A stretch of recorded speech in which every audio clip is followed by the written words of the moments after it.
Content warning. The following video contains material that may be harmful or traumatizing to some audiences. Chapter 1.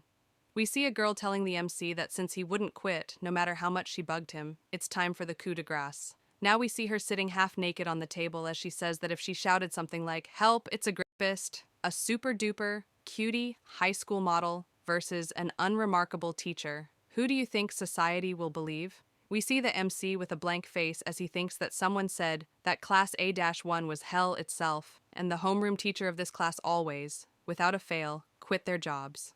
We see someone say that a girl's high school is a garden. As graceful the flowers growing here may be, for a male teacher, it's nothing but a bed of thorns nonetheless. Having high expectations will only get him burnt. We see a teacher asking the MC if he's prepared to face what's behind these doors. The MC replies and says, "Of course, I'm a teacher." In the faculty room, we see a female teacher getting surprised as she says, "What? Another one's coming? A new teacher?" A male teacher asks her if she hasn't heard, and that lately teachers have been quitting one after another. Another teacher replies and says that it's because of Class 1A. The black-haired teacher says that she wonders what kind of crazy guy was willing to taking over that class of monsters. Another male teacher speaks and says that he hopes that this new teacher lasts at least a week. The black-haired teacher screams and says, "No way, zero chance. Those kids are so rotten to the core that I wouldn't take them over even if they doubled my pay." The teacher in tracksuit asks them if they want to bet lunch on it, that the new guy won't even last less than a week. Everyone bets on the same thing, making the bet useless. But Tenjiku seems like she doesn't like what they are talking about. We see the MC standing behind them and suddenly say, "Hello?" He asks them, "How do you do?" and that he will be teacher here with them from today, and that his name is Jimmy Taro. Seeing the new teacher scares and shocks the other teachers who were talking about him. The tracksuit guy asks the MC for how long has he been there,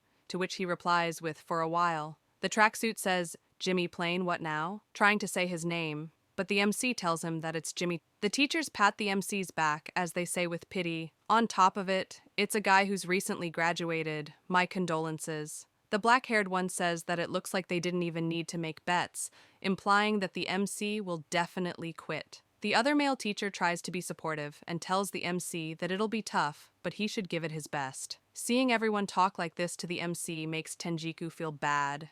She gets concerned for the MC and tells him to not mind them, and that they're all just a bit on the edge because of the frequent changes in staff lately. Suddenly she gets surprised when she sees that the MC is not there anymore. The black-haired teacher says that the MC already headed over to his homeroom. Tenjiku gets surprised as she says, "Isn't he eager? There's still over 10 minutes until homeroom." The female teacher replies and says, "Silly indeed. Way too eager too, who's just here to fill in. I suppose he doesn't know what he's in for."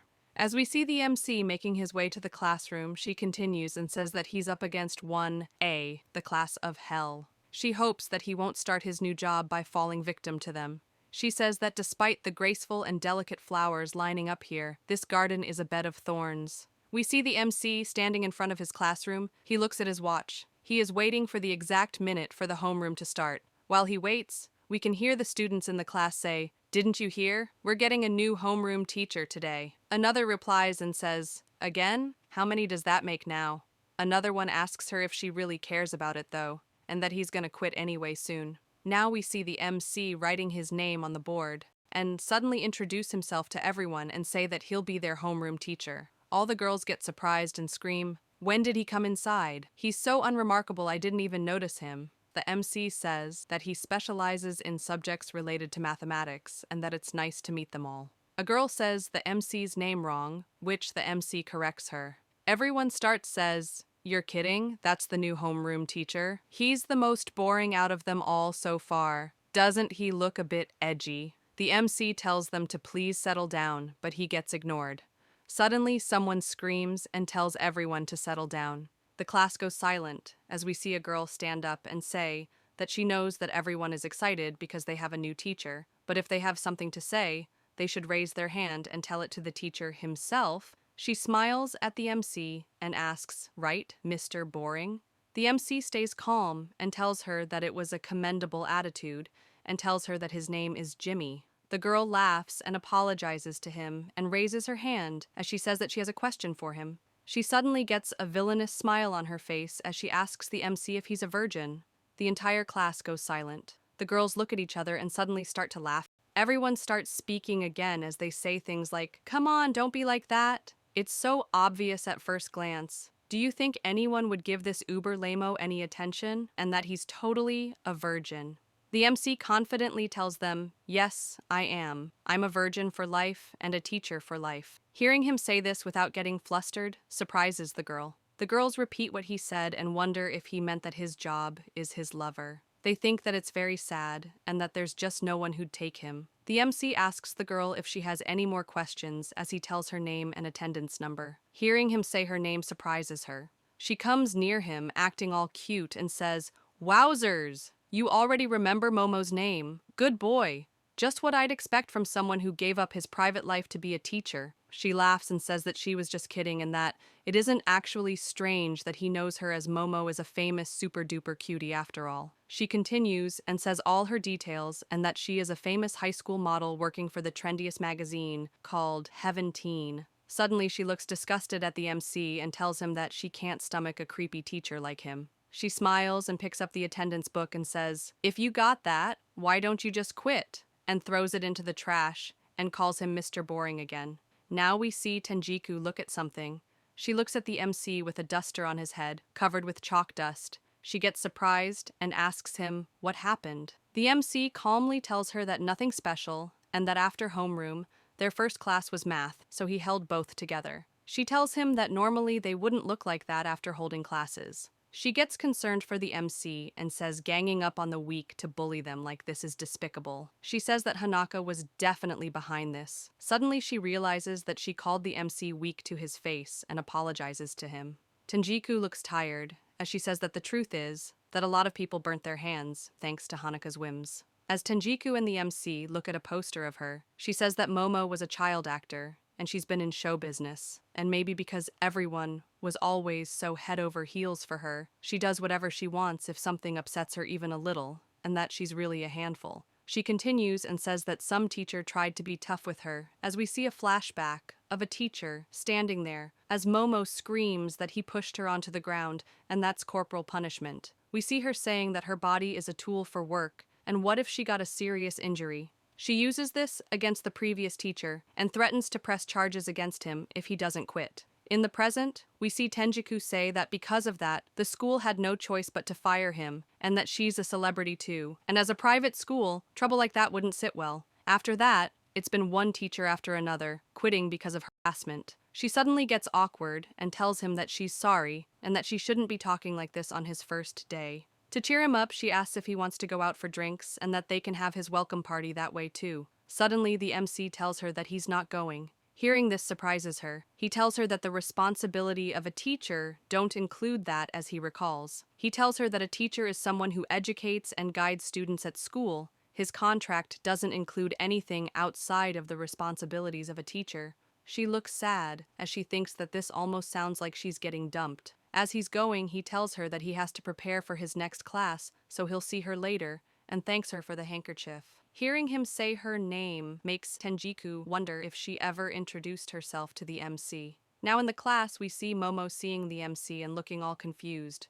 She points at him and asks him why the hell is he here, and that their next class is physics, but he's a math teacher. The MC replies and tells her that he did say subject relating to mathematics. He has a teacher's license in multiple subjects. From today, this class will be special as he will be taking over and teaching multiple subjects here. Hearing this makes all the girls surprised, while Momo says that their grades will mostly depend on his evaluations now. People start saying that it's unfair. The MC tells them that he will only be fulfilling his responsibilities as a teacher and nothing else. However, if their grades are unsatisfactory, they might have to repeat a year. Hearing him say this makes the girls worried. He turns around and starts the class and telling everyone to open their books to page 34. Suddenly, something splashes on him. We see that it's Momo with a box of juice in her hand and smiling. She apologizes to the MC with no sincerity and tells him that her hand slipped. The MC calls her name, but before he can say anything, she tells him if that made him angry and if he wants to hit her. She smiles and tells him to go ahead and try it, but if he does that, he'll be fired in an instant.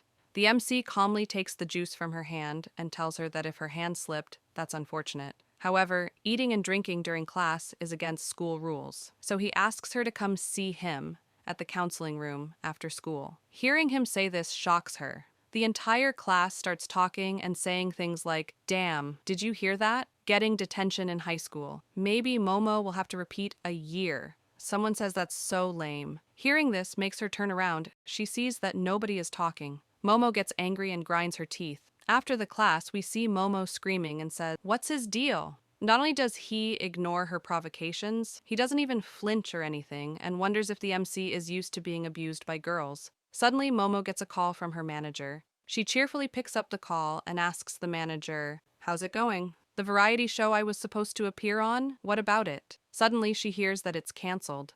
She tells the manager that it's no big deal and that Momo is super duper cute, so there'll be another chance. She cuts the call and immediately throws the phone on the ground. She says that at least here at school, she wants to feel like she's having a good time.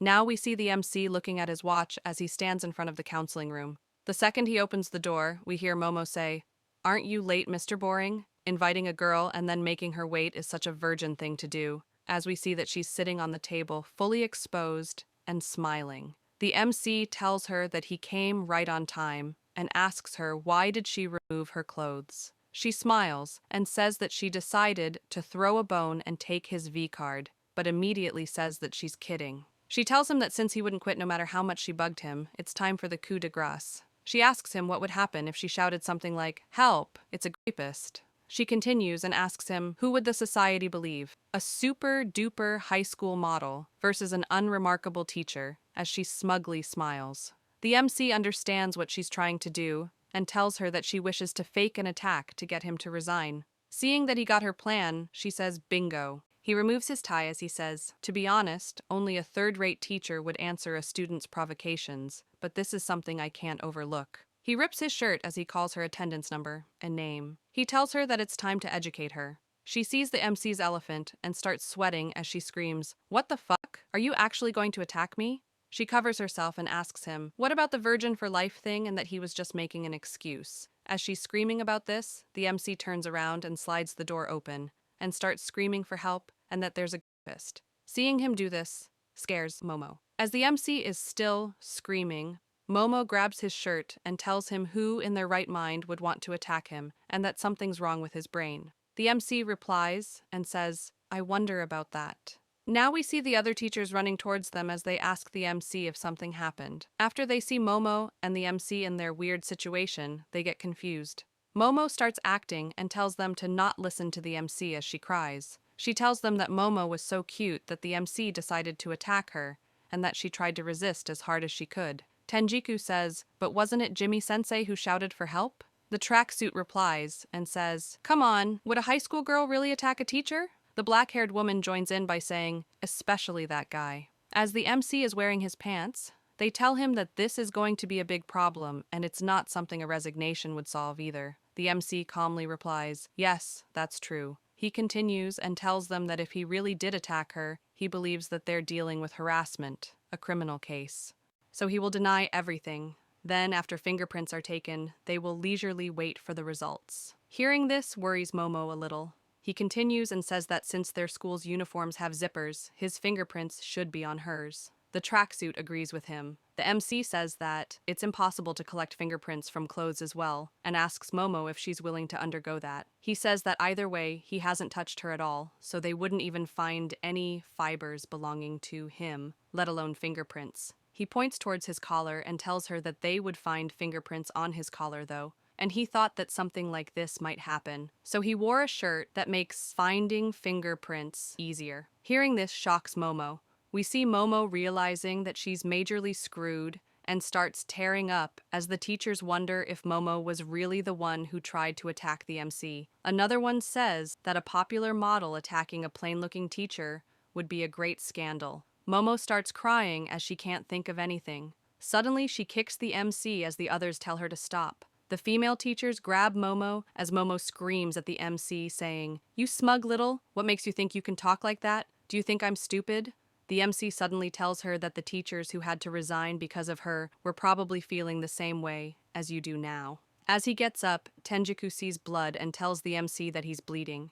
He tells her that this is nothing and it's part of the job. Tenjiku screams at Momo and tells her that she went too far and she'll be lucky if she can get away with a suspension. The tracksuit says, even worse than that, if we can't deal with this without causing a fuss, won't she get a criminal record for assault? Hearing this completely scares Momo, and reality hits her. She can't believe that she will get a criminal record. She starts asking the teachers what should she do now. Momo calls the MC and gets on her knees as she begs him for forgiveness and tells him that she'll do anything and that she'll be a good girl from now on. She continues and says, I'm sure the school wouldn't want to get the police involved, right? The MC says, you did say you'd do anything, in which case there is one thing you must take to heart from now on. He smiles at her and tells her that this is the garden that nurtures her, and she's a blooming flower. She should be pure of heart and have a wonderful, fulfilling school life. Seeing the MC react like this shocks the other teachers. They freeze as they say, that's it? Momo also gets surprised as she asks him why. Even after all the things she did to him, he could get back at her if he wanted to. He replies and tells her that he doesn't want anything like that. He tells her that she understood that she's done bad things. He managed to guide her onto the right way, and that's all this needs to be. He smiles at her and tells her that it's part of the job. Seeing the MC say this makes Momo's heart go kyun. She thinks, for a plain guy, he seems to be shining. As she's on the floor, she starts crying and telling the MC that being in the show business has been so tough and that she wanted to quit for so long as she thinks that this kindness makes her want to spill everything out. She cries harder and tells him that she might say that she's a popular model, but she's actually not a big deal. She can't make it on TV either, each and every day. It made her frustrated, so she tells him that she's sorry for raking it out on him. Tenjiku tells her that it's fine, and as long as she understands. But suddenly someone says, excuse me. We see that it's the MC looking at his watch and telling everyone that it's time, so he'll be taking a leave. Hearing this leaves everyone dumbfounded. The tracksuit tells the MC to hold up a bit and that they're dealing with his student. Tenjiku agrees with the tracksuit and tells the MC that he just spoke like a perfect teacher, so shouldn't he at least listen to Momo until the end? Hearing this makes the MC say, listen? Is that the responsibility of a teacher? Whether she quits show business or not, those have nothing to do with school life, do they? Hearing him change up so fast shocks everyone. He continues and tells them that it's fine to pursue activities that the school allows, but he'd rather not get involved in any troubles or responsibilities that go over the bounds of his job description, and that it's not in his contract. He tells Momo that he can't be her father nor her manager. Hearing this absolutely shocks Momo. The MC tells them that he's a virgin for life, teacher for life. He tells everyone goodbye and walks away like nothing happened. The teachers are still in shock and disbelief that he's actually going home. No blood, no tears. Momo wipes her tears and smiles as she calls the MC's name and says that he really sucks and he's a total virgin. The teachers discuss how the MC knows everyone's name without them introducing themselves, while Momo stands there being angry. A teacher says that the MC has teacher's licenses for multiple subjects, and as far as they've heard, he has 3 or 4 maybe. Hearing this shocks the others as they ask how old is he now, and didn't he just graduate? We see a girl standing behind a wall and seeing everything which went down. Now we see some other girls talking about Momo as they write something on the board. One girl mocks Momo for saying that being in showbiz is tough, as another says that she exploded like that and then did a 180. Good for her. Another one says that they can't rely on some idiot who's only good for her looks after all, while the last one says that if Momo sees something like this tomorrow, she might stop coming to school. One of them says, that's fine, isn't it? Both the virgin teacher and her, let's make them completely disappear from our sights. We see that these 4 girls have written horrible things about Momo and the MC on the board. They see their drawing as one of them says, welcome, Mr. Boring, to class 1 freaking A. Chapter 2. We see the teachers in the staff room talking. One of them asks the others if they heard about what happened yesterday. A female teacher replies and says, about how that Momo pounded Jimmy-sensei. You gotta be kidding me, that plain teacher couldn't have. Before they can finish, suddenly someone slams the door open. We see that it's Tenjiku panicking and tells the MC that something's happened and tells him to please come to class 1A immediately. We see Tenjiku explain that there are 5 boss monster in class 1A As the MC is going up the stairs to his class, Tenjiku calls him and asks him if he knows why those problem children have never been dealt with. She says things like donations and connections, in other words, adult problems. They aren't just problem children, these girls. Amidst them, some of them are the chosen ones. Now we see some girls look at someone in admiration.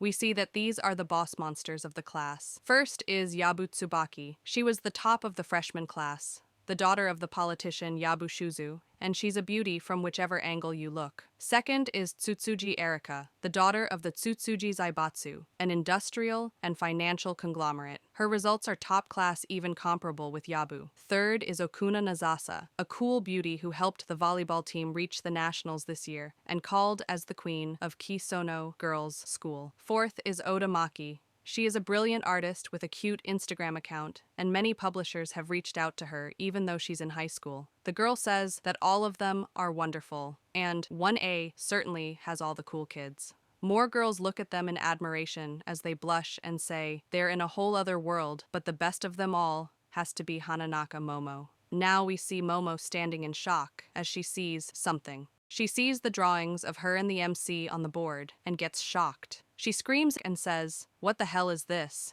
And who would do such a thing to the super cutesy Momo?" She keeps asking who did this. A girl next to her gets scared and tells Momo that the drawing has been there since this morning. Momo goes close to the board, and as she touches it, she thinks she knows who the person is. Suddenly, someone bumps into her. Momo turns around and sees that it's the other 4 girls. Tsubaki tells Momo to move it and that she's in her way. The girls start talking about what period is next as they completely ignore Momo. Momo tells them to wait. She screams at them and asks Tsubaki if she's the one who drew that on the board. Tsubaki calmly says, "So what if I did?" Momo asks her, what is she trying to do? She calls all their names and says, "You guys are Momo's friends, right?" as she cries. Tsubaki calls Momo and laughs at her face as she says, as if anyone here thinks they're her friend, and calls her stupid. We see Erika tell Tsubaki to not put it that way, but Tsubaki screams and tells everyone that Momo is a traitor who was sucking up to the MC. Oda joins in and says that she saw it with her very own eyes, and that Momo was bawling onto the MC while in her underwear. Hearing this shocks the other girls.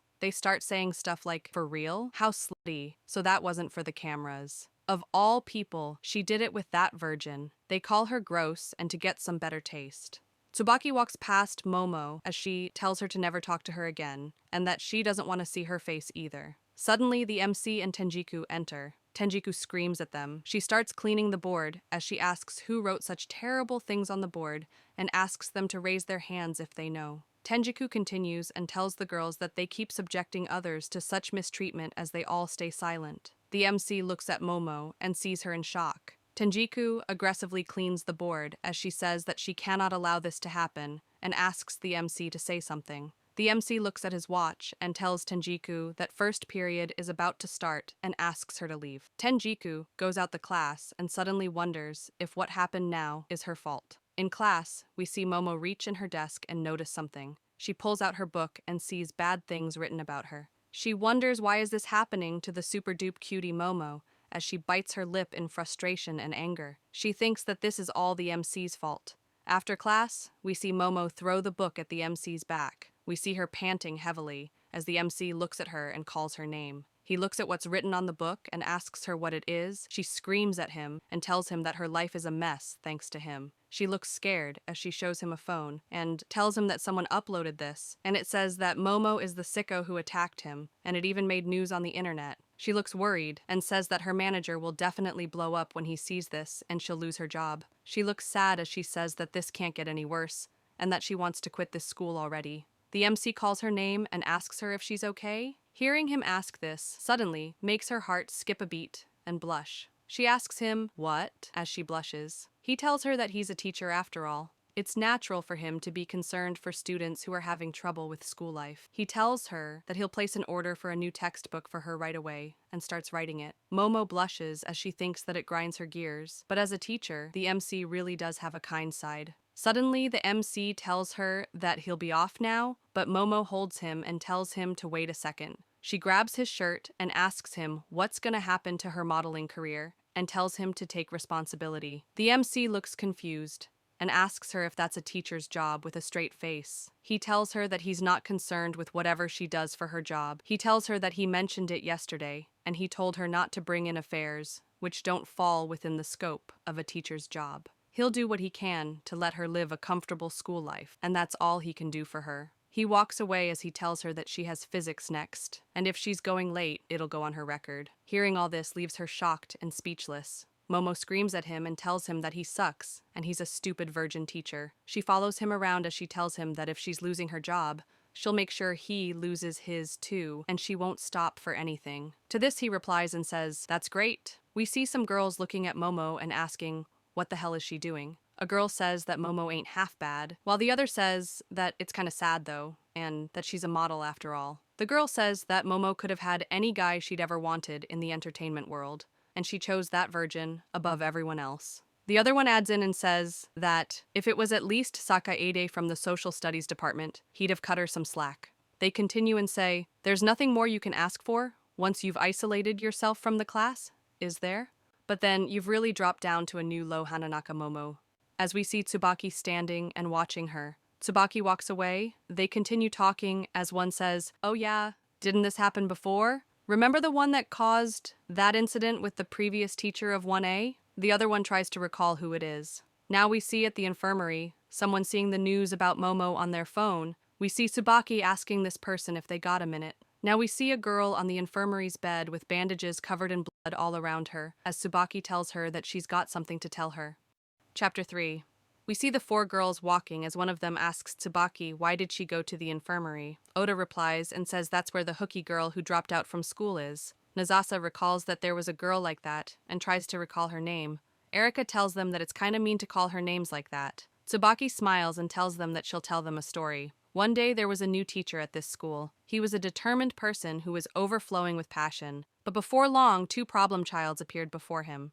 One of them was a really cute, disobedient girl. The other was an introvert and is a hooky girl who always reported sick at the infirmary. The disobedient girl continuously teased and bullied the teacher. On the other hand, the hooky girl kept encouraging the teacher. We see the hooky girl telling the teacher that she hates this school and that she wants to be with him.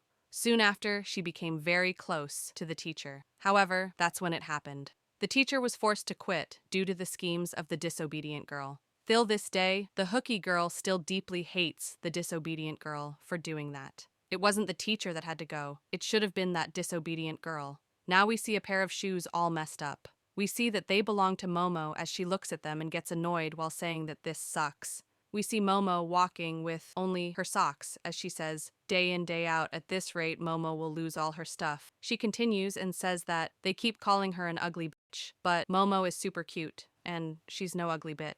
She suddenly sees the MC and Tenjiku together. He looks at her and asks if she came to school just now, and that homeroom is already starting. Momo gets angry at him and tells him that now's not the time for this. She tells him that it's not just her textbooks, and this time her indoor shoes also got messed with. As she's saying this, they suddenly hear a loud sound. They turn towards the sound and see that a girl has fallen down the stairs. Tenjiku sees this and gets scared. She starts panicking and asks what should they do. The MC calmly tells her that she's making a racket. The girl tells them that she's sorry and that she slipped while coming down the stairs. The MC sees that she's still conscious. He says that he doesn't see any major injuries, but they should call the ambulance to be safe. Meanwhile, Tenjiku in the back wonders if the MC is a doctor. The MC says the girl's index number and name as he asks her if she belongs to Class 1A. Now we see the ambulance taking the girl. The MC tells Tenjiku that he'll tag along with Mari and he'll leave the rest to her. Tenjiku looks concerned and calls the MC. She asks him if he's known about Mari since before, to which he replies, "What about it?" She continues and says that Mari is nicknamed the hooky girl. Even since she enrolled into high school, she's been missing her lessons and spending days in the infirmary. Let alone knowing how she looks like, her classmates barely remember her name, and for the MC to remember her name despite having only come here recently, she's surprised. The MC replies and says, "That's for sure, I'm a teacher after all." He gets in the ambulance and goes off. We see Momo hearing everything as she realizes that Mari is in their class. Suddenly, she remembers that she forgot to mention about her indoor shoes and wonders what to do now. She sighs and says that she should go borrow some slipper. In the hospital, we see the MC asking Mari if she's feeling better. He tells her that thankfully, aside from a sprained left ankle, there's nothing else wrong with her. Suddenly, Mari calls the MC and suddenly hugs him as she thanks him. She tells him that she has a frail body and she couldn't get to know her class. Nobody knows about her, and all they address her by is hey, if not you. She continues and says that it's been a long time since someone called her by name and she's really glad. As we see bandages on her hand, she asks the MC, "You won't just quit like that, right, Sensei? You won't leave me alone, right?" She smiles at him and asks him if she can believe in him. She continues and tells him to not abandon her. Now, back at the school, we see Momo scream as she sees her table is scribbled with horrible stuff and ask what happened to her table. Momo tries to scrub the writing, but it won't come off. The four girls smiles at her pain as they look at her struggle. We see Momo's lunch also get thrown in the trash, and more of her books ruined. We see the black-haired teacher asking Momo if she forgot to bring all her English materials. As she looks at the other girls giggle, Momo tells the teacher that it's not her fault, but the teacher tells her no excuses from her and that she can't get by in this world just by being cute. Momo starts to cry and screams at the teacher telling her that it's not her fault and calls her a noisy hag. Hearing Momo call her a hag shocks the teacher. Now we see Momo going to her locker as she looks pissed and thinks that no matter who it is, they all don't listen to what Momo has to say. As she's thinking that she's hungry now and this all sucks, she opens her locker. She sees that her gym clothes are torn and messed with and gets shocked. She turns around and screams, "Who's responsible for this? Give me a break already. If you thought that the ultra-cute Momo would let you get away with this." As she's saying this, Oda splashes a drink on her as she smiles. Seeing this shocks Momo. We see Oda and Nazasa look at her and giggle as Oda sarcastically say that she's sorry and that she lost her grip. Momo stands there drenched in the juice as the girls make fun of her and how she doesn't have any more clothes now. Tsubaki says that maybe if she cries for help, the Virgin Sensei will come running to save her. Oda tells her that he's not Doraemon anyway as she laughs. Momo stands there and questions if they really had to take it this far. Suddenly she remembers that she did the same thing to the MC. She says that she's getting the same treatment as the teachers now, and it's pretty harsh to taste one's own medicine. As she's changing her clothes, she sees "ugly bitch" written in her locker. The MC sees the girls walk out of the locker room as they laugh about Momo. Suddenly Momo walks out screaming that she is not an ugly bitch and that she's super cute, but she runs into the MC and slips and falls. We see the other male teachers walk around the corner and hear them fall. They see Momo on top of the MC and get shocked. Momo sees them and gets confused. The tracksuit asks her if she's at it again, and the rumors were true after all. Momo panics and says no multiple times as she tries to clear the misunderstanding. She tells them that this is not what it looks like, and that the MC tries to harass her. She continues and tells the MC that she thinks that a virgin teacher like him will be better off quitting. As they are looking at each other, the MC calls Momo. She gets off him and screams at him, saying that it is his fault in the first place for standing there, and tells him to get out of her face as she calls him a stupid four eyes. The MC hands her a fresh set of clothes. He gives her a new pair of indoor shoes as she said that her old ones were damaged. And when he checked again, her notebooks and stationery were gone, so he prepared new ones for her. He also tells her that if she doesn't use alcohol, she'll never be able to clean her table. And also he doesn't think that she's had her lunch, so he got her some bread. The tracksuit gets surprised seeing the MC bring all these items and asks him if he's Doraemon. Momo holds the items and asks the MC, but why? He tells her that it's because he's a teacher, and as long as she's his student, he'll always be there for her. Seeing the MC's kindness makes Momo cry. In the back, we see Mari looking at Momo and the MC. She has pitch black eyes of an obsessed person. Now we see Tsubaki in the gym talking about the story from the morning and saying that there's actually more to it. She tells them that after he quit being a teacher, he suffered psychological damage and was admitted into a mental hospital. Nazasa gets surprised and says, "Huh? How mentally weak? Would someone normally get admitted to hospital after quitting because they got bullied by Momo?" Oda adds in and says that he's a loser, and it did indeed feel like the previous teacher was in sort of dreamy state as she smiles, while Erika says that everyone has their limits though. Tsubaki replies and says, "Nope. The one who dealt the real damage wasn't the disobedient girl." Now we see splatters on the ground. Momo and the MC turn around as someone calls for the MC. We see that it's Mari telling the MC, "Please don't leave me behind, Jimmy-sensei," as she hurts herself. Chapter 4, the teachers see Mari hurting herself and scream, "What the hell? The MC has a blank expression while Momo looks shocked. The teachers scream at her as they say, "Banri-san, what have you done?"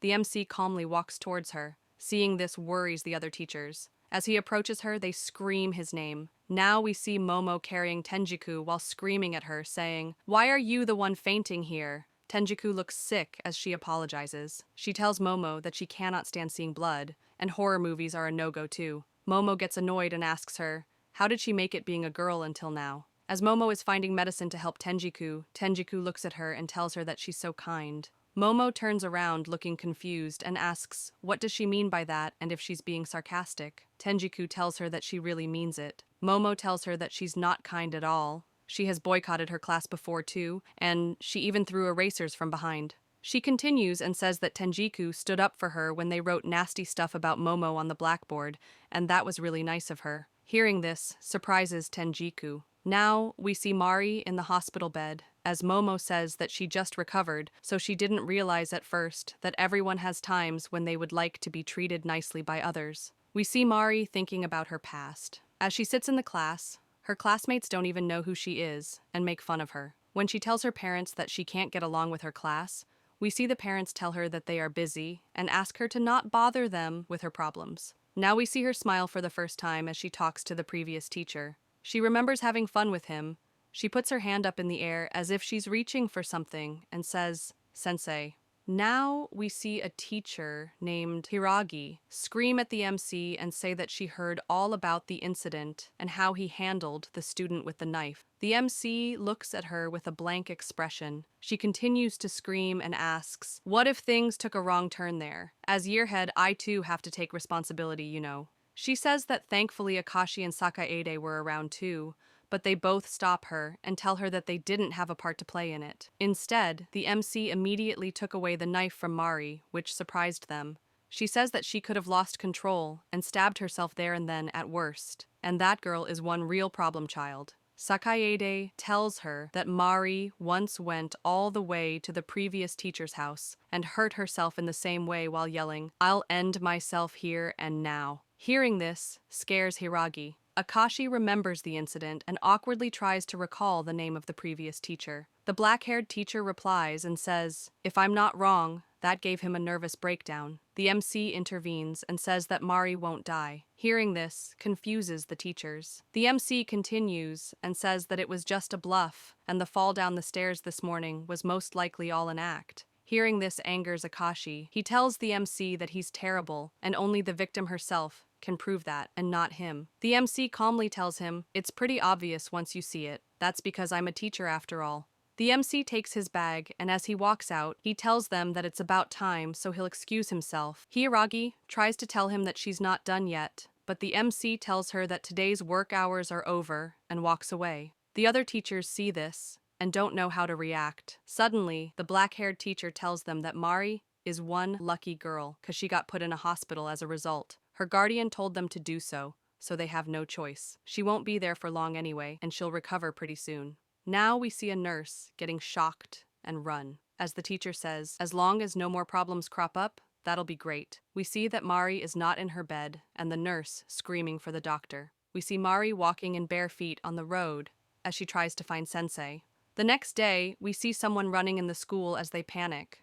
We see that it's Tenjiku. She opens the staff room door as she says, "This is bad, Jimmy-sensei." Akashi tells her that the MC is not here yet, while Sakaede tells her that the MC isn't in charge of any clubs either, so she has to come at precisely the right time to catch him. Hearing this annoys her. As she's telling the teachers that this is really bad, we see Momo overhear them.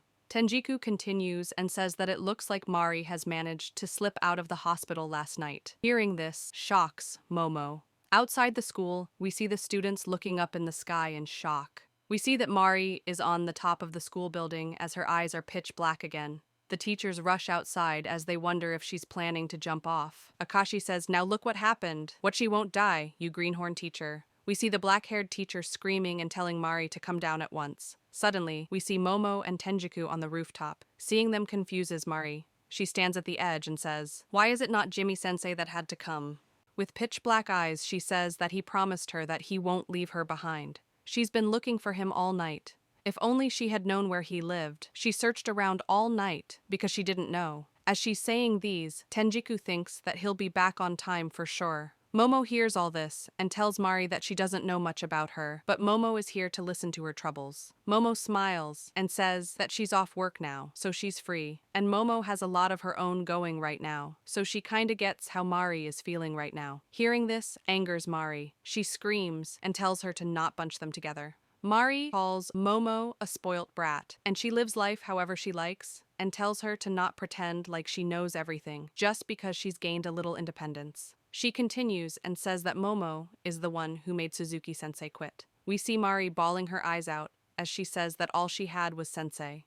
Momo feels bad and tells her that she's sorry. Hearing this surprises Mari. Momo walks closer to her and tells her that she has finally realized how many bad things she has done so far. She says that all teachers are annoying, and honestly speaking, if she asks her now, she won't remember a teacher named Suzuki anymore. She continues and says, but if you remember that name, he must have been a very important and supportive teacher to you. However, Momo thinks that this way of doing it is annoying too. Hearing this confuses Mari. Momo tells Mari that hurting herself and jumping off buildings is the same standard of harassment that Momo has done. If she wanted to prove her point, there are better ways, and this is why Mari doesn't have any friends. Mari suddenly screams and tells Momo to shut up. She tells her that she's being a nuisance and asks her to not poke her nose in here. Hearing her say this pisses off Momo now. Momo tells her why does she have to do such a thing. Mari tells her that Momo is a big bother for butting in between her and Sensei. Momo replies and says that she's super cutesy, so she's just being super attractive to others, and the jealousy from a gloomy person like Mari is really gross. Mari screams and tells Momo that she's a dummy with a bird brain. Tenjiku tries to calm down the situation, but Mari continues to speak, but suddenly her hand slips off the railing.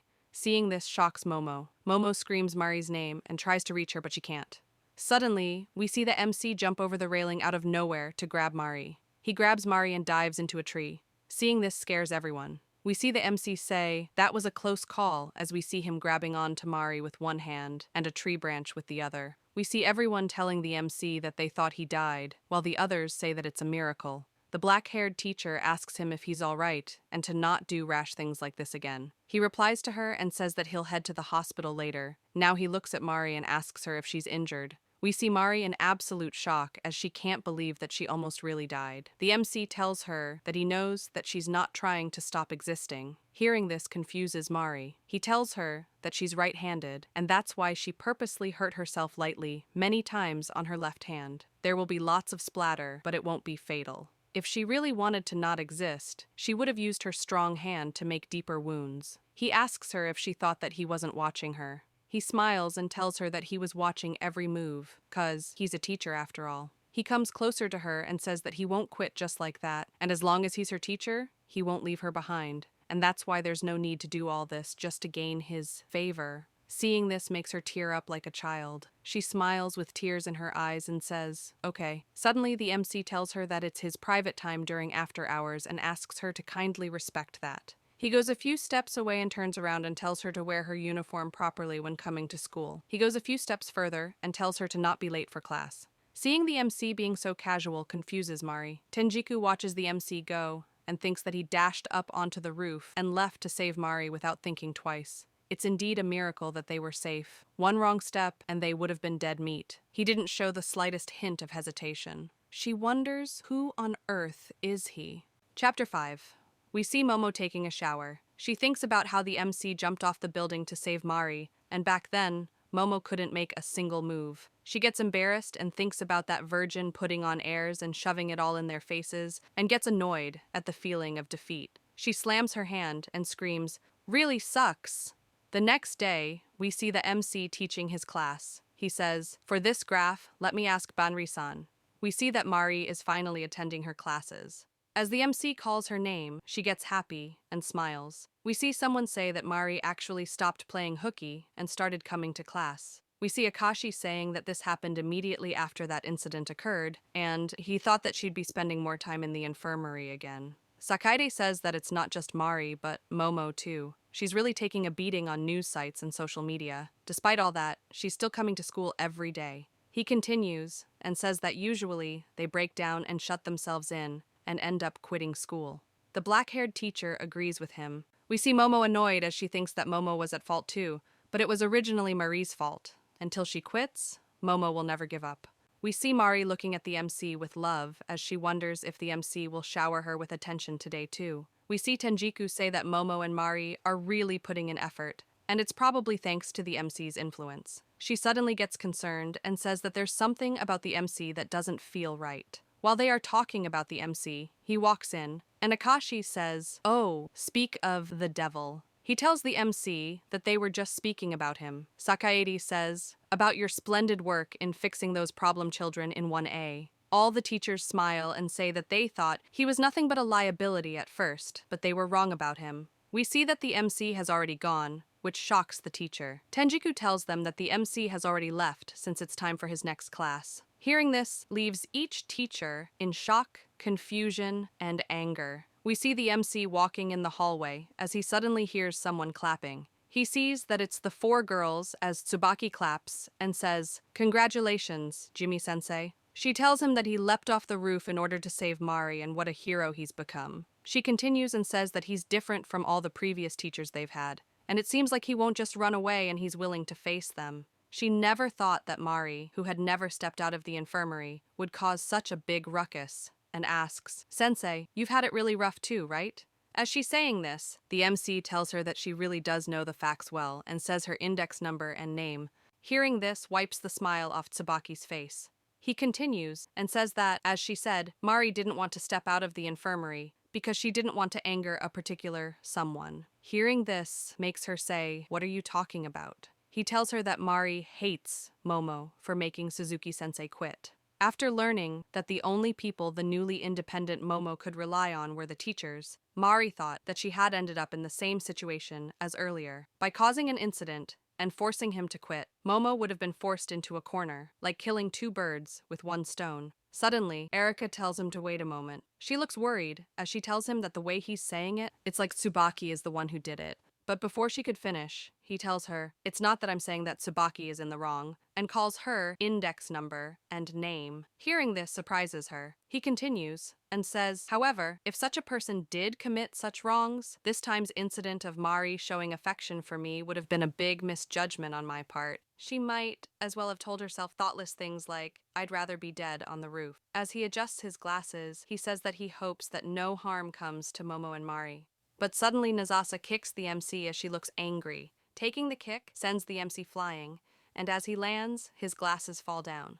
Nazasa looks pissed as she tells him to stop shoving his one-sided thoughts in their faces and calls him a virgin. As he's on the floor, Nazasa tells him to not go around blaming people without any evidence and asks him who the hell does he think he is. He tells her that he's a teacher as he calls her name and index number. She replies and tells him that's exactly what she finds annoying about him as she steps on his head. She looks down on him as she's stepping on him and says that teachers are nobodies to them. She starts rubbing his head with her leg. She tells him that if he wants to put the blame on someone, he should show them some evidence, and the next time he utters nonsense like this. But suddenly, we see someone scream, "What do you girls think you're doing?" We see that it's Tenjiku running towards the MC as she asks him if he's okay. She looks at Nazasa and tries to say something, but Nazasa looks away and tells her that she doesn't know what happened and the MC just fell down on his own. We see Oda stepping on the MC's glasses as she laughs and says, "Are there men so pathetic that they'd get owned by girls like that?" The MC calls her name and index number as he tells her that she's stepping on his glasses. She sarcastically tells him that she's sorry and that she couldn't help it because he's so annoying. The MC wears his broken glasses as he looks at the girls, giggle, and go. Erika looks back to see if the MC is okay. Tenjiku sees them go and says that those monsters of 1A have done it again. The MC tells Tenjiku that he's all right, but she gets concerned and tells him that he doesn't look all right at all and this cannot continue. But the MC clenches his hand and says that he will not quit no matter what happens. Hearing this confuses Tenjiku. With no emotions in his eyes, he says, "I'm a teacher after all." Seeing this worries her. The MC gets up and goes as he tells her that he'll be going now since the school hours are already over. She tries to stop the MC, but he walks away. She suddenly notices something on the ground. She picks it up and thinks that it belongs to the MC. She looks at it and sees that it has 6-6 written on it. Now we see Tenjiku at her desk as she looks confused and in deep thought. She wonders what could JA and 6-6 possibly mean, and wonders if it's an agricultural cooperative. Suddenly, Amari-sensei comes and sees that Tenjiku is still there. Amari sees the key holder in Tenjiku's hand and asks her what that key holder she has there. Tenjiku awkwardly tells her that she found this on the ground. Amari looks at it, and as she's giving it back, she tells Tenjiku that she can check online to see who it belongs to. Hearing this surprises her. Tenjiku asks Amari, "How does she know about this?" Amari replies and asks Tenjiku if she's not taken a graduation class before. Amari tells her that the key holder is probably a graduation gift. Tenjiku looks at it and says, "What could this mean? A school name? I don't get it." Amari tells her that it's a commonly used abbreviation. For example, their school is called Suezono, so it becomes SZN, and 66 probably means 66th graduating class. She continues and says that there may be many schools that use JA nationwide, so she's not sure how long it might take her to find it. She tells her that if she can find out the school name, she might be able to find the owner. Now we see Tenjiku on the internet trying to find high schools which start with JA. As she's doing this, she asks herself, what is she doing by poking her nose into people's private matters like this? She thinks that the MC is no ordinary person, and honestly, she'd like to get just a glimpse of what he's really like. She finally finds something and reads an article about Juan Private School. She says that she's heard of this Juan place somewhere before. As she reads the article, she sees that there was an incident 10 years ago, and a homeroom teacher did some unbelievable actions, and that teacher's initial is J. As she looks surprised by this, she says, "No, it can't possibly be. It can't be, right?" She gets suspicious of the MC. She gets curious and wonders what kind of incident could have happened. She clicks on the article and gets shocked. She thinks that people said 1A is hell, and that class is filled with monsters. If only there had been an abnormal teacher who would not quit, no matter what. She reads the article which says that the teacher's initial is J, and neither blood nor tears flow within this teacher's body. That teacher is a cold-blooded murderer. Currently, he isn't serving a sentence and has only been slapped with a light charge. The notion that he will someday revert to his old ways has caused an uproar, demanding justice. Tenjiku looks at the article calling the teacher a murderer and monster and gets shocked. She starts to wonder if the MC2 is a true monster of 1A. Chapter 6, we see Tenjiku looking at the articles about the MC. As she gets shocked and says that he's a murderer, we see him standing right behind her and listening to her. Suddenly he calls her name. Hearing this surprises her, and she turns around to see who it is. As she sees that it's the MC, she screams in horror. The MC calmly asks her if she can return his key holder. He tells her that he noticed that he dropped it while going home and it's something important to him. She awkwardly agrees to him and hands him the key holder. The second he receives it, he starts going back. Tenjiku suddenly asks him if he's not angry at her, angry for digging into his private life. The MC looks at her and tells her that he's not really angry and he's not bothered at all if people find things about him. He says this and proceeds to walk out the door. Hearing this baffles her. She tries to stop him as she questions about how he's not troubled if people find out about him. She looks at the article and thinks that maybe she jumped to the wrong conclusion and the J might not have referred to the MC's name. She believes that has to be the case and thinks that it was beyond rude of her to accuse him of being a murderer. She thinks that she should stop snooping around. Now we see the MC walking in the hallway. He takes a handkerchief out of his pocket, which is soaked in blood and dried out. He puts the key holder in the handkerchief and wraps it up and keeps it. The next day, we see the class is having a cooking class, and everyone will be making cupcakes. We see a bunch of beautifully decorated cupcakes. We see that it's made by Oda. The other girls gasp and say that they look so great, and the cupcakes she makes are so cute. They continue and say that they look like something they'd find on sale, and that Oda has good sense of food, completely different from those online foodies. Oda smugly replies and tells them that this is nothing. She tells them that she's not trying to brag or anything, but recently she helped design a fashion magazine. Hearing this surprises the other girls as they tell her that she's already a real pro out there. As she continues and says that she knows some editors, we see Momo getting frustrated. We see that she's frustrated at the fact that her cupcakes turned out terrible. Suddenly, Mari comes behind and looks at the cupcakes and says that it's amazing, and with a cheerful tone, she tells her that her cupcakes are awful. She tells her that's the skill of someone who got booted from a fashion magazine, all right,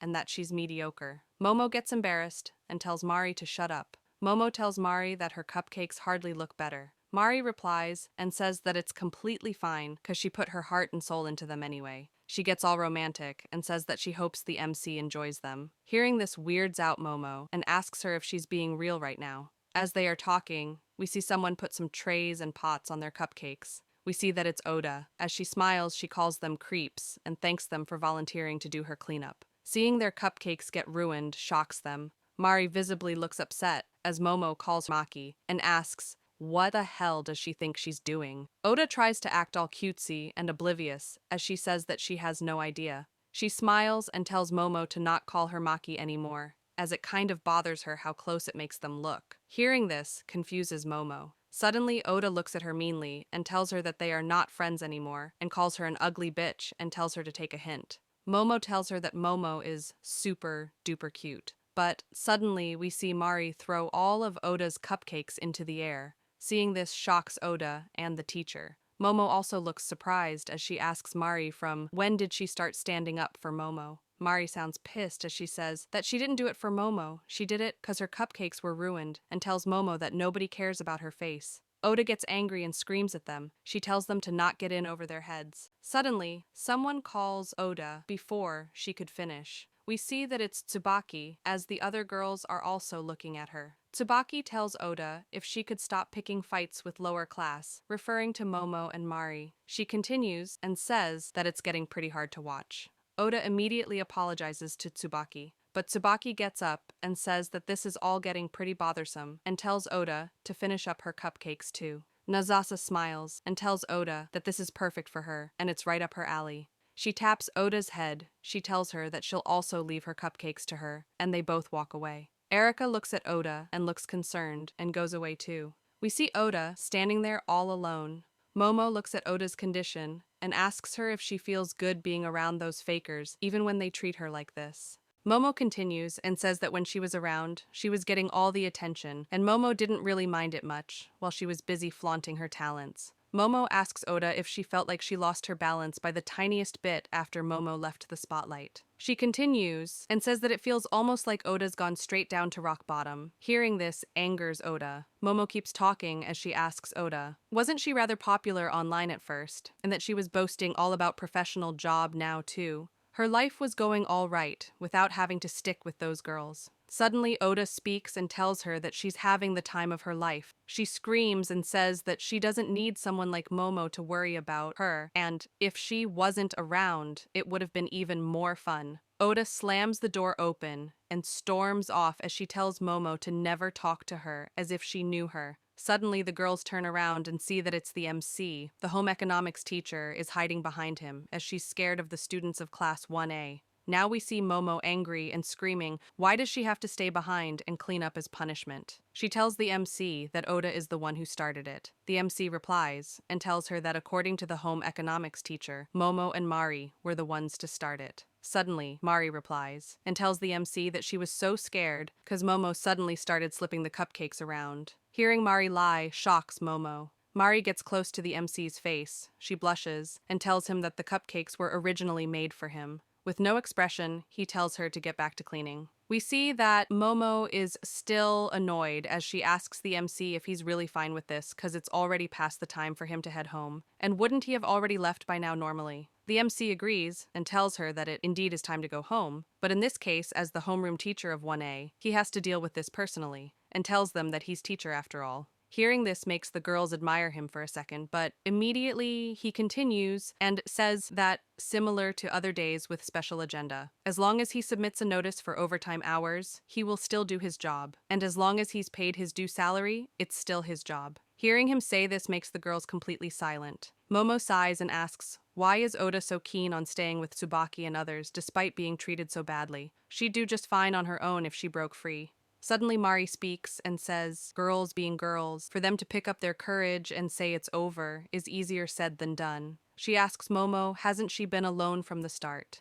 Being called a loner indirectly makes Momo angry, as the girls are fighting. We see the MC looking at something on his laptop. We see that he's looking at the post about Momo with the blackboard picture, as he wonders what should he do now. Now we see Oda in her room as she types on her laptop. She says, just because I got stuck with those low-class creep today, and right now she's nothing, and she has no right to order her around. Now we see that it's Oda who's posted the picture of the board and accusing Momo. She looks at it and says that Momo is a stubborn bitch and that she's getting on her nerves. We see all the comments made by Oda about Momo using fake accounts. She gets frustrated and says that she doesn't care if Momo is a model or what, and asks who the hell does she think she is. She tells herself that she's the one with the better sense here. Now she smiles and says that Momo's super cutesy face is probably the result of plastic surgery, and everyone online thinks so too. Just because she thinks that she's on a roll, she thinks that she can get carried away.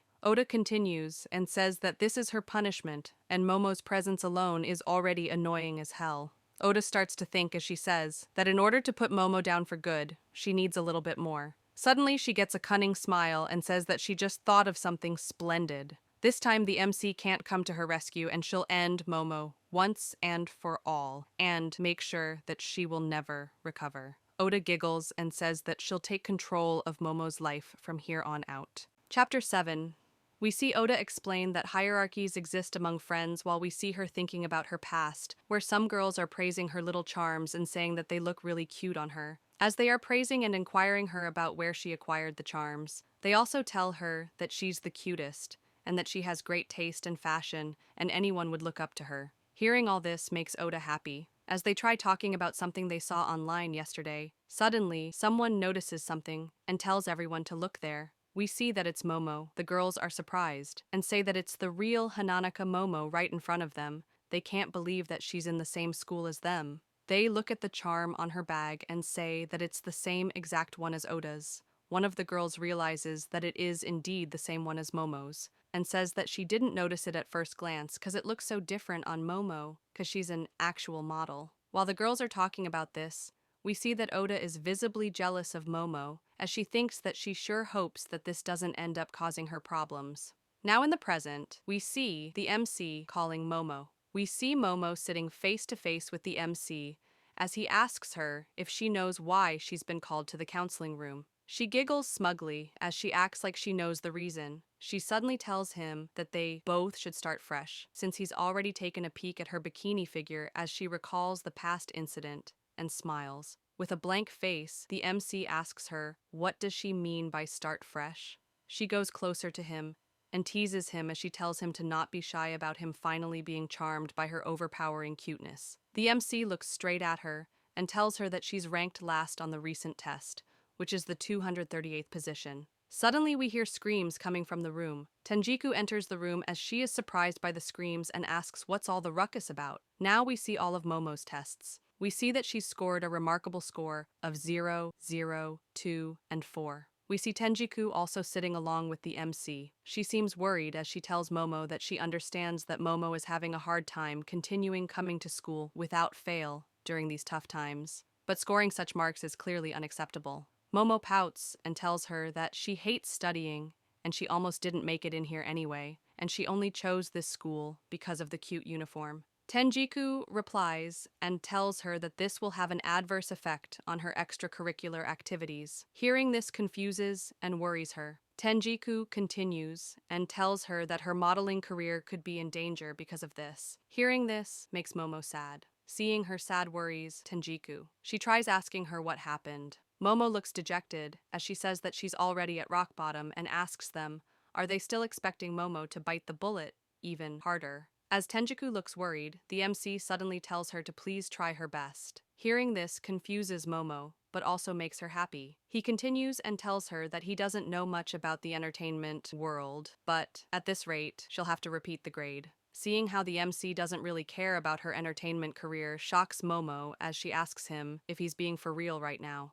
Later in the staff room, we see the MC and Tenjiku sitting and working. Tenjiku looks concerned about Momo as she tells the MC that she feels bad for her. She continues and says that he might not understand how big this whole entertainment business is to Momo. She was actually pretty high in her career before this. She was very popular and almost had the big break she needed. She emphasizes on the almost part. She continues and says that she can't even imagine how devastated Momo must be after her entire career went down the drain just like that. Tenjiku looks sad as she says that, if only there was something they could do to help her. The MC replies and tells her that they are teachers and their job is to guide Momo such that she doesn't end up repeating a grade. Tenjiku screams and tells him that she already knows this very well. She sighs, and as she looks at him, she thinks that it's like he doesn't even have a soul, and blurts out that the rumors were true after all. She suddenly realizes that she said this out loud. She panics and thinks that she shouldn't have said that, and apologizes to him as she tells him that she was really rude right now. She tries to save it by saying that someone who just leapt off a roof to save his student could never be so heartless. She tries more and tells him that he's all smiles in front of students, and he should smile like that more often. The MC does not look impressed by her and just stares at her. She pleads with him to smile a little as he's making her feel uneasy. He replies and asks her if smiling is a teacher's job. Hearing this leaves her completely speechless. Now in the library, we see Momo trying to study. Around the corner, we hear a bunch of girls yapping. One says that she loves the color of the lipstick. The girl replies and says that the lipstick was recommended by Oda from Class 1A online. Another girl replies and says that she saw that too, and that Oda really has a great sense for fashion. One of the girls asks her, wasn't she a fan of Momo before? She replies and says that Momo is a product past its prime, and she no longer posts online either. Momo hears this, and it hits a nerve. She suddenly gets up and shouts at the girls and tells them to shut up as she's trying to study here. Seeing Momo there scares the girls, and they scream. After the girls are gone, we see Momo looking at Oda's social account, and sees that she has over 12,000 followers. Momo looks at it and thinks that what the girls said is true, and that Oda is really popular for a commoner. She looks at her posts and thinks that all her pictures are littered with stickers. But she does have a good sense, though. She thinks that Oda is good at make-believe, and this is practically fraud. She sees Oda's post with the Tsubaki and others, and thinks that she's pretending to be friends with them like always, and she hasn't learned her lesson yet. As Momo looks at the picture, she imagines herself in it. She gets sad as she thinks that, in the end, not a single one of those girls turned out to be Momo's true friend. Suddenly, we see Mari scream at Momo and ask her, didn't she say that she was going to study, and tells her to go somewhere else if she's not studying. Hearing Mari reminds Momo of her horrible grades, she says that she doesn't want to repeat a grade either, and the modeling world is waiting for Momo's grand comeback, so she has to work hard. Suddenly, Momo sees a comment under Oda's post saying that Oda is cuter than Momo. Seeing this makes Momo cry. She takes her phone and shows it to Mari as she cries and asks her who does she think is cuter, and persuades Mari to say that it has to be Momo. Mari gets annoyed at this and tells Momo that neither of them are cute. Mari looks at Momo's phone and questions about Oda being a high school fashion queen and says that she has no idea what she's up to. But regardless of how popular she is online, she's only at the tip of the iceberg. She tells Momo that Momo has 10 times as many followers as her, and she doesn't need to worry. Hearing this makes Momo happy, and she thanks Mari. Mari smiles and tells her that it's nothing. As she focuses on her studies, she tells Momo, but I still agree that your ship has already sailed. Hearing this makes Momo angry. She starts screaming at Mari that she's the ugliest and she's a loner. Mari replies back and tells her that she was just stating the facts and calls Momo annoying. We see Oda notice Momo and Mari arguing. She greets them with a smile and asks them, how are the unpopular freaks doing today? Momo looks at Oda and asks her, what does she want? Oda replies and tells her that she didn't really want to talk about this, and asks Momo if she remembers when Oda said that she was a pro at what she did. Mari replies and says, is she talking about the time when Oda talked about helping a fashion magazine or something? Momo also recalls this and asks Oda what magazine was it again, and flames the magazine editors by calling them useless as they brought on some intern who doesn't know shit. Oda smiles and tells her that's not what she wanted to talk about. She tells Momo that it's basic manners in this industry to at least greet their seniors. Hearing the word seniors confuses Momo. She continues and says that it's not like she wanted to or anything, but it's just that the editors were revamping some stuff, and she happened to get their thumbs up. Oda gets all cheered up and tells Momo that she's becoming a model. She says that they both are in the same business now and tells her that she hopes that they both can work well together. Momo is shocked at hearing this and asks if what she's saying is real. Chapter 8. We see Momo looking at her text to her manager. We see that she's trying to reach her manager and talk about her future as a model. The manager ghosts Momo. Seeing that he's ghosting her makes Momo sad. As she sits on a staircase alone, she says that working hard at school actually cost Momo her job, and Momo is a complete failure. Now we see Tenjiku getting shocked as she receives the news that Momo gave up on studying. The MC is standing next to Tenjiku as she asks Mari, why is Momo giving up at this time? And the makeup tests are next week. Mari remembers Oda telling Momo that she's in the same business as her and replies to Tenjiku that she has no idea, and Momo just became very demoralized all of a sudden. Tenjiku looks concerned. She asks the MC what is he going to do now. She continues and says that Momo missed a lot of classes due to her job, and at this rate, if she gives up her studies also, she'll have to repeat a grade without a doubt. Tenjiku panics more and tells him that at this rate, Momo won't stand a chance in advancing her model career. The MC adjusts his glasses as he calls Mari. He tells her that her chemistry homework is supposed to be due today and tells her to please submit it. Mari tells him that she already has it prepared. He puts out his attendance register and she puts her chemistry assignment on it. He takes the assignment and tells them that he'll be going now. Seeing this nonchalant response leaves Mari and Tenjiku shocked. Tenjiku screams at him and asks him, is that all he has to say about the situation? And asks what will he do about Momo. The MC ignores Tenjiku and keeps walking. She chases him while screaming his name. Mari sees him go and worries. Now we see that Momo is still at the staircase looking at her phone. She's checking Oda's social account and reading her posts. We see Oda post that she has a secret, and in another post saying that maybe something good is about to happen to her. Seeing these posts pisses off Momo. She says that Oda must be eager to announce to everyone that she's going to become a model. Suddenly, Momo goes silent and thinks, why? She suddenly loses her shit and grabs the phone with such force that her phone case breaks. She screams, why does it have to be Oda? Momo goes on a rant that Oda is shorter. She photoshops all her photos, and she is flat-chested. She wonders what kind of strings did Oda pull to get into modeling. Momo continues and says that her feet are much cuter than Oda's too, but suddenly she hears someone asking Oda if she's really becoming a model.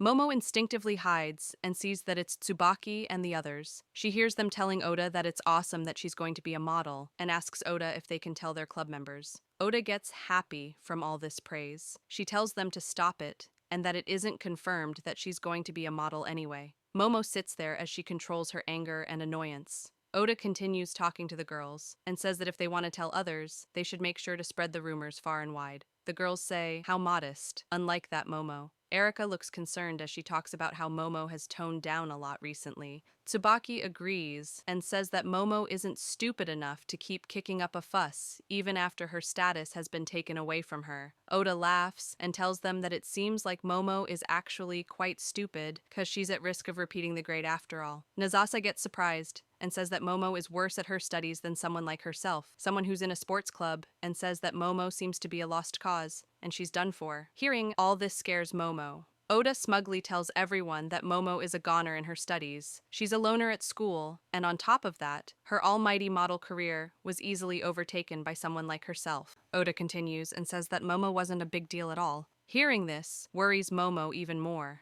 Oda is still yapping as she says that she's still a beginner in the industry, and all she had to do was put in a little effort, and she's already on par with Momo. Nazasa smiles and tells Oda that she shouldn't be too complacent. When things get hectic, she too came close to repeating a grade, just like Momo. Oda takes offense to this and tells Nazasa that she's not as stupid as they think she is. She continues and says that Tsubaki and the rest aren't that bright either, and at least she's above average in terms of test results. Momo hears all this, and her spirit gets broken. She thinks that she's really done for this time. Later, we see Momo thinking that it sucks to not be able to defend herself as she looks at a magazine. She takes a closer look at it and gets shocked. She sees that it's Oda on the cover page, and thinks that Oda is already on the cover page. She thinks about the past and wonders how she was the one on the cover page a while ago. She starts telling herself that she's super cute. She keeps repeating it more and more, and every time she thinks that, she gets sadder and sadder. Now we see Momo barge into the chemistry room where the MC is, as she looks annoyed and pissed. The MC tells her that she's the person he wanted to talk to, and tells her that she hasn't handed in her chemistry homework yet. But before he could finish speaking, she grabs his shirt and asks him if he thinks that she's a bad person. She pushes him into the cabinet and screams at him to say that Momo is cute. The MC gives no reaction. Seeing this makes her more desperate and sad. As she's mounted on top of him, she pleads him to please call her cute. But the MC doesn't say anything. He asks her if that's supposed to be a teacher's job. Suddenly, out of nowhere, she starts removing her shirt. The MC remains calm and tries to tell her that she still hasn't learnt her lesson yet. But once again, she doesn't let him speak. She screams at him and tells him that if he doesn't say that she's cute, she'll make him lose his job for sure this time. She tells him that it's for real this time. With desperation and tears in her eyes, she tells him that she'll make sure that he will say that she's cute till he runs out of breath and tries to tempt him with her virginity in exchange for him saying that she's cute. She suddenly removes her bra. She pushes herself more onto him. She starts removing everything as she tells him that even someone like him shouldn't be able to resist what's right in front of him. She loses her mind as she goes full commando and tells him that she might as well lose it all anyway and might as well take him down with her. The MC has a face of despair as he looks at her commando. We see Momo still on top of the MC as she's full commando now and waiting for his response. He apologizes to her and tells her that he's unable to reciprocate her feelings and that this isn't working out. She asks him if he feels nothing, even if she went commando and risked her life for this. He replies and says, unfortunately, no. She gets sad and sits in a corner while still being commando. He walks away as he tells her to please put some clothes on and tells her to know her limits, even if she's running out of her tricks.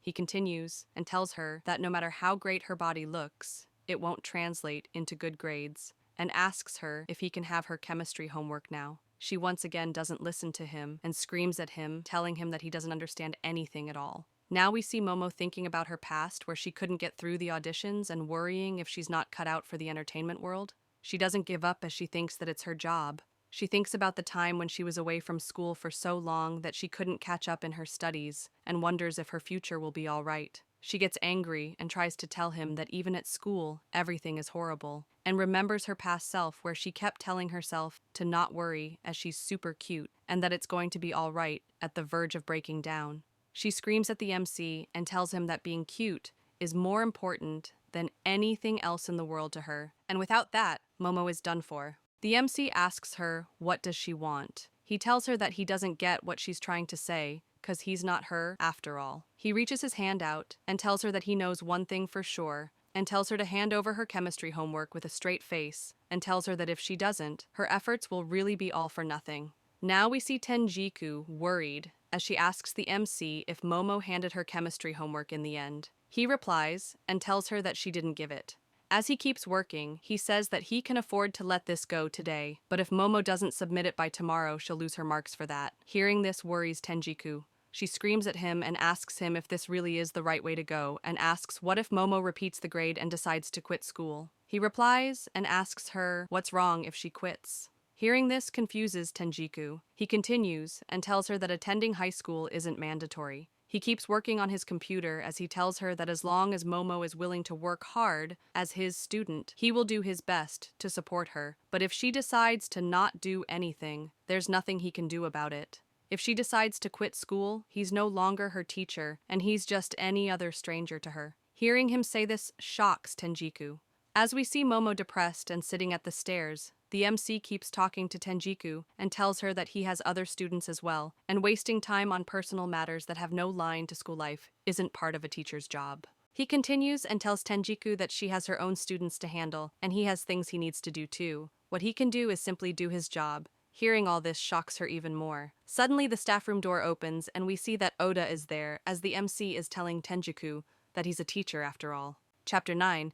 We see Oda standing there and looking at the MC. Tenjiku gets cautious and asks Oda what's wrong and why did she come to the staff room. Oda looks visibly angry as she replies that the MC called her here and asks him what does he want from her and calls him a filthy glasses jerk. The MC replies and asks her why does she think that he called her here. Tenjiku tells the MC to not ask Oda why does she think she's been called here, like as if this is some quiz. Oda gets annoyed and angry and screams at the MC while agreeing with Tenjiku. She tells him that she's not here because she wanted to be here. Hearing this makes the MC say, "So you don't want to be here." He tells them that's mystifying. Hearing this confuses Oda. He continues and tells Oda that she's a student who has always been very rebellious against him, and despite how much she didn't want to come here, she obediently came here without any intention of making fun of him, which surprised him. He mentions the making fun of him part because Momo comes to him and makes fun of him always. He once again asks Oda if she can give him a good reason why he bothered to call her here. This time, he calls her with her index number and name. Hearing this worries her. Now she acts a bit docile and slowly tells them that he maybe called her because she's working as a model now. Hearing this surprises Tenjiku. Oda now awkwardly tells him that she hasn't really told everyone else about it. He stops her and tells her that from the bottom of his heart, he doesn't care about what she does outside in her private life. Hearing this shocks her. He slides a form and tells her that she must request permission to participate in showbiz activities while schooling, and asks her to please fill out the form carefully. After this, he tells her that now, on to the main point. As she looks more worried now, he asks her, "Are you with me?" He tells her that she still hasn't handed her chemistry homework yet. Now we see Momo walking near the staff room. She suddenly hears a loud bang and gets taken by surprise. She sees that it's Oda looking annoyed at the MC and saying that he's a jerk and annoying as heck. She is annoyed at the MC for telling her that if she fails to hand her homework tomorrow, he can't guarantee her passing marks. She looks angry as she says that the way he said it really grinded her gears. As she's thinking about the MC, she runs into Momo. Momo heard her talking and asks Oda if she also didn't hand her chemistry homework as well. Momo is relieved a little, as she's not the only one. Oda doesn't reply and just stands there for a minute. Suddenly, she pushes Momo. As Momo falls on the ground, she asks her what's wrong with her. Oda replies and says, "Sorry," like a little baby. She looks at Momo in a hateful way and tells her that she didn't see her there, and people of lower level than her are invisible to her. Hearing this shocks Momo. Oda walks away as Momo is still on the floor. Suddenly, Momo screams in anger and tells Oda to cut the crap already, and mocks Oda for not handing in her chemistry homework too. We see that Mari is standing behind Momo as she hears Momo scream. Mari slowly calls out to Momo to see if she's okay. Momo turns around. We see that Momo is crying as she tells Mari that she definitely won't give up. She grabs Mari aggressively and tells her that she may not be as successful in her modeling career, but she'll definitely be able to hand in her chemistry home. She continues and tells Mari to show her homework so she can copy it. Mari replies and tells her that it's not possible, and she already handed her homework in. Hearing this makes Momo annoyed. She tells Mari that she's super selfish. Hearing this irritates Mari. She replies and tells her that she's not selfish. While Mari and Momo are arguing, we see someone swiping on their phone. We see that this person has captured everything that Oda did, how she pushed Mari down and how she humiliated her. This person takes all these photos and tweets them. The next morning, we see the students checking their phones. They ask each other if they saw the post from this morning. They wonder if what the post mentioned really happened. They say that real or not, what they saw was pretty messed up. Now we see Oda looking at her laptop while she's still at home. She gets shocked and drops her milk. We see that it's the pictures of her bullying Momo. The pictures are posted with the captions like, "Behold, the countenance of the one who leaked the model Hananaka Momo's incident online." Oda wonders how this all got leaked, cause this incident happened yesterday. She sees people commenting and saying that she looks very different from her selfies as they laugh at her, and some even say that they go to the same school as her and can vouch that Oda is a real bitch. There are other comments which show that they are supporting Momo now. Oda sees all this in shock and says that no one was supposed to know about what she did online. She sees one last comment saying that Oda is a D1 hater of Momo, and she's just jealous of her. This comment completely breaks Oda. Now we see Momo back to her modeling career. She smiles and looks all cute while getting her photos taken. After the shoot, we see someone congratulating Momo for getting to be a model again. Momo thanks her and tells her that she'll give it her all this time with a cheerful voice. The woman continues and asks Momo if the rumors online are true, that bullying was the reason behind all of this. She asks if her attacking the teacher was just a misunderstanding. Momo replies and tells her that it wasn't a misunderstanding. We see that the person asking the questions is recording Momo as this is an interview. Momo continues and tells her that Momo herself got herself into all these misunderstandings, and it is true that she got into trouble with the teacher, and Momo even dragged people who were uninvolved into this mess. Hearing this surprises the woman. She asks Momo, what does she mean by that she herself got into the misunderstanding? Momo replies to her while checking her phone. She tells her that she accidentally let the teacher see a bit of her underwear, maybe. Hearing this confuses the woman even more. She asks Momo if she actually likes the teacher. Hearing this creeps out Momo. She replies and tells her that she will never like him in a million years for sure, and that the teacher is a terrible person to begin with. In the school, we see someone looking at the magazine cover which has Momo's face on it. Suddenly they crumble the cover. we see that this person is Oda. Momo looks at Oda and tells her that she'll probably never have a chance to get featured on this magazine and tells her to look at what has happened to her so-called modeling career. Momo continues and asks her, "It's all over, isn't it?" Oda looks scared as she asks Momo if she's the one who did it. Oda screams at Momo and tells her that she used Mari to get the better of her. Momo looks at Oda like she's some lame person and asks her why would she do such a thing, and that she has no idea how Momo felt. Momo tells her that she definitely thought that it was Tsubaki and the girls who pulled off that blackboard gimmick. But she didn't think that they would go as far as shaming her online, and honestly, that was the last straw. Hearing this makes Oda start stuttering as she tries to find words to say. Momo tells her that nobody cares about it now anyway, because she admitted that she did something bad, and makes it clear to Oda that she wasn't the one to get dumped by the MC. Momo looks serious as she tells Oda that since she's trying so hard to pick a fight with her, she needs to find the guts to do it in herself, and tells Oda to stop cowering behind Tsubaki and the others and face her head-on. Suddenly, Momo smiles with a book in her hand and tells Oda that she already handed in her chemistry homework and got her results back. She tells Oda that she really doesn't stand any chance of beating her. She cheerfully goes away as she tells Oda good luck with whatever she's up to now. Oda looks at Momo, go to Mari cheerfully, and being happy. Seeing Momo happy makes Oda annoyed. Oda sits there while looking at her phone and repeatedly saying that Momo is annoying. Oda looks at her social account and sees that everyone is supporting Momo and shit talking about her. Seeing this makes Oda worry and think that this is no good. Nobody is supporting her, even if she uses her fake accounts to defend herself. She thinks that if it wasn't Mari who leaked the images, it has to be the MC. She continues to think that she has no idea what methods the MC used to get all the information about her, but he seems to be hard-pressed and a virgin. She wonders if he likes Momo. She thinks that it makes sense now, as she thinks that he did this for Momo because he likes her. She gets angry thinking that he's supposed to be a teacher and he gave in just because Momo cheekily sucked up to him. Suddenly, Oda notices something. She looks at Momo's account, in which Momo posted that she's sorry for the misunderstanding. She says that she's back and fully recharged and will give her everything. Oda looks at all the positive replies to Momo's post and all the support she's getting and gets more jealous. She wonders why is Momo getting all the good attention. She thinks of Momo and says that she's no big deal and she's not cute at all. Oda thinks that she's way cuter than Momo, but suddenly someone calls her name.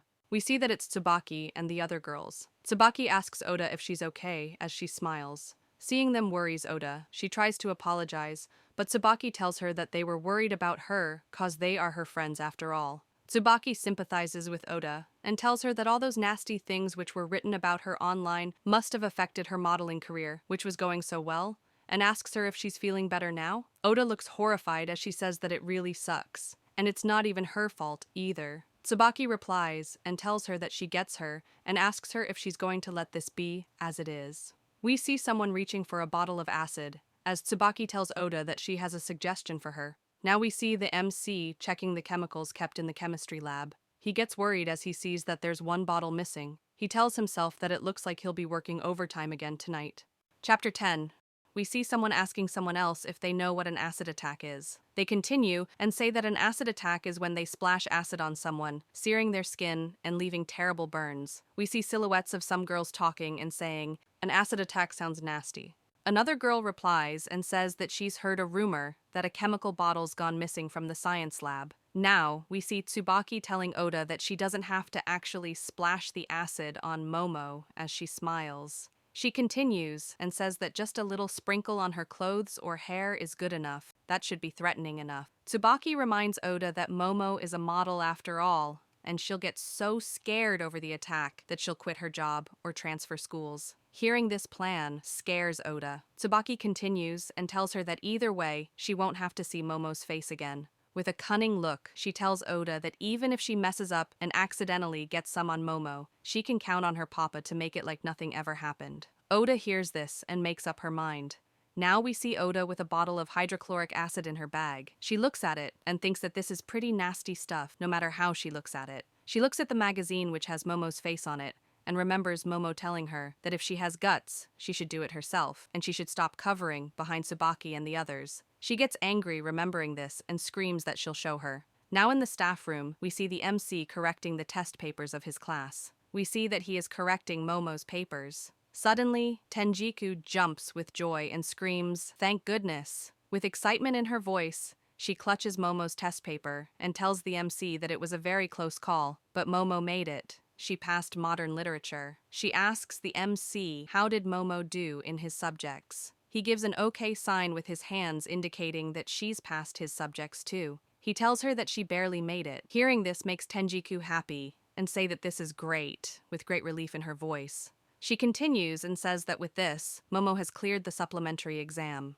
The MC agrees with her. Tenjiku says that Momo can keep on with her modeling career without any worry now. We see that Akashi is listening to them from behind. He looks shocked as he asks, "Why is the MC still as emotionless as ever?" The MC replies and says, "As I always say, this isn't part of a teacher's job." Hearing this shocks Sakaede and Amari. Sakaede asks if the MC can't feel happy for her just once. Suddenly, the MC tells Tenjiku that some of her students from Class 1B have failed his chemistry exam and asks her what will she do about them. Hearing this shocks Tenjiku. This worries Tenjiku about her own class as she sees that their marks are pretty bad. The MC gets up as he reminds her that he told her before to pay more attention to her own class before worrying about others. If she doesn't, she'll miss out on the people who can still be saved. He says this and walks away. Tenjiku is stunned after hearing this. Akashi looks concerned for Tenjiku and says that the MC is being pretty harsh today. Amari replies and says that there's the issue with the missing chemical bottle. Sakaede also adds to it and says that if the MC can't find the missing chemical by the end of the week, he has to escalate it to the admins.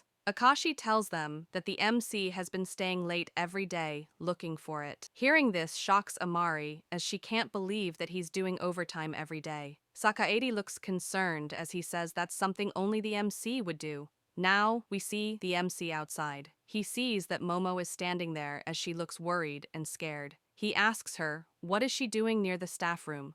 With fear on her face and tears in her eyes, she asks him if she passed the exam. As she trembles, she tells him that this is the first time she studied this hard. She continues and says that she finally got her job back, but it's all pointless if she fails the exam now. The MC replies and tells her that he's always been encouraging her to study hard, but this time, he suddenly calls Mari and tells her that this is all thanks to her and thanks her. Hearing this confuses Mari. He continues and tells them that he could have tutored Momo himself, but he read that it's more effective for students to help each other with their studies, and he believes that they owe these results to Mari's constant effort. Hearing this surprises Momo. She asks him if this means that she passed. He replies and tells them that both of them worked very hard.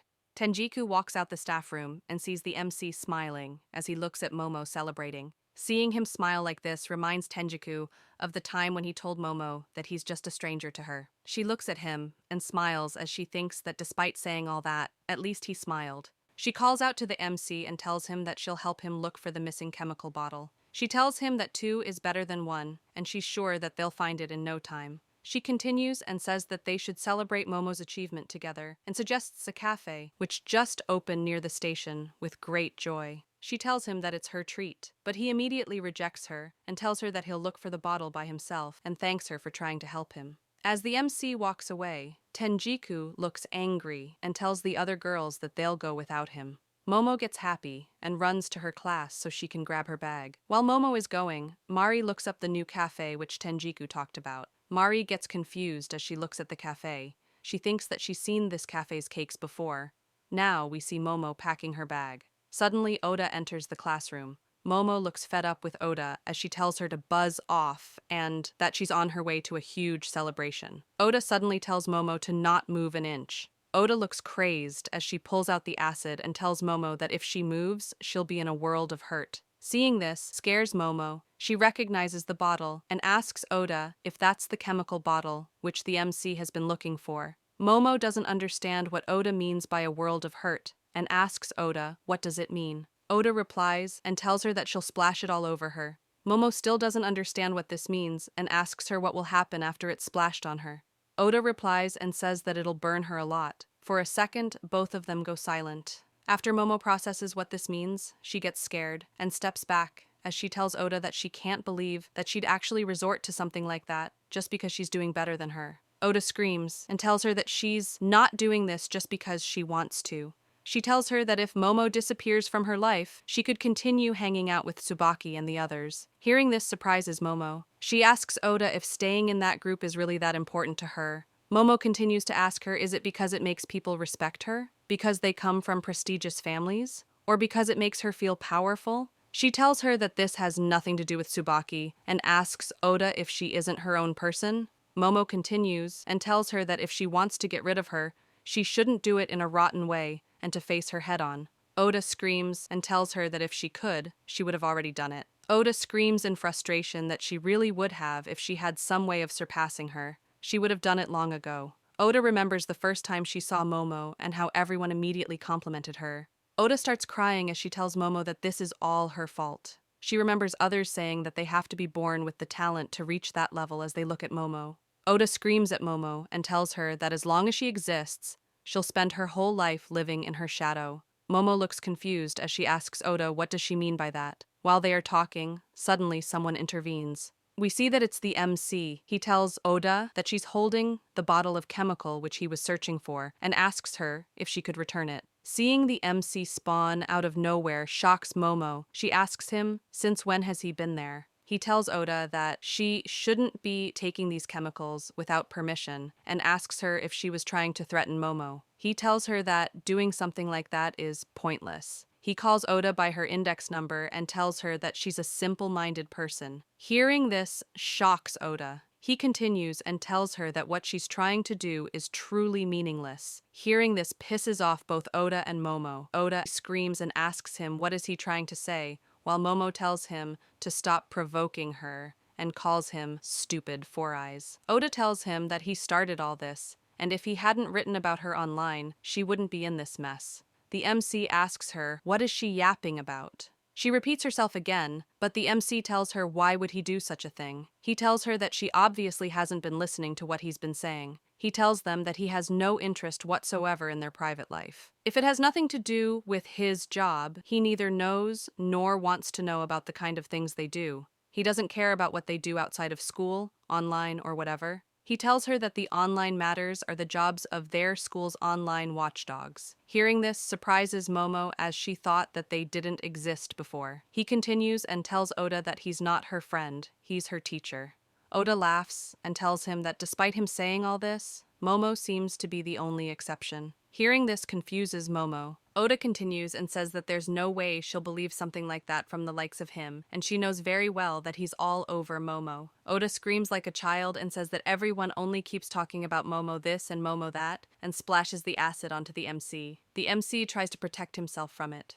Oda stands there in horror as she realizes what she just did, and Momo stands behind her in shock too. Momo runs to the MC to help him.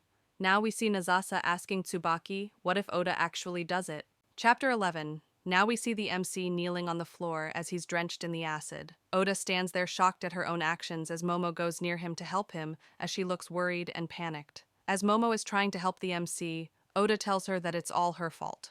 Suddenly, the MC calmly tells Oda that this stuff is dangerous to the eyes. Hearing him be so calm shocks them. Oda looks confused and shocked as she asks him why hasn't anything happened to him. He calmly tells her that he told her before that doing all this is meaningless. He asks this illiterate fuck if she even read the bottle label clearly. She tells him that it did say it was hydrochloric acid. He replies and tells her that it's diluted hydrochloric acid for use in the classroom. Now we see the MC outside the science room removing his shirt and glasses. He continues talking and says that it indeed is hydrochloric acid still, but it isn't strong enough to harm someone badly. As he cleans himself under a tap, he tells them that it is still a dangerous chemical and should be washed off immediately. He tells them that they should avoid direct contact, or they might get skin inflammations, and should the concentration be any higher than this, they should seek immediate medical attention. Oda looks shocked as she says that Tsubaki and the others told her that this would do serious damage. The MC closes the tap as he calls Oda. He tells her dumbass that it's about time she started looking at her own shortcomings. It was negligence on her part to not have realized upon seeing the bottle, and as a matter of fact, her grades in chemistry have been rather disappointing, and in addition to the chemistry homework she failed to hand in, she was absent in the supplementary exam as well. Her current standing is at the bottom of the cohort. If she doesn't put in any more effort than even Momo is, she's going to have to repeat the grade. Hearing him say this surprises and confuses Momo. She asks him to hold a minute,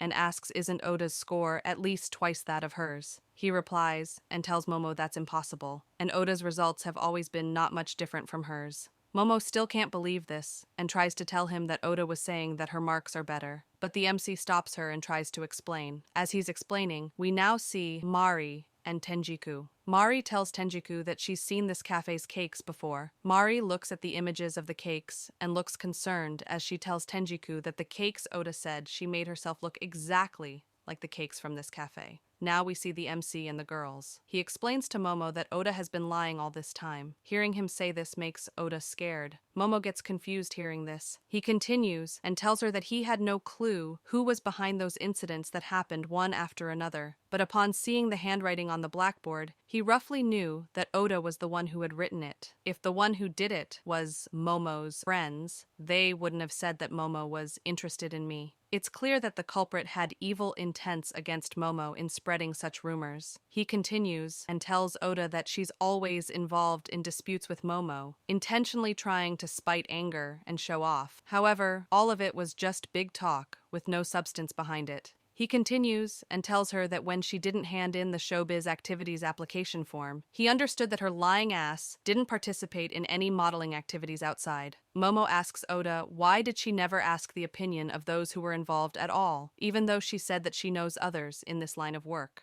Momo gets concerned and asks her why. Why did she still do such things, despite knowing that she'll eventually be found out? She tells her that she's only going to make a fool out of herself. Hearing this pisses Oda off. She bites her lips in frustration and helplessness. He continues and asks if she did all this so that she could feel superior. It may be true that lying can help her achieve more satisfaction, but that doesn't make her a better person at all. What she needs to do right now is to show the world her true potential, instead of continuing to lie to get the whole world on her side. Instead of closing her eyes from the truth and spouting every lie that comes into her head, she needs the strength to face truth head on. He grabs the chemical and notes down that he found it as he tells her that thankfully, he has no interest whatsoever in her private life. He doesn't care what she does outside school. He calls Oda and tells her that he wants her to make an apology for what she's done today, hand in her chemistry homework on time, and take the makeup supplementary exam. She tries to say something, but he continues and tells her that if he were to go by the rulebook, he would have given up on her already. But as long as she's willing to work hard, he will support her as much as possible as her teacher.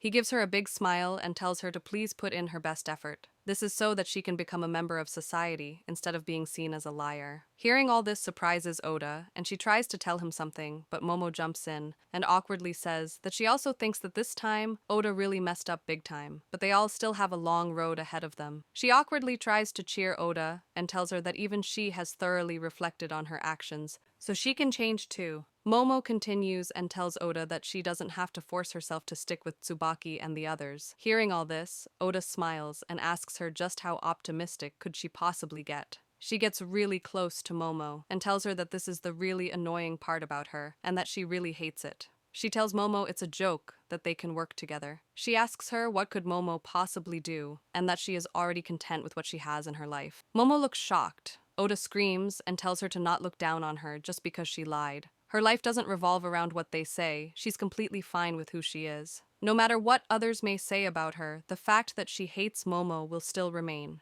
She says that she just can't stand the fact that Momo is always so blessed and can hold her head up high. She keeps screaming and asks them if they think she has a chance of beating Momo at anything besides academics, even if she puts in effort. She tells them that she can't do it, and that everyone is good at different things. She stands a much better chance at making her life shine when she sticks with Tsubaki and the others. Oda calls the MC and tells him that she may be stupid, but she's not that stupid. She asks him if he knows how disgusted she feels just by looking at him. As the MC just stands there and smiles, she continues screaming and tells him that he may be able to deceive Momo and the others with that suspicious-looking fake smile of his, but he'll never be able to get past her. She gets in his face and tells him that he really doesn't understand. As he keeps smiling, she tells him that he doesn't understand a single thing about her or the rest of the students. He's just doing this because he thinks that this is funny. Hearing all this shocks and confuses Momo.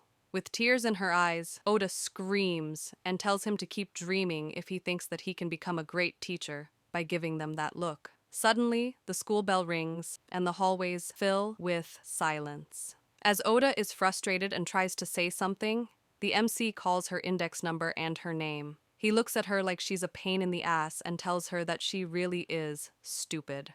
In the garden of the school, we see Nazasa asking Tsubaki if they are cutting off Oda, as she sounds confused. Nazasa looks concerned as she tells Tsubaki that those chemicals won't cause much harm anyway and asks, weren't they just for fun? Tsubaki asks Nazasa, what are you saying? Tsubaki continues and tells her that she was laughing behind Oda's back and saying that Oda is really an idiot and that she's a pathetic girl that's willing to tell any lie to just show off. As she is reading some papers, she tells Nazasa that she hates narcissist Momo for betraying them, but she hates liars even more. Oda continues doing all these things in secret, while not knowing that she's already been found out. Tsubaki continues and says that, thankfully the pictures came just in time. She keeps her phone down and says that it kinda feels like they are done with cleaning up.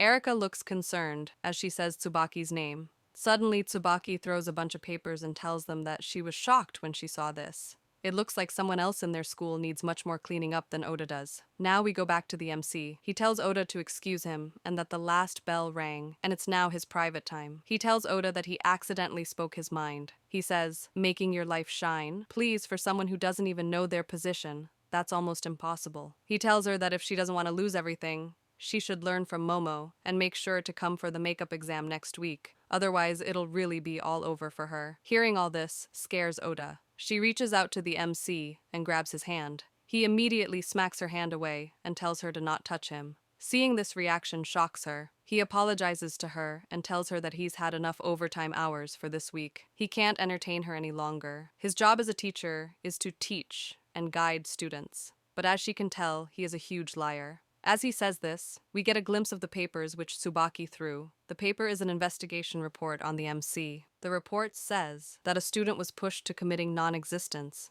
and the teacher may have been too harsh on the student. Chapter 12. Now we see a room cluttered as someone says that they so freaking woozy, and that they've been sleeping all day every day and can't sleep anymore. Now we see that it's Oda in her room as half her body hangs off the bed, and she questions how long has she been away from school. She wonders if it's been a week or 2 weeks. Now we see Mari at an amusement park, as she looks like she hates being there. We see Momo holding 2 juices and screaming at Mari as she asks her why does she have a dull look on her face, and that she's even making Momo buy stuff for her. Momo looks pissed as she asks, didn't she say that she wanted to see her, and that Momo went all this way to invite her out for this? She reminds Mari that she is a super cutesy celebrity as well. Momo continues and tells Mari that the clothes she's wearing are lame, and if Momo didn't buy that shirt for her, she wouldn't be in this lame-ass mess. Mari still stays silent and takes the juice.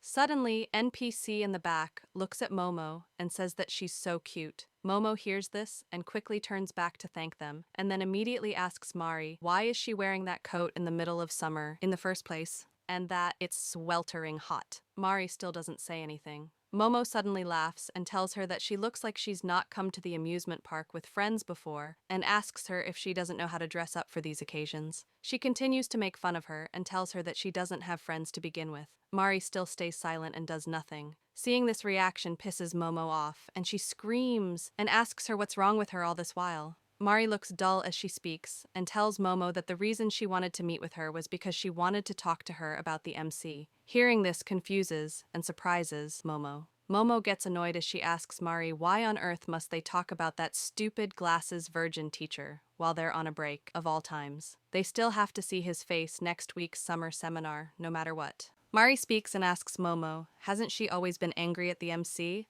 She remembers the day when Momo said that she wants to celebrate but came late looking really furious. Mari continues and says that the MC, being the teacher he is, somehow went home despite being utterly drenched, but they both never spoke a word. In the end, Oda hasn't come to school at all till the vacation started.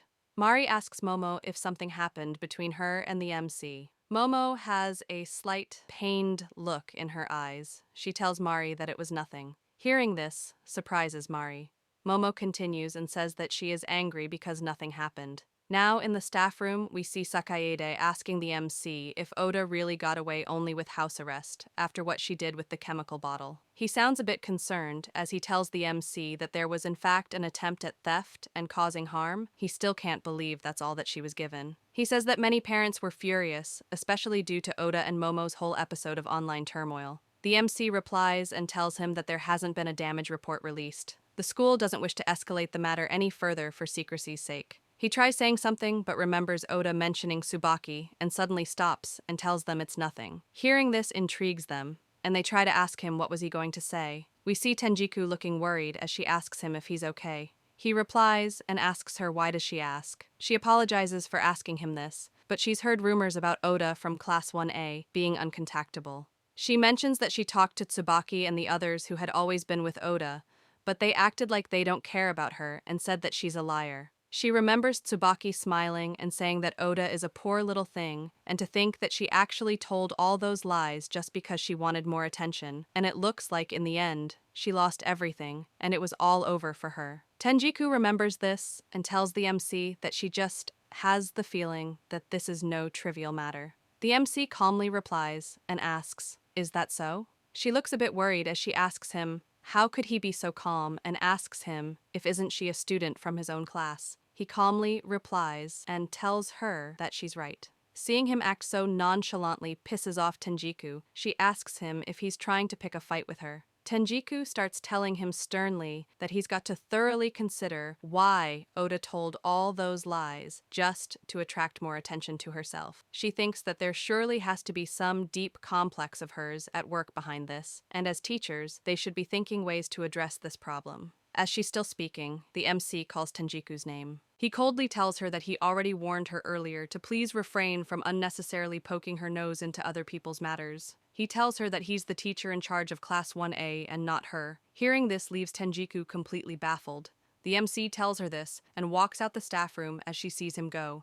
She immediately gets angry and screams, "What the hell," to the other teachers. Amari speaks and says that this is yet another ordinary day at work for the MC, and asks why on earth is he in such a suffocating outfit in this summer heat. Amari tries to console Tenjiku and tells her that she doesn't have to bother with him. Someone else says that they do agree that the MC is too cold and rigid. Hearing this makes Amari ask, "You think so too?" Now we see that it's Sakaedi saying this. As he's texting on his phone, he tells Tenjiku that he doesn't really dislike the way the MC handles these things though. And honestly speaking, he thinks it's already a miracle that he's still sticking with Class 1A as their teacher. And what he says does turn off people at times though. Now we see that Sakaedi is actually texting his students. The student texts that she handled the Shokun Sensei matter and asks him to praise her. She also tells him to go out with her for real if she scores well on the test. He replies and texts her that he'll think about it after she graduates, and that now is a pretty bad time to be talking about this. As he's texting the student all this, he talks to Tenjiku about the MC and says that it's enough as long as the MC puts in sufficient effort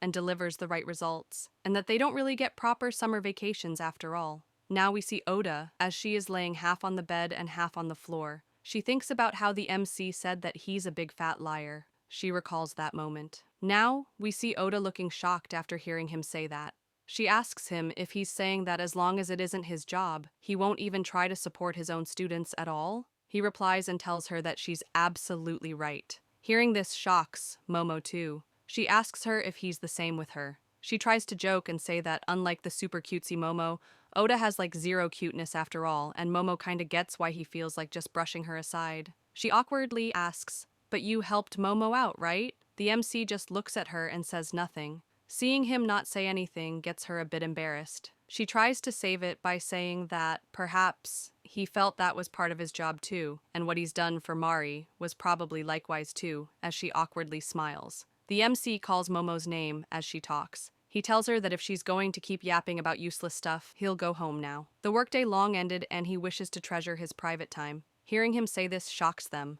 Oda slowly speaks and whispers, "You're better off." Momo couldn't hear this, so she asks Oda what did she say. Oda suddenly screams in anger and asks the MC that he didn't want a world where they must lie to get their way. She questions, what is he doing right now then? He should just quit being a teacher right now. She asks him, why did he even become a teacher in the first place? He replies and tells her, "I think the girl next to you knows the answer to that best." We see Oda on the floor, thinking about what he said in the end. As we see the MC in the school, we see Oda thinking about him and screaming in frustration as she says, "You stupid four eyes, haven't you realized that whatever you've been saying is just like your class? They're all tortuous as hell." The MC looks out the window as he hears the cicada crying and realizes that summer has come. He thinks this and says that it's the season he hates the most. The next day, we see Tenjiku asking Hiragi, "Where is the MC today?" Hiragi replies and tells her that he took 5 days of paid leaves because it's summer vacation. Hearing this shocks Tenjiku. She tells him that he's in charge of 1A and doesn't he have a seminar to run. Hiragi replies and tells her that he has the right to take leaves as she looks worried. Chapter 13. We see Hiragi calling all the first-year students and telling them that the 3-day, 2-night summer camp will officially begin today. She continues and says that the participation in this camp is optional. This year, they are seeing many more participants than last year. The teachers all express their happiness towards this increase in students' willingness to learn. As she's saying this, someone interrupts her. We see that this person is Momo. She looks concerned as she tells Hiragi that the teacher for Class 1A isn't here yet. Now we see that Momo has learned that the MC is not coming to the camp. She screams in anger and says that this is utterly unbelievable and questions how he can just take leave at a time like this. We see that Momo is talking to Mari. Mari tells Momo that it certainly is unfortunate, but she's heard that the MC is still coming tonight and says that she's worried that he might not be feeling well. Momo, being absolutely angry, says, "Yeah, as unfortunate as it may be, but that's not the point." She says that the students all forked out money to come here to study and questions. Isn't it the teacher's job to properly help their students? Mari is creeped out a little by this and asks Momo why is she suddenly so desperate. Momo replies with desperation in her eyes and says, "Of course Momo will be desperate." She pulls out maths and physics books with worry written all over her face. She screams and tells Mari that Momo is planning to audition for a quiz game show beginning next year. If the MC doesn't force them to study, the whole world will find out how stupid Momo is. After finding out that this is the reason for her desperation, Mari thinks that everyone already knows that Momo is stupid. Momo keeps losing her shit as the teachers look at her. Sakede looks at her and says that Momo has lost her mind. Akashi looks worried as he tells that Momo will be a disgrace to the school with an attitude like that. Amari asks them, "Hasn't that girl already had a change of heart?" To that, Akashi replies and tells that high school girls can be tough to deal with. Tenjiku looks worried, as well as she says that the MC fits the bill more than Momo, if they are speaking of hard to deal with, and says that she can't believe that he really took a leave. She looks at Sakede's class and says that his class is really well behaved. His class has the highest participation rate in this year's camp again, more than any other class, and on top of that, they're all really helpful too. Tenjiku cries and says that it's so sweet, but on the other hand, she usually gets belittled by the students. Akashi also cries with her and agrees with her. Akashi asks Sakede if there's some sort of secret formula to this. He looks at them for a minute and smiles as he says, "That's a secret." As the teachers are talking about this, we see Momo and Mari eating together. Momo asks Mari if she wants to take a bath after eating. Mari replies and tells her that she'll take a bath at the end of the day and that she wants to go when there's no one else around. Momo asks her why and if she's on her period. She tells Mari that it's okay and that she'll go ahead first then. She likes to take long baths to keep her good looks. Suddenly, Momo thinks of something. She gets a bit stern and tells Mari that last time she told Mari that her clothes look very lame. They're so unfashionable and out of season. She tells Mari that she should really go study fashion more. Mari gets annoyed and tells Momo to just go already if she said that she's going. Momo walks away as she says, "Fine." Mari looks at her hand and thinks if it were the old her, there'd be no way she'd go to this camp. Now we see Mari in her room. She picks out a dress with short sleeves from a bag and thinks about what Momo said about her fashion. Mari thinks that she's not gonna let Momo dress her up like that. She removes her jacket and throws it on the ground. She looks at her arms and sees all the marks she's left on herself. Her eyes go crazy as she thinks that though there are plenty of scars left behind, she was lucky that there were no other hand-numbing after effects. Her eyes get more crazy as she thinks about the MC and questions if he'll dislike a girl like her. She thinks that maybe he'll prefer a girl like Momo, who's gorgeous and cute. She suddenly stops herself and thinks that she doesn't want this. At this rate, she's just like Oda. As Mari talks about Oda, Oda in her house sneezes. Now we see Momo in the bath as she thinks that no matter how much she believes in it, no matter how much she thinks about it, teachers have to be just what teachers should be. As she's soaking in the bath, she thinks that it's not like anyone asked them to constantly stand by their side or work 24/7 without sleep. She recalls the MC telling her that as long as she's his student, he'll continue to support her.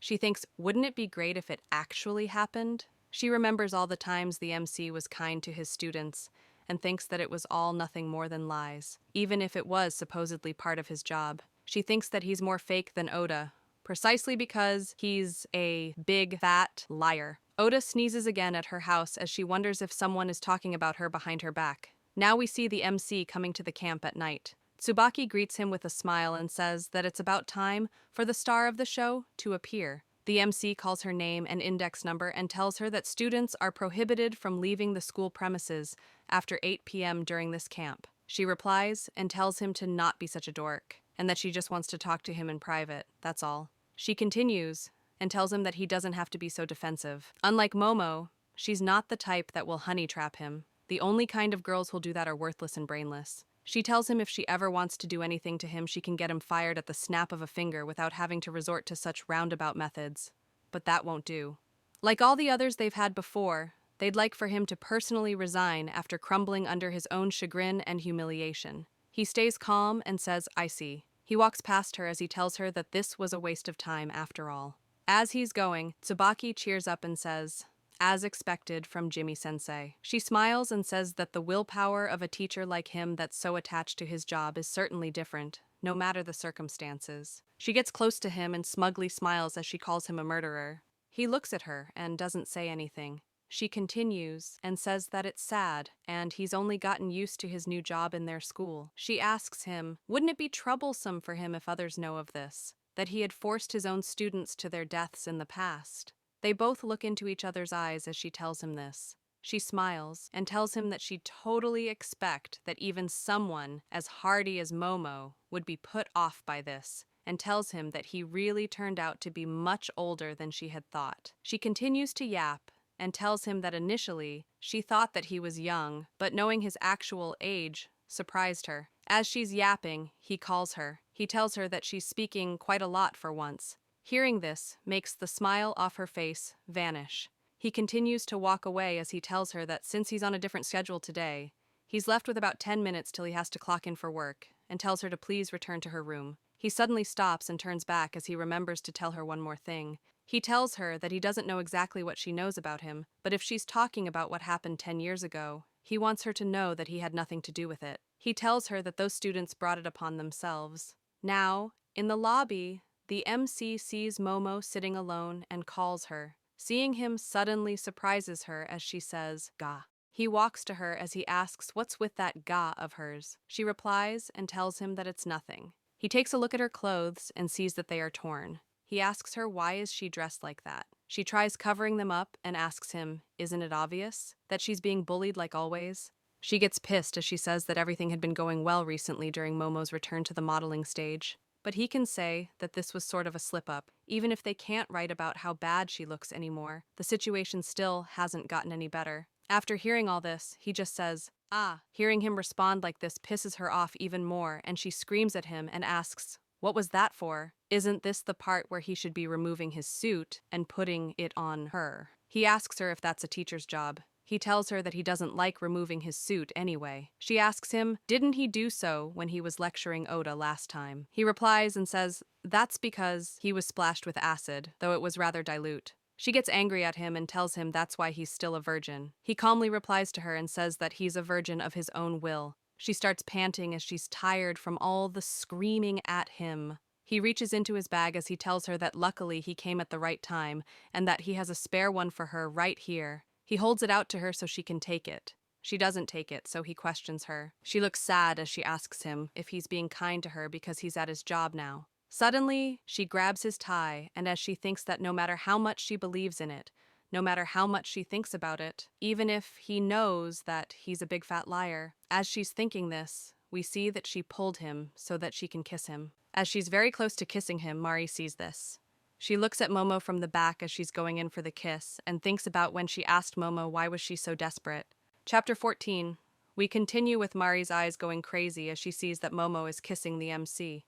We actually see that Momo just went up close to him. She steps back and starts to laugh. With a cheeky smile on her face, she asks him if what she did surprised him, as she looks at the MC who has a surprised face. She continues to laugh as she tells him to not be mistaken. She asks him if he actually thought that the super cutesy Momo would actually want to kiss a Mr. Virgin Glasses like him. As she's saying this, we see that Mari is hiding and listening to everything as she looks worried. Momo acts smug and says that it felt great. She continues and says, "So you're still able to maintain a straight face even after that, huh? You big fat liar." She says that she still thinks that he's damn lame and disgusting, but he's still reliable at times, so he's not that bad. As she's saying this, the MC just stands there without saying a thing. She continues yapping and says that leaving Oda aside for now, and Tsubaki and Nagisa too, and Erika and the others. But if we take Mari for example, even for a crappy teacher like him, he really needs to learn to treasure students who place their trust in him. She sees that he's not responding at all, so she calls his name.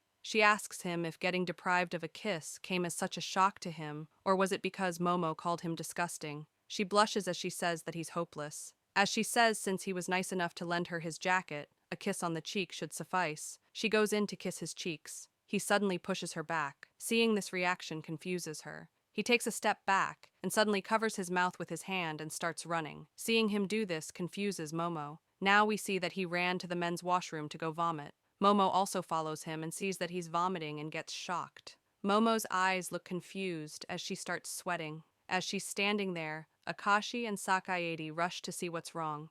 Akashi looks at the MC and asks him if he's okay. They ask him if he's feeling unwell and if this is why he took leave today. As Momo stands there pale and shocked, they ask her why is she in the gents' toilet and what's going on here. Momo is at the verge of tears as she mumbles and tries to explain to them that she tried to kiss the MC on the cheeks. She suddenly bursts out crying and runs away as she calls the MC a stupid virgin glasses and that he's really horrible. Seeing her react like this worries the other teachers. As they are looking at her run, Sakaede asks Akashi what's wrong with her, to which he replies and says that he doesn't know. Now, Akashi looks at the MC and asks him if he's all right, and sees him wiping his mouth as he looks very sick and tired.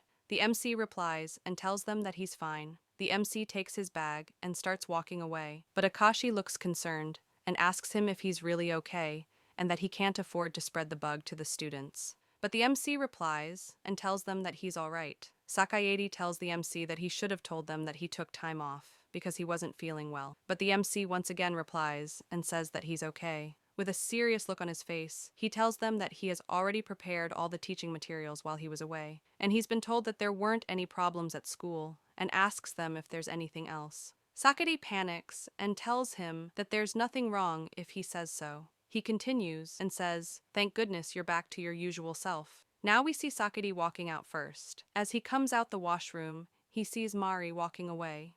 As everyone is going back, Sakaede calls the MC. The MC turns around and asks him what's the matter. Sakaede smiles and tells him that he doesn't look too good and suggests that they should go outside to get some fresh air. The MC hits him with one of his famous lines, "Is that a part of a teacher's job?" Sakaede replies and tells him, yes it is, and that he wants to talk to him about tomorrow's recreational activities. The MC thinks for a bit and agrees with him. Now we see someone lighting a cigarette. We see that it's Sakaede. He blows a puff and asks the MC if seeing him smoke surprised him. He continues and tells him that he hasn't been smoking much lately because it's expensive. But having so much work to finish till you can start taking leave really puts the stress on. He tells him that he kinda envies him for being able to take leave just like that. He continues and tells him that he's not making fun of him, rather he looks up to him. Hearing this makes the MC stop for a second. Sakaede smiles and tells the MC that he's not just well known among the teachers. Everyone in the whole school has his name engraved into their memories. From the very first day, to say the least. He remembers the MC talking to a student of a different class and tells him that he's able to name anyone he meets in an instant, and he even knows which class they're from or what position they hold like the back of his hand. And that's not all. The most well-known fact is that he never even works overtime, and yet he still manages to finish his work, and that he has plenty of qualifications too. However, it seems that he sucks at dealing with girls. The MC just stands there in silence. Sakaede keeps talking and tells him that, like just now, which he managed to catch a little glimpse of near the end, he's really someone who's not to be underestimated. Sakaede laughs and tells him that puking was definitely too much, and that Momo is a celebrity, and as expected, She certainly is cute. He can understand if the MC was feeling tense around her, but he should remember that they are teachers. He admits that it is tough since the students constantly try to distract them from doing their jobs properly. At most, he should just think of them as cute little pets, and he doesn't have to remember every single thing about them. He remembers Mari passing by the washroom and tells him that he might find himself in a world of hurt. The MC finally speaks and calls Sakaede and asks him, weren't they going to talk about the recreational activities? Now, we see Momo looking shocked and defeated. She thinks that what happened was utterly humiliating, and thanks to those shocking events, it's her turn to coop herself up in the toilet. She goes to her room as she thinks about this. Suddenly we see Mari greet Momo with, "You're late." Momo tries to hide what happened by just saying that a lot of things happened. She tries to change the topic and ask Mari if she's already done bathing, and tries to tell her that she only took a shower. But before she can finish saying this, Mari replies and says, "By a lot of things? You mean you trying to kiss Jimmy-sensei, right?" Hearing this surprises Momo. Momo looks worried as she stutters and asks Mari if she saw them. Mari replies and says that she saw everything right up to the point where she caused him to puke his guts out. Momo immediately screams and says, "Then doesn't that show you how terrible he is?" Momo only meant it as a joke, and before Momo finishes what she was saying, Mari asks, "A joke?" with a serious tone.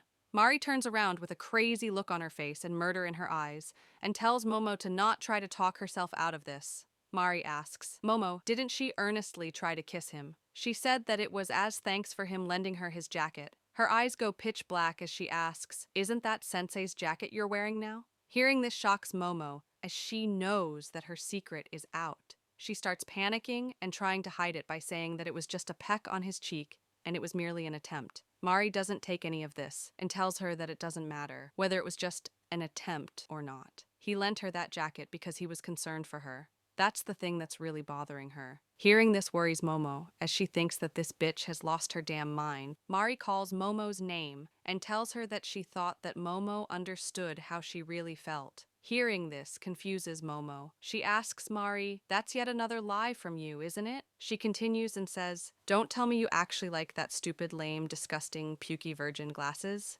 Now we see Nagisa and Erika. Nagisa looks worried as she says that they're late for camp, big time, and that Tsubaki will surely be upset at this rate. Erika tells her that they couldn't help it, as she had things to settle at home, while Nagisa had a match to participate in just now. Nagisa agrees with her. She continues and says that there's no point in them joining this camp in the first place. Erika and Tsubaki both undoubtedly have excellent grades, and she hates studying anyway. She remembers the MC and says that it's their summer vacation, and she can't believe that they have to spend it looking at that glasses freak. She gets sick thinking about him and says that it makes her want to throw up. Suddenly, Erika calls Nagisa. She looks out the window and smiles as she tells her that the night view is so pretty. Erika tells her that this is a breathtaking view, to which Nagisa replies that they are on high ground after all. Nagisa looks a bit sad as she says that, unlike the surrounding mountains where all they can see are just trees, this place has nothing obstructing its view, and says that it would be better if there was at least a hotel store, but they won't be delivering any magazine. Suddenly, she says that literally no one will ever find out if someone ever dies here. Hearing this makes Erika tell her to not say such scary things. Nagisa replies and says that it's still not as bad as Tsubaki. As they are saying this, they suddenly hear something. They suddenly see Mari tackling Momo out of her room like an absolute pro footballer. As Mari's grabbing the jacket which Momo is wearing, she screams at her and says, "Then take that jacket off this instant, you bitch. If you're not going to take it off yourself, I will." Momo screams back and tells her, "Momo borrowed the jacket from him, so what does it have to do with you? If you're jealous, then just say so, you introvert." Suddenly, Mari starts tearing up and slaps Momo. Immediately after the slap, Mari realizes what she did and stops. Momo starts crying as she holds her cheek and asks Mari, "How could you lay your hands on a model's face? Me, super cutesy, Momo's face." Hearing this pisses off Mari and she tells Momo to shut up and that she's a narcissist.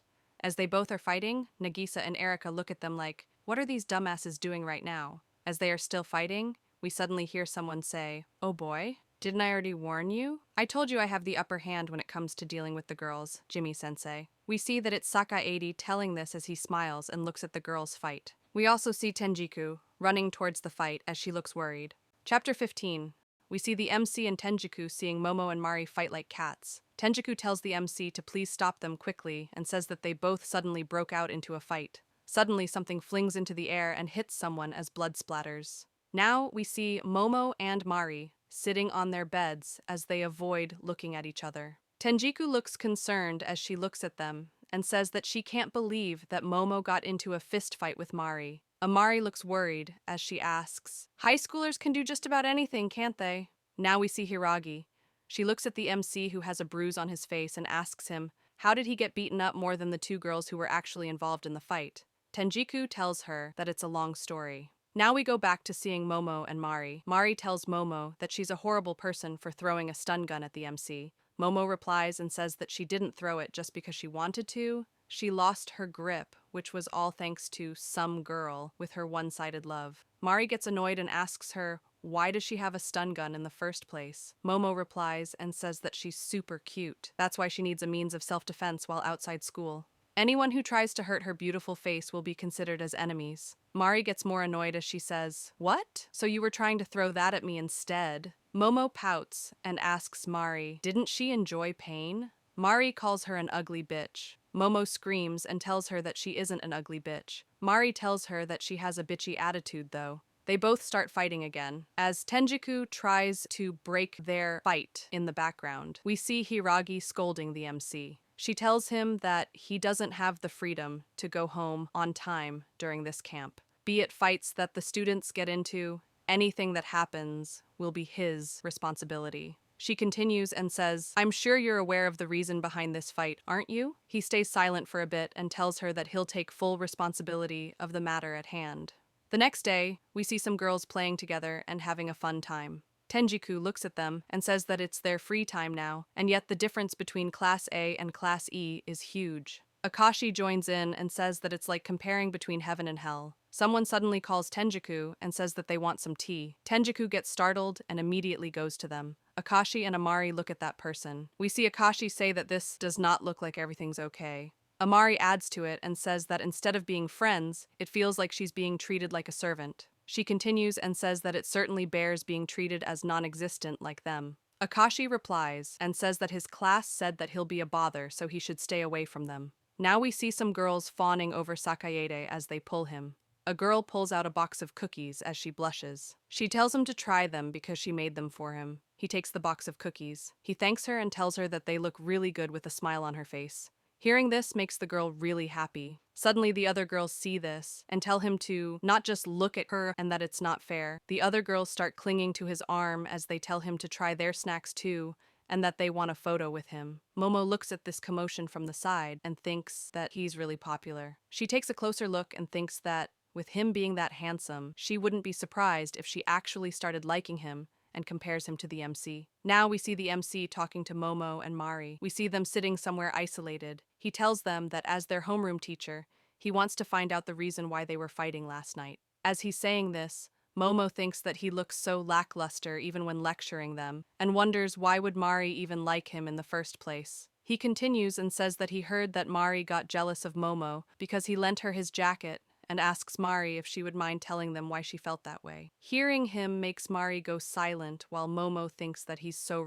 retarded. Mari starts blushing as she tries to say something. Momo gets impatient and asks Mari if she can't spit it out already. She gets more annoyed and says that if she doesn't tell it straight to his face, this filthy virgin will never get it. Mari tries to stop her, but Momo starts saying something. Suddenly, Sakayede comes from the back and tosses the cookie he received from the girl into Momo's mouth to stop her as he apologizes to her for interrupting. He whispers in her ear, "That's as far as you should go. A confession has to be made by the person themselves. Otherwise, won't it be too mean to Mari?" He continues and tells her that he'll somehow make the MC accept it and asks Momo to go make up with Mari in the meantime. As she holds the cookie in her hand, she sees Sakayede waving at her as he heads towards the MC. Sakayede goes to the MC and asks him if he can borrow him for a minute, as he has something to tell him. The MC asks him, is it a part of the job? Sakayede replies and tells him that it's part of the job. Momo looks at them talking and thinks that Sakayede is a good guy, and no wonder his students even baked cookies for him.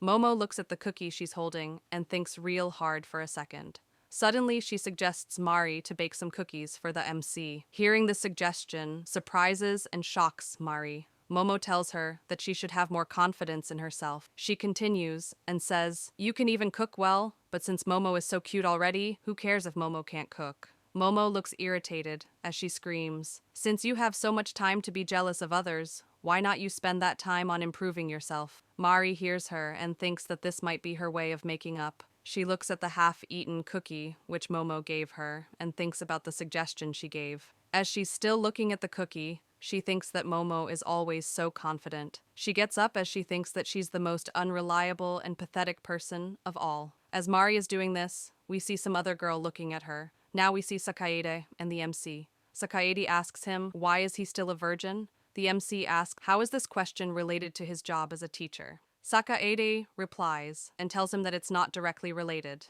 The MC replies and tells him that if it's not related, he cannot answer him. Suddenly, Sakaede laughs and tells the MC that he's more dim-witted than he thought when it comes to girls. Hearing this confuses the MC. Sakaede continues and says, I can't help it if you still don't get it, but I'm telling you that Mari definitely has feelings for you. He continues and says that Mari's feelings are genuine, unlike Momo's, just like Suzuki-sensei from before. At first, he had thought that she was just being overly dependent on her teachers, but this time, it finally dawned upon him that she was feeling jealous because she likes him. He smiles as he says that although on the surface, he may have said that a confession has to be made by the person themselves, which might have sounded like he was putting on airs. Suddenly, he throws all the cookies he had received from the girl off the cliff, and with a serious face he says, but being confessed to by a student will indeed bring plenty of trouble. The MC stands there in silence as he hears this. Sakaede goes back to normal and says, but honestly, being liked isn't a bad thing. In a girls' school, young male teachers will tend to be somewhat more popular. By giving them all vague responses and letting them continue liking me, it'll be easier to control them, see? He continues and tells that people will do anything for the ones they like. They're like hostesses. Giving them false hopes and dreams just makes him feel like he's on top of the world. With a big smile on his face, he says, in that way, he can be popular among the students for as long as he likes. The key is to keep distance. If he's too frank about it like just now, all his efforts will go to waste. As he's saying this, the MC calls him, and with a serious tone he says, since when did I say that I didn't get it? Now we see someone asking if they saw the look on the MC's face. We see that it's Tsubaki and the other girls. Nagisa condescendingly says, he's already so dull and boring to begin with, and yet he's still giving us even more questionable looks? She laughs and says that she still can't believe that Momo and Mari were fighting over that disgusting virgin teacher, and she can't believe that Mari likes that guy. As she's saying this, she notices something. She sees that it's Mari standing at the edge of the cliff. They all look at her as she's on her phone. Erika looks worried about her as she says that Mari looks like she's alone. Nagisa says, so much for making up and pretending to be friends. In the end, everything is back to where they started. She questions if that is the result of the MC's guidance and says that it's seriously pathetic. Erika tries defending the MC and tells her that it's not true and that he made Oda stop lying. Nagisa replies and tells her that Oda only lost her platform to spout her lies on. That's all. Nagisa smiles and says that she does have to applaud him for putting up with all this harassment, as Tsubaki stands behind her and hears this. As Tsubaki is listening to them, she remembers talking to the MC as he said, I wanted to die. Suddenly, she joins in the conversation and says, no, the reason why he still hasn't quit is that we haven't harassed him enough. She continues and tells them that small, simple means don't bother him. To him, no matter how harsh the insults or how severe the blows are, they all have no effect. She looks real serious and says, he fears nothing. She suddenly walks towards Mari. Mari tries to turn around and see who's behind her, but suddenly she gets pushed off the cliff by Tsubaki. As Tsubaki pushes Mari off, she has a blank expression on her face. She smiles and says that the MC is just like her. As we see Mari at the bottom of the cliff, Nagisa runs to Tsubaki as she looks worried and asks her how is she going to deal with this now, and asks, what if Mari dies? As Tsubaki takes Mari's phone from the ground, she says, even if we get found out, who cares? That girl will be assumed to have jumped of her own accord. They'll just think that she couldn't think straight after the fight. No one will suspect that it's us. She takes Mari's phone and turns it off. Nagisa looks really worried as she tries to say something, but Tsubaki interrupts her and says that even if they proclaim that it's not an accident, she's not the one who did it. Suddenly, they hear a sound. They see the girl who was looking at Mari before, hiding behind a bush. As the girl is shaking from fear, Tsubaki says that no one will know why she's there in the first place, and says that this girl is from Class E, and she's Sakaede's student. The girl screams and calls Tsubaki a murderer, but Tsubaki acts oblivious and asks her what is she saying, and says that the girl will be named as the murderer. Chapter 16, we see that it's raining heavily. The students look at the rain through the window and get surprised as they say that it's raining cats and dogs. As the students are saying that the teachers are still out there in the rain, we see Momo looking out there as she looks concerned.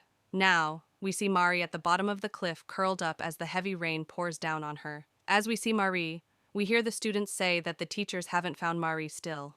Now, we see Tenjiku looking worried as she says, "Where did Mari go?" and she hopes that she's all right. Amari asks Tenjiku how much more trouble is Mari going to give them. All the male teachers are out there looking for her. Everyone said that they haven't seen Mari, and the only one who said she did was Momo, and she's in a fight with Mari at the moment. Amari looks shocked as she says that it looks like Mari really doesn't have any friends. Hearing this makes Tenjiku feel bad. Amari continues and says that she really doesn't want to say this, but she hopes that Mari didn't do something stupid like jumping to her death or something. Now we see that the girl who Tsubaki threatened is standing outside the teacher's room as she hears this. Hearing this worries the girl. She recalls what happened with Tsubaki. We see her explaining to Tsubaki that she came here because Mari ate the cookies she made, specially for Sakaede. So she just wanted to give her a piece of her mind. She continues as she looks scared. She says that Mari is a deranged girl who attempted non-existence before, and there were rumors saying that she always sticks to male teachers. Tsubaki hears this and says, "Sakaede, you mean that Sakaede-sensei? A girl from Class 1E making cookies for her own teacher? You gotta be kidding me." Tsubaki continues and calls the girl a poor little thing. Tsubaki smiles with joy as she says that thanks to what the girl said, she managed to think of the best excuse ever.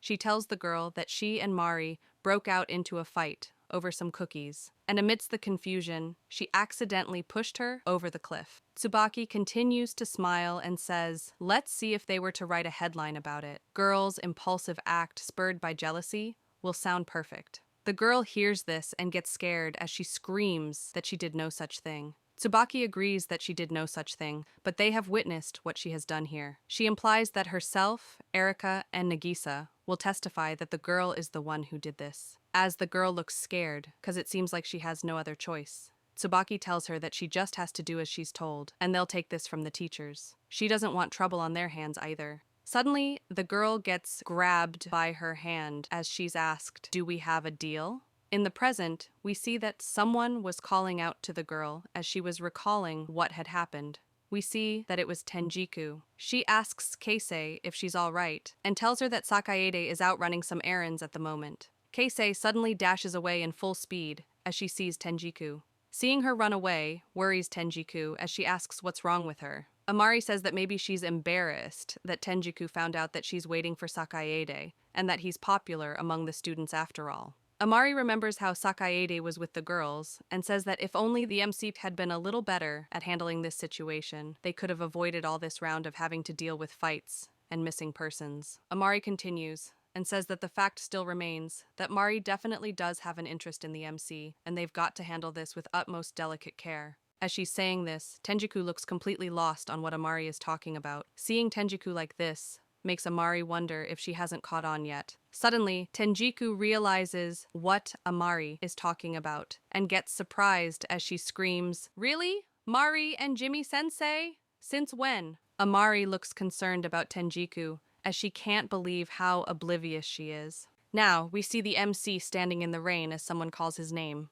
We see that it's Akashi and Sakaede. Akashi screams and tells him that the rain is getting heavier and they should head back for now. They can't keep searching for her at this rate either. They've been told that the area beyond the cliff is off limits to them as well. He continues and says that they can only sit and wait for rescue efforts to begin. Suddenly the MC says their name. He turns around and tells them that if they both wish to go back first, they can please go ahead. He continues and says that when the students' parents or guardians sign the authorization form, They owe a duty of care to the students' well-being during every single moment of this camp. Seeing the MC say this surprises Akashi and Sakaede. The MC tells them that letting Mari out of sight was his fault. That's why he's not going back until he finds her. He's a teacher after all. Sakaede can't believe the MC and tries to say something, but suddenly they hear Momo say that she's going too. They turn around and see Momo in a raincoat.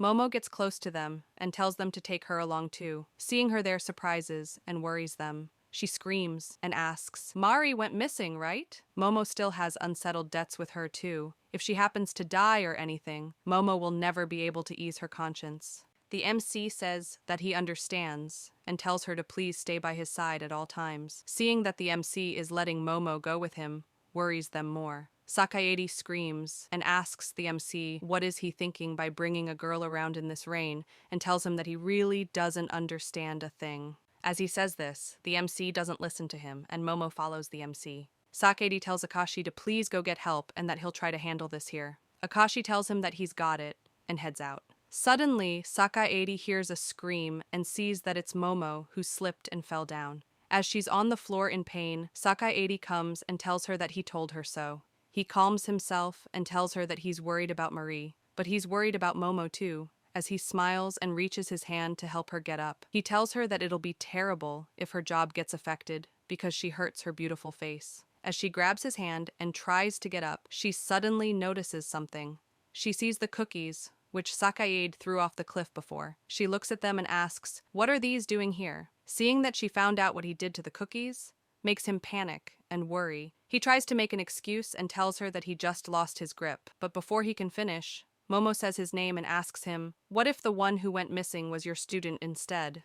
She turns around and gives him a mean look as she continues to ask, "What if it were the girl who made these cookies for you? Would you earnestly search for her till you find her, just like Jimmy-sensei?" Hearing these questions leaves him speechless for a minute. He starts stuttering and tries to tell her that the weather seems to be getting worse, and there's a limit to what they can possibly do. They should definitely wait for rescue to come. She stops him and asks, "We can search till rescue comes, right?" He replies and tries to tell her that's not the point. She continues and asks, "What if we don't have a moment to lose?" He still tries to convince her more, but she doesn't listen to him again and tells him that she definitely won't be able to sit still. She suddenly kicks him in his family jewels as she looks pissed.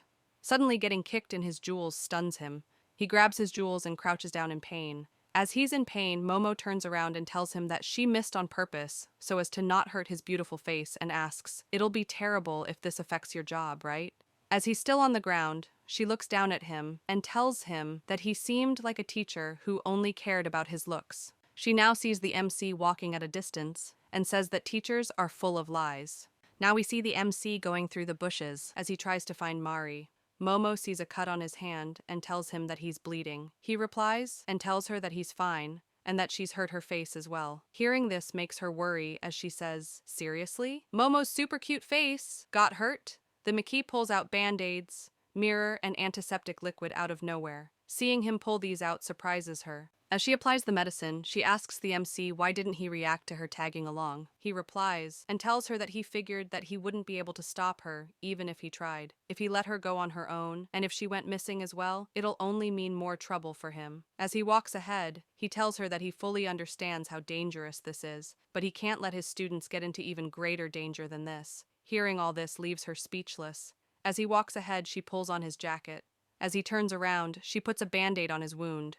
As he's looking at the band-aid on his arm, she says, "You understand Momo really well, don't you?" He tells her that he understands her because he's a teacher. She stays silent for a bit and says, "A teacher, huh? Well, whatever floats your boat, Jimmy-sensei." She continues and tells him that even if it's his job, or if it's just a big fat lie, he's definitely someone reliable, unlike the other teachers. As she thinks that she had thought that she'd never understand how Mari could like someone like this, she tells him that he's much more of a hunk than that Sakaeda who's all talk. She suddenly realizes what she said and starts blushing as she tells him that this is only about his attitude towards his job, and just to be clear, she isn't trying to make any moves on him. As she's saying this, he stays silent. Suddenly, he tells her that hearing that is truly comforting. She gets confused by hearing this, but suddenly notices something. She runs away as she tells him to wait a minute and to look at what she found. She tells him that it's Mari's phone. The MC picks up her phone and says that it's a bit strange as her phone was turned off manually. As he's looking at the phone, Momo suddenly screams and points towards Mari. They both sit next to her and look at her. Momo screams and says that she's still breathing and looks up at the cliff above and can't believe that she fell from that high up. She starts panicking and asks what should they do, and that her body feels really chilly. He calmly replies and tells her to not move her body around too much. He suddenly removes his jacket to cover Mari. Seeing him remove his jacket reminds Momo of the time when he told her that he doesn't like taking off his jacket. He puts the jacket on her and tells Momo to stay by Mari's side as he goes to get help. Suddenly Mari grabs his hand. She opens her eyes and calls out to him.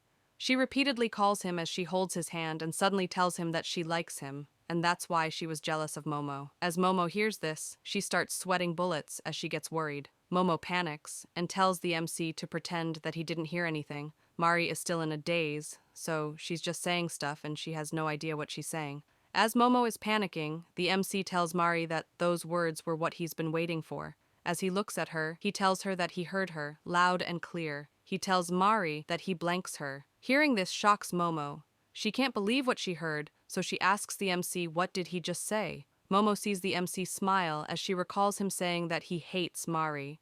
Chapter 17. We continue as we see that Momo can't believe what the MC said, so she asks him, what did he just say now? As she sees the MC smile, we see that he said, that's because I hate you to Mari. Now in the hospital, we see someone say that Mari's injuries are all rather minor. Hiragi screams and says that these are not minor injuries to Tenjiku. She continues and says that Mari has 3 broken bones. Tenjiku immediately apologizes as she gets scared. As she's scared, she says that at least Mari managed to get away with only a bump on her head. Hiragi replies and says that it doesn't change the fact that these injuries shouldn't be belittled, and asks her how are they going to explain this to her parents. Suddenly, we hear the MC say that he doesn't care about her injuries.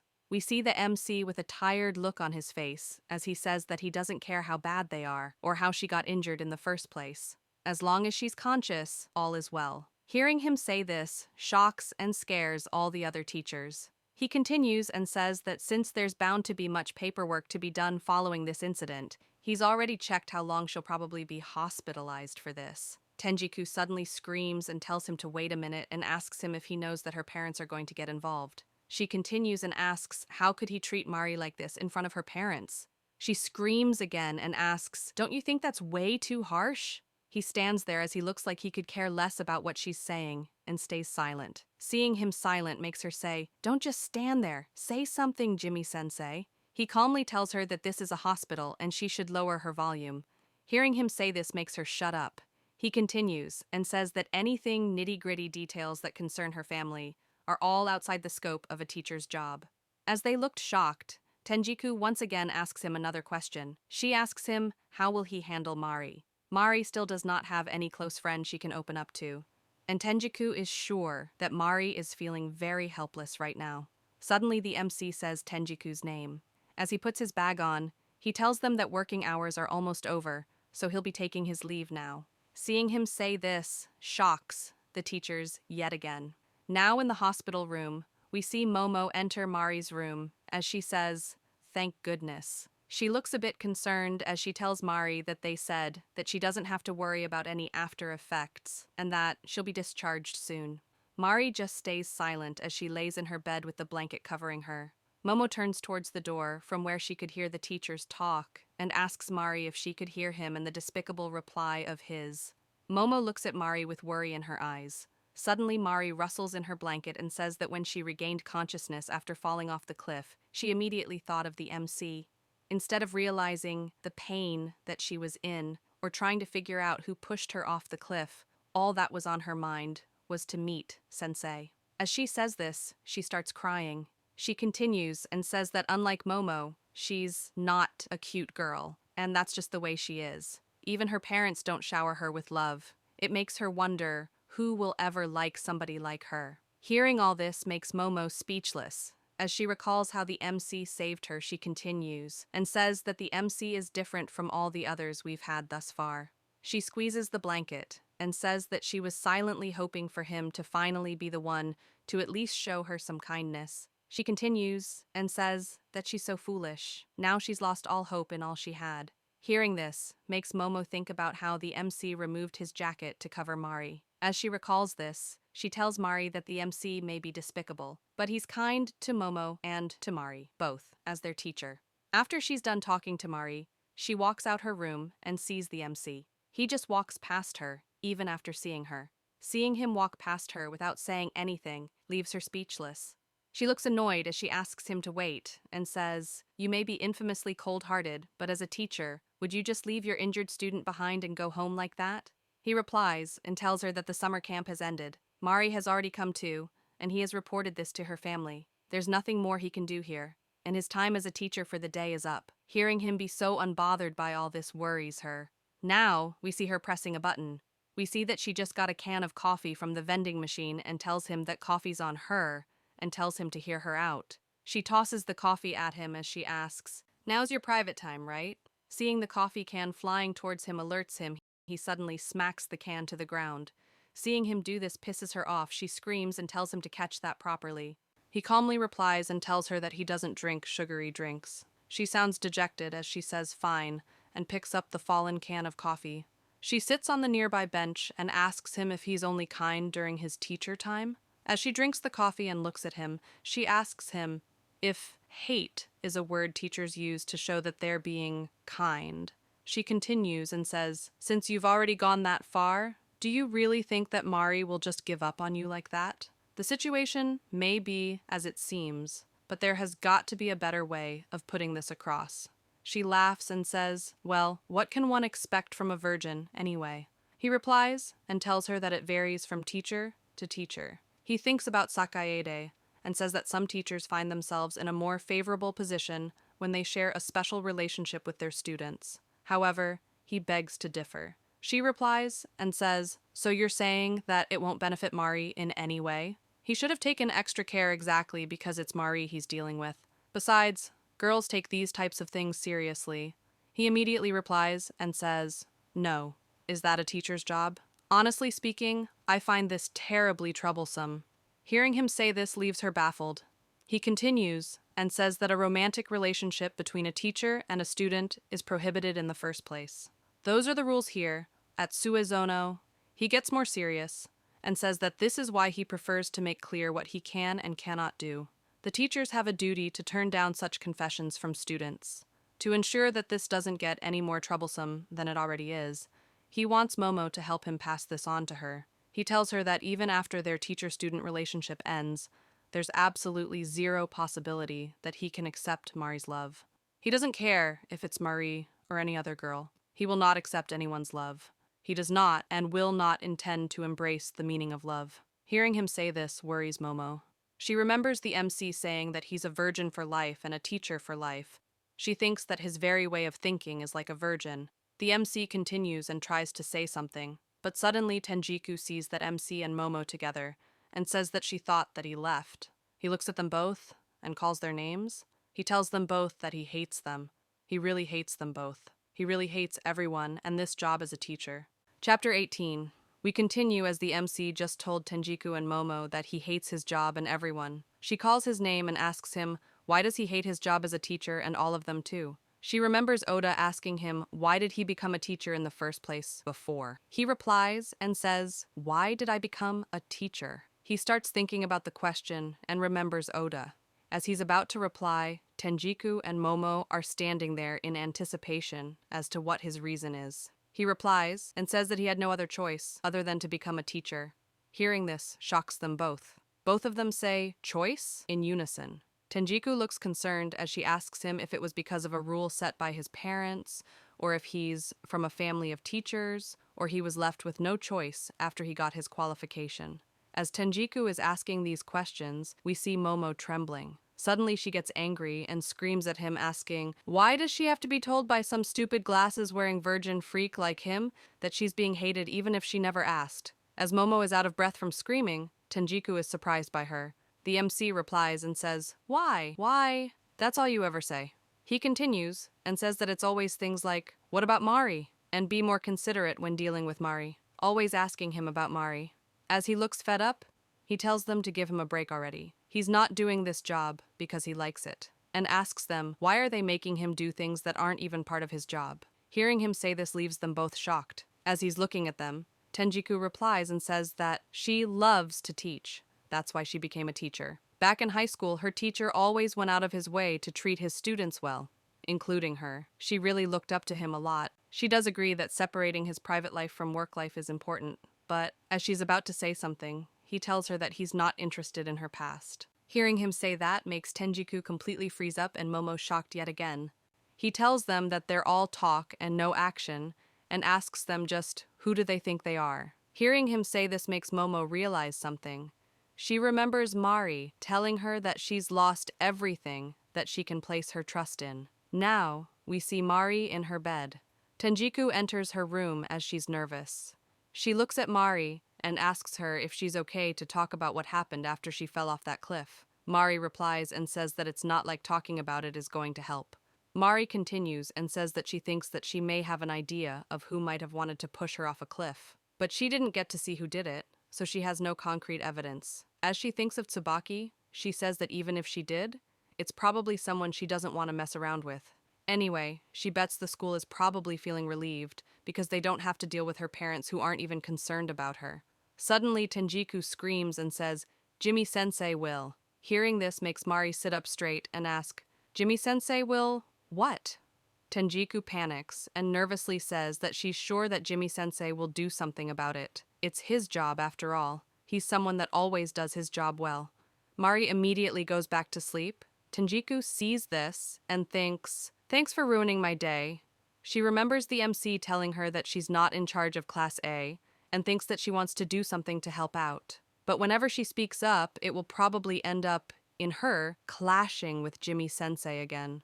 She wonders if Mari was a student in her class, Class B, what would she have done for her? She did irresponsibly blurt out, "Jimmy-sensei will do something about it." But she wonders what's that something that she can do. She thinks more and stands there silent. Now we see a bunch of study material as someone says, "I really don't know." Now we see that it's Momo who said that. We see that Momo's manager is asking her if she seriously doesn't know how to solve this question, and that this is such an easy question. We see him crying as he tells her that being her manager is tough, and she has audition coming up for a new show early next year. They'll be asking her to talk about herself during the show too, and it's going to be broadcasted live. We see that the show they are talking about is How Many Can You Answer? 100 Q Academy. The manager continues and reminds her that the boss also wanted to portray herself as a capable young girl. It's just a quiz game show, so if she crams before the show, he's sure that she'll be able to handle it. Suddenly she replies and says, "I don't think so." Momo recalls Mari saying that she's not as cute as Momo, and says that honestly speaking, Momo had always been cute since young. She again remembers Mari saying that her parents don't even love her, and says that Momo's mama and papa both love her very much. Momo recalls Mari saying who'll even like a person like her, as Momo remembers that she has fans who like her, but Mari has no one. Momo thinks about all this and says that she has fans who have always been by her side despite all the bullying. Hearing Momo say all this makes the manager confused, as he tells her that she's been acting weirdly recently. He thought that she's gotten over her previous episode, but she ended up getting her face hurt. As he's saying this, she silently sits there. She thinks, what can she do, even if it's not her job? She touches the cut she got on her face and thinks that she doesn't have the slightest idea, and what can she do if he's not her teacher? Now, we see the show which Momo is on starting. The show starts as the host says that tonight they'll be doing a 2-hour special for next year's debut, and they'll be broadcasting this live. We see that Mari is seeing the broadcasting live through her phone. The host starts off with the talk of the town, Hananaka Momo, and asks her, how has she been doing in school lately? He mentions that he saw a lot happen, especially online, and laughs at it to make the mood a bit lighthearted. Momo smiles and replies that recently one of Momo's classmates got rejected by someone she liked. The host gets confused and asks her if she's sure it's okay to talk about this here, and reminds her that this is live on air right now.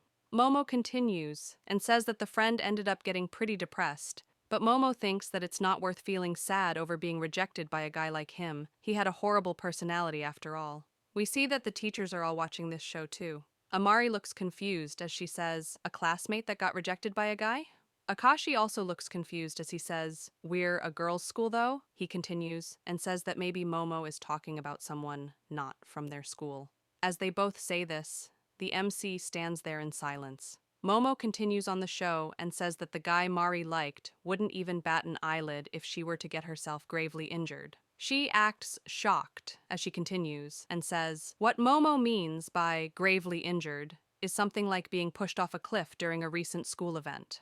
She says that the school probably doesn't want this to be made known, but Momo thinks that the culprit's got to be someone from within the school. This should already be called attempted murder instead of bullying, so Momo's really afraid of what's happening. Suddenly she acts like a klutz and says, "Maybe Momo shouldn't have mentioned this?" Now we see that Tsubaki, Nagisa, and Erika are also watching this on the big screen. Nagisa looks worried as she says, "Goodness gracious, is she really that stupid?" Tsubaki continues to watch the show without saying anything. Momo continues and says that no matter how hard it is to stomach, how could her parents not even visit her? As Momo says that she can't believe what horrible parents they must be, we see Mari's mother watching this. As we see the teachers watching the show, suddenly they start getting calls. Sakaede goes to pick the call and says that it's a complaint call. Suddenly more calls start coming in, and Hiragi is scared by this. Now we see all the teachers in panic as they receive the calls. Amari explains to a caller that they are still investigating the case. Akashi explains that they still haven't gotten a full understanding of the situation, while Sakaede answers another call, asking them if they have seen this case online and how it's everywhere. Suddenly, someone calls the MC. We see that it's Hiragi screaming at him and telling him that this is a total dumpster fire, and asks him what is he going to do now, as this concerns his students from Class 1A, and tells him that they really are monsters. She continues and tells him to do something about it this instant. He calmly replies and asks her what is she expecting him to do. He asks her if he should involve the police in this matter or bring this up to the board chairman. She sounds hopeless as she tells him to just do something. He replies and tries to ask her if that's a teacher's job, but suddenly hears the host scream and tell Momo to stop on the TV. The host tells her that they can't begin the show on time. Momo tells him that they might as well change the quiz to be about guessing who's the culprit who pushed her classmate off the cliff. The host panics and tells her that they can't afford to go into that. We see Momo's manager crying and telling her to stop talking about this, as the host tells her that she's really going all out today and asks her if she's really doing okay at school. Momo looks at the crying manager and suddenly smirks. She acts like a klutz again and says that she's fine and she's a bit of a blockhead, so she can't really wrap her head around it. But Momo's teacher is a very capable person, and she's sure that he'll be able to do something about it. The MC hears this as he looks like he's about to strangle someone as he got more work. As Mari is watching the stream, she hears Momo say that this is for her friend, Mari. Hearing this makes Mari cry tears of happiness. As Mari is crying, she says, "Don't go about saying my name on national TV, you idiot." Mari takes the top which Momo gave to her and hugs it tightly. She sits there as she hugs the shirt and cries into it. We see Akashi saying that he knows that Momo isn't a bright student, but for her to stoop down this low, the MC adds in and says that no words can describe this amount of stupidity. As Hiragi is shitting bricks in the background, the MC says that it seems like this is a job for him. He'll probably get her some flowers and he'll have to go visit Mari. Now we see Sakaede sitting at his desk and working. Suddenly he gets a call from Kase-san. Seeing this confuses him. He picks up the phone and asks her what's the matter, and that he's swamped with work right now. Suddenly he hears Kase pleading him to help her. Hearing this shocks him. We see that Kase was also watching the show with Momo on it. As she looks scared, she tells Sakaede, "At this rate, I wasn't the one." Chapter 19. We start as we see a bunch of flowers. We see the MC looking at these flowers with his dead eyes. He's at a flower shop, asking the florist for lilies. He tells her that he wants to buy chocolate lilies. Now we see someone looking at the information about the chocolate lilies. They see that the chocolate lily is also called Kamchatka lily, or black lily. It's a species of fritillary, also known as the Yezo black lily. In the language of flowers, it means both love and curse. We see Momo read this and get pissed as she asks him if he's serious right now as he holds the chocolate lilies. As she's pissed and angry, she screams and says, "Just so you know, what I did wasn't revenge for you rejecting Mari. It was because you pissed the hell off out of me." The MC gives her a serious look and tells her, instead of getting mad at him, how about she stops trying to go through his private matters? She was the one who said she didn't mind him being a liar. Seeing him like this scares her. As she's scared, she asks him if he's really pissed off right now. Mari tells them stop and shyly thanks Momo for worrying about her. She continues and says that thanks to her, the school finally started investigating it, but her important TV appearance was completely ruined. Momo starts blushing as she's embarrassed and says, "It's not like that. It's not like Momo did do it for you. She just did it because she wanted to." She blushes more as she says that her manager was super mad, but it's like really trending on social media, and she ended up startling all the viewers, but she doesn't regret it. Suddenly, she stops and looks at Mari with a dumbfounded look. She sees Mari's eyes sparkling as she holds the lilies the MC brought for her and thanking him for coming there. With love in her voice, she says, "I'm glad." Mari gets really happy as she says that she knew she could really trust him. He said that he hated Mari, but she still really loves him. The MC and Momo can't believe how quick to change she is. Momo wonders if pushing Mari down again will fix her head. Now, the MC speaks and tells them that they should get to the main topic. He asks Mari if she knows who pushed her off the cliff. Mari looks nervous as she says that she wouldn't say that she knows, but she thinks that she heard them. When she was about to pass out, she heard someone scream, "Tsubaki." Now at a random family restaurant, we see Sakaede looking worried as he says, "Yabusan's group pushed Mari off the cliff?" We see that he's talking to Kazi. He asks her if she's telling the truth right now. He continues and tries to say, "That couldn't be," but she immediately stands up and slams the table as she tells him that it's true and to trust her. He averts his gaze from her and looks at the glasses clatter. As he looks worried, he tries to tell her that he wants to trust her, but suddenly he remembers Momo angrily telling him that as a teacher, he's nothing but a pretty face. He remembers this and feels ashamed. He continues and tells Case that of course he wants to help her, but Tsubaki might be a very difficult opponent to tackle. Hearing this worries Casey. She asks him just who is Tsubaki. There are a lot of rumors going on about her, like she made lots of teachers quit, or that she's the daughter of a politician, but Casey never thought that Tsubaki would be that much of a big shot. Sakaede says that at first glance, Tsubaki was a friendly girl. Taking her upbringing into consideration, her presence would make her surroundings more cheerful. She was a student with a kind charm that's different from Momo's. Sakaede looks worried as he says that Tsubaki's a natural-born leader. She's smart and polite, so he thought she was a great kid who'd be admired by anyone, but only for the first 3 days. He recalls the first teacher of class 1A, who was Utani-sensei. She seemed like a pretty fussy lady to begin with, and that led to her clashing head-on with Momo and the others. He continues and says that besides the frequent harassment, because she was also a science teacher, she kept a parrot in the biology classroom. Utani-sensei said that Tsubaki killed that parrot in front of her. The staff didn't give him any details, so he doesn't know the whole story, but he heard she did it without batting an eye, as if some switch had flipped inside her head. Keisei asks him, wouldn't killing the school's pet give her an expulsion? He replies and says, yes. But Tsubaki didn't get an expulsion. It was Utani-sensei who got fired instead. Now we go back to seeing the MC, Mari, and Momo in the hospital. We see Momo looking concerned as she hears that it might have been Tsubaki who pushed Mari. Momo says that she already had some suspects in mind, but things might get rough if it's Tsubaki. Hearing this confuses Mari. Mari asks Momo, aren't Tsubaki, Erika, and Nagisa from the same middle school? Momo replies and says that she used to hang out with them, but you could tell that those three were especially close. Momo continues and says that Nagisa's caring to her friends, and that's great, but she's quick to retaliate. Tsubaki in particular apparently has pretty influential parents, and there are times when she gets strangely enthusiastic, and if Erika weren't there to hold the reins, Momo doesn't know what kind of trouble would brew up. Mari adds in and says, remember our first teacher, whatever her name was? Utani-sensei. After hearing the name, Momo also remembers the teacher and says, oh yeah, Utani. Momo continues and says that she doesn't know if Utani was from some good university or whatever, but she was that old hag who had a stick up her ass.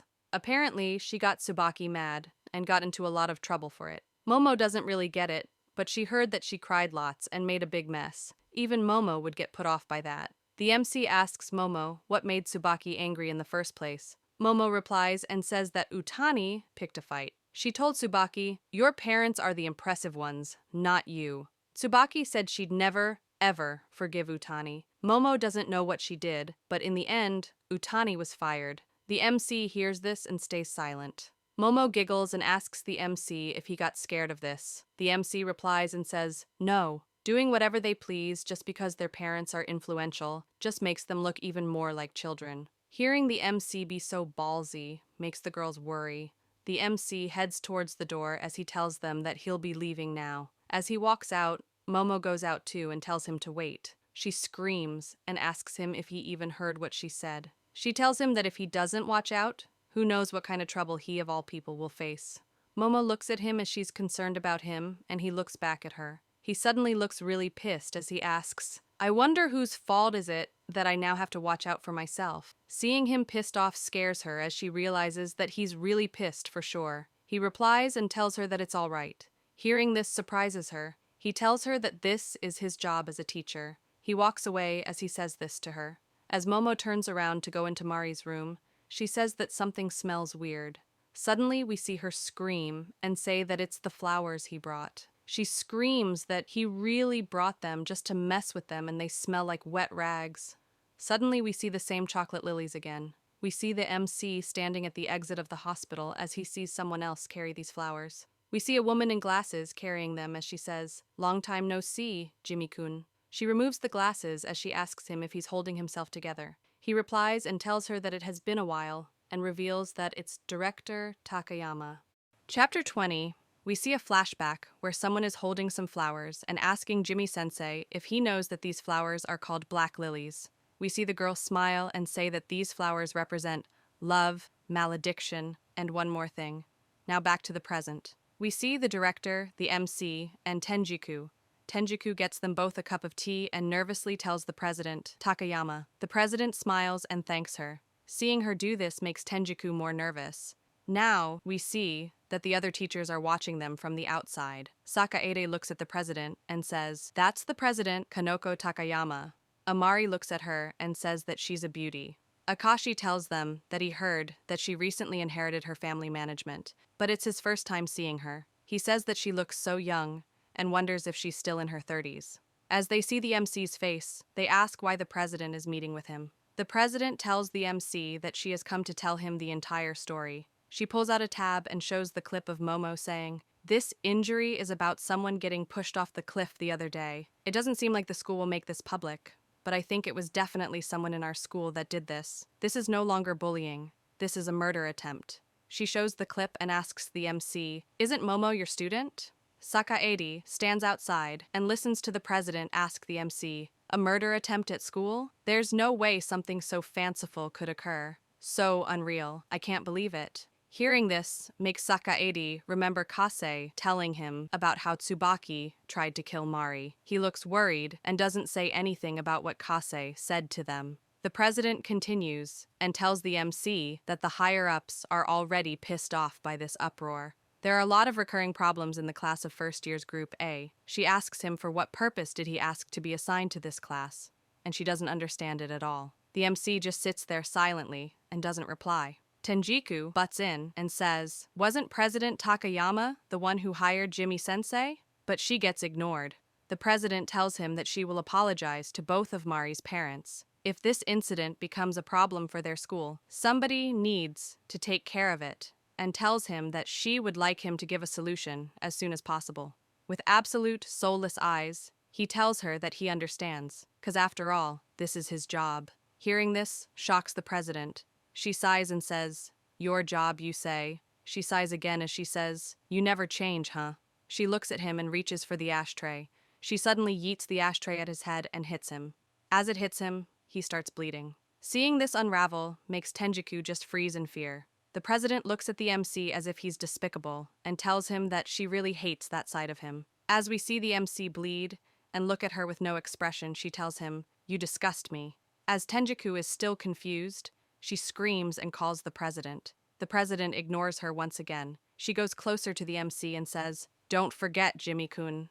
She goes closer to his face and says, "Forever and ever."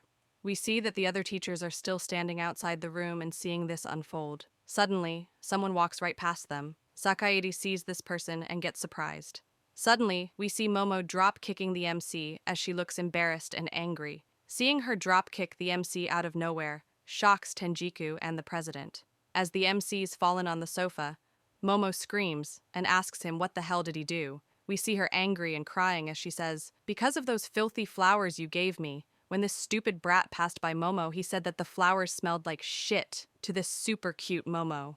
The president looks at Momo clearly and recognizes her. Before the president could say anything, Momo looks at the president and asks, "Who are you? Who's this old lady?" Tenjiku screams Momo's name to stop her and apologizes to the president nervously. Momo hears Tenjiku call her president and gets scared as she says, "Don't tell me that she has the highest position." Momo suddenly switches up and apologizes to the president for doing something very rude and that she's always a good girl too. The president is surprised and speechless by this sudden switch-up. Momo suddenly looks at the flowers brought by the president and gets scared as she asks them, "Why are those filthy flowers here too?" and asks if they are that popular. Hearing Momo say this surprises the president. The president gets up and tells the MC that those black lilies are for him. The president tells him to do his best at work. As she leaves, she looks at Momo and smiles at her. Seeing the president smile like that scares Momo. Now back in the hospital, we see Mari sitting on her bed and scrolling through her phone. She suddenly hears the door open as someone says that they are coming in. Now we see a woman ask Mari how is she feeling. Mari gets surprised seeing this person. We see that this person is none other than Tsubaki. Tsubaki laughs as she says, "What is it? You're so startled." She continues and asks if she's not allowed to visit her, and she knows that they are not classmates either. Seeing Tsubaki laugh like this scares Mari. Mari looks really scared as she tries to say something, but she can't. She remembers the MC and Momo and tries to scream and say something, but Tsubaki suddenly says, "The person who pushed me off the cliff was Tsubaki. Is that what you're thinking, right?" Tsubaki continues and asks Mari what would she do if she were to say, "You're right?" Mari replies and says that she definitely wouldn't be surprised. Tsubaki tells her that she didn't stop Momo and she incited Oda. She's continuously been doing bad things. She even incited Mari too, in order to cause lots of trouble for Jimmy-sensei. She goes close to Mari and says, "I think, from the bottom of my heart, it would have been great if you had died at that time." Hearing this shocks Mari. Tsubaki reaches into her bag as she smiles and says that she has a get-well gift for her. She didn't know what to bring, so she didn't put much thought into it and asks Mari to try opening it. But Mari slaps the gift out of her hand in fear and drops it on the ground. We see that it's an envelope which contains condolence money. Tsubaki looks at her and smiles as she says, "How unfortunate." Mari looks traumatized as she asks Tsubaki why is she doing this. Tsubaki replies and tells her that she definitely wouldn't understand. The only one who definitely understands her is Jimmy-sensei. Now we see the MC walking as he holds the flowers which the president got him. He remembers the girl from the past who told him that these flowers are called black lilies. He continues walking as he remembers that these flowers represent love, malediction, and one more thing. Suddenly, he sees a body on the floor in front of him covered with blood. He gets shocked and drops the flowers as he remembers that the other thing these flowers represent is revenge. Chapter 21. We see Nobuko's parents asking her what the hell's the matter with her. She hasn't eaten anything for over a week and she's been holed up in her room. Now we see that it's Keisei. She's sitting on her bed and staring at her phone. She puts her phone to the side and says that Sakaede-sensei hasn't been responding online, nor has been picking up her calls ever since the incident happened. She thinks that he's really busy with his work and starts questioning if he's just running away from her. As she's saying this, she suddenly gets a notification. She looks at the message and sees someone say that the teachers found the culprit. The group chat goes crazy as they start talking about how it's someone from Class A, as another says that they heard it from the staff room. Seeing these messages scares Nobuko. She panics and questions if this means that they will come to her house. Even if they didn't mean her house, if they went to Tsubaki's house, then Tsubaki will falsely claim that it's Nobuko. She starts worrying and loses all hope as she wonders what should she do. Now we see Tenjiku looking really tired and out of breath. We see that the MC and her are walking on the streets. She asks him where he's heading to while she complains that it's so hot. He stays silent and doesn't reply. Tenjiku continues and says that Chairman Takayama apologized to Mari's family many times, but it seems like they still won't let us visit them. He replies and tells her that the place they are going to isn't Mari's place. Hearing this surprises her. She asks him, "Where are they going then?" He asks her if she can please quiet down. She immediately quiets down and walks behind him silently. As she looks nervous, she speaks again and says, "Thank goodness, Jimmy-sensei. Your wounds aren't as bad as I thought." He replies and asks her what is she talking about. As she looks concerned, she tells him that she was talking about the ashtray which the president threw at him.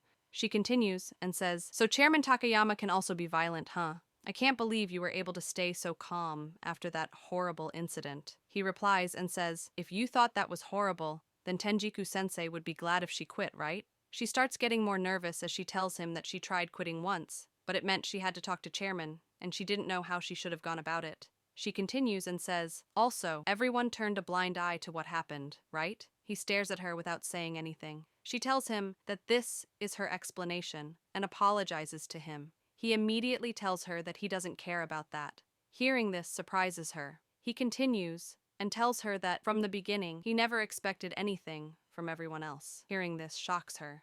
Now we see the MC say that they've arrived at the place while Tenjiku is still tired from all the walking in the back. He looks at a huge mansion and says that this is Class 1A, seat number 27, Yabutsubaki's house. As they enter the house, Tsubaki greets them with a smile and thanks them for taking the time to come all the way over to her house and asks them if the outside was really hot. Tenjiku gets very nervous and says, "No." Tsubaki looks at the MC and asks him, "Isn't he hot in that outfit? And he's always wearing that." He replies and tells her that it is hot, while Tenjiku also thinks to herself that she's so hot. As Tsubaki asks them what business they have with her, Tenjiku thinks that Tsubaki is an amazing young lady, and she's the daughter of a famous politician. The MC replies to Tsubaki and tells her that he'll get straight to the point. He asks her if she was the one who pushed Mari off the cliff on the day of the training camp. Hearing him say this shocks Tsubaki. Tenjiku loses her mind hearing him ask this and screams. He tells Tenjiku to please quiet down. Tsubaki sips her tea and smiles as she asks him who on earth would do something like that. He tells her that all he's going to say is that he heard it from somebody and asks her if she can think of anybody who would say something like that. Tsubaki keeps her cup of tea down and says that she can't think of anybody who would want to sabotage her like that. But on that day, she saw Nobuko chasing Mari. Tenjiku recalls Nobuko and asks if she's the one in Class E taught by Sakaide-sensei. She wonders why would she push Mari off the cliff. Tsubaki calmly asks, "Don't you think there was a fight between them?" Mari ate the cookies made for Sakaide-sensei without permission. Seems like she got really angry. She continues and says that if they want to ask around, then she thinks that Erika and Nagisa saw it as well. And if they want, they might be able to ask the students from the E-class. Tenjiku says, "So you're saying that we should also ask Nobuko herself about the incident?" Tsubaki smiles and replies, "Sure, if that helps." But the MC says no, and that he doesn't have to ask Nobuko. He's asking Tsubaki whether or not she did it. Tsubaki stops drinking and thinks for a second. She laughs and says, "If I said that I did it, what do you plan to do? Would you hand me over to the police?" Tenjiku gets shocked hearing this and tells her that there would be no need for that. Certainly, for this incident, if somebody did it on purpose, it would be absolutely inexcusable. But there was definitely some kind of circumstance. Tenjiku continues and says that if it were her, she would want to help the teachers to the best of her ability. That's why she should believe in them, and please explain what happened at the time thoroughly. Tsubaki giggles after hearing this. Tsubaki tries to say, "What should I do?" But the MC cuts her short and tells her, "Don't be mistaken, Tsubaki. The choice is not up to you, it's up to the school." Hearing him say this so boldly shocks her. He continues and tells her that there is prominent evidence that she's related to the incident. That's why, for the sake of the school, they're investigating her, a Suizono student. To restore the school's reliability, they're conducting this investigation. If they are wrong, this won't end anytime soon if she doesn't speak up. He looks tired as he says that if she were actually the one who did it,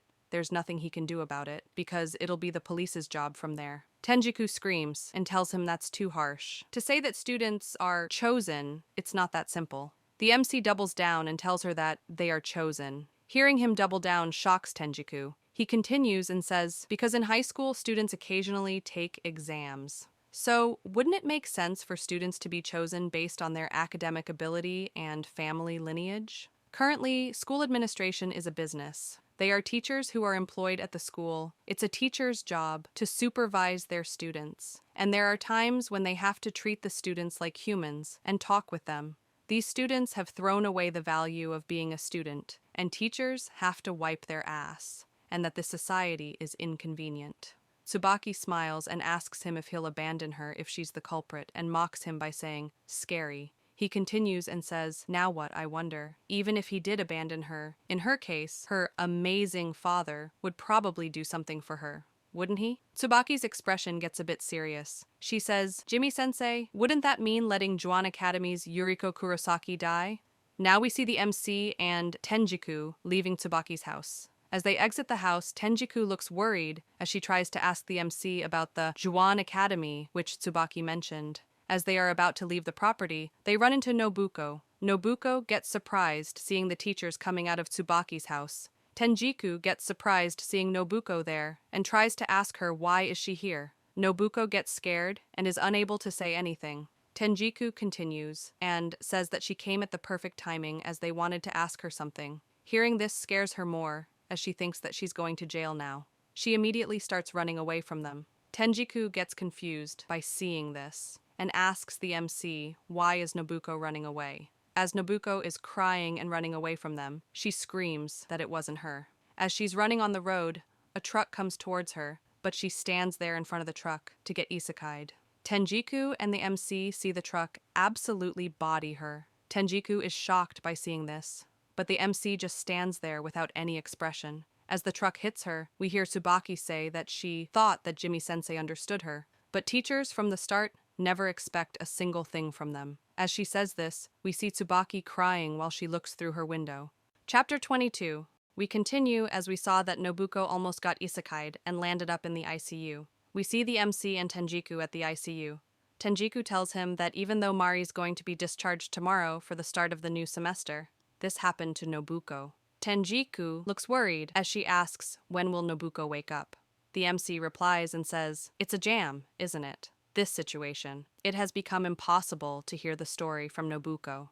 Now we see all the students at the school early in the morning. We see Mari being shy as she's changed her look. She gets embarrassed and tells Momo that this doesn't suit her and it's a shame. Momo gets surprised and tells Mari that she looks pretty. Hearing this compliment from Momo makes Mari blush and stutter. Momo calmly then tells Mari that this is far better than before, especially with those flat colors she used before. Mari can't believe Momo and asks, "Really? It's the first time that I use this bright color. Is it all right?" Momo replies and tells her that yellow suits her. As Mari is still in disbelief, Momo continues and says that she's certainly become pretty. But now that she's become prettier than Momo, she shouldn't get conceited. Mari hears this and smiles and suddenly laughs and says, "I know." Momo gets nervous seeing this reaction and hesitantly says, "Yeah?" Mari continues and asks Momo if she thinks that Jimmy-sensei would also like yellow. Momo replies and says that she doesn't know or care about that.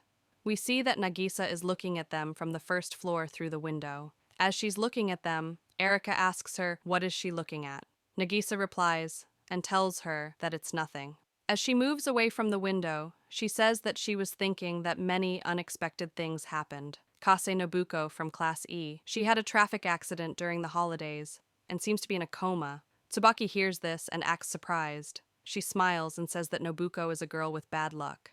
Nagisa looks suspiciously at her and tells her that she's saying it like it's the first time she's heard of it. Tsubaki replies and says, it's the first time I've heard of it. If not, then what? Do you think that I did it?" Suddenly, Erika comes between them with a pained expression on her face. She tells Nagisa that Tsubaki didn't do it, and she's sure of it. Tsubaki doesn't say anything and just walks away. As Erika and Nagisa see her go, Nagisa tells Erika that she's as kind as ever. Erika looks worried as she tries to say something, but Nagisa interrupts her and says, "First of all, I don't think Tsubaki could have pushed Mari." She continues and says that she didn't think Momo was a fool enough to make a scandal in the media for Mari's sake. Those people have become closer than ever. Instead of that virgin bastard resigning, Tsubaki is about to be expelled. Nagisa looks annoyed and angry as she says, "This wasn't definitely in the plan, right? Even with a wealthy papa, it will be difficult if the police gets involved."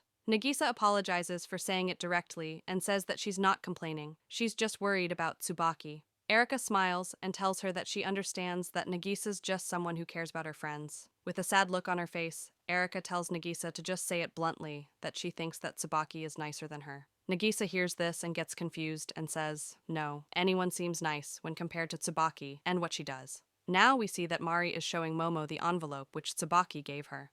Momo looks at it and asks Mari, what is that? An offering or maybe a funeral offering? Mari tells her that Tsubaki gave this to her while she was hospitalized. Hearing this shocks and scares Momo as she screams, so mean! Mari continues and says that Tsubaki told her to open it, but it was too creepy so she didn't. She feels like throwing it away. Suddenly, we see Mari blushing and asking the MC what should she do about this situation. Seeing Mari go to him so fast makes her say, you sure are making use of the image change you've got? The MC opens the envelope and sees that it's a check of 830,000 yen. Seeing this shocks Momo. She asks Mari if she's going to buy a brand bag with this, while Mari looks at it and asks, why is this here? Suddenly, Momo looks worried as she asks, isn't she apologizing for pushing you? Or the TV scandal scared her? No, if it's her evil personality, then using hush money is also. But suddenly she stops and says that the 30K is a bit out of place. Mari also agrees to this. Momo throws the check and says that it's scary and that Tsubaki is trying to do something this time. She tells Mari that she should just return it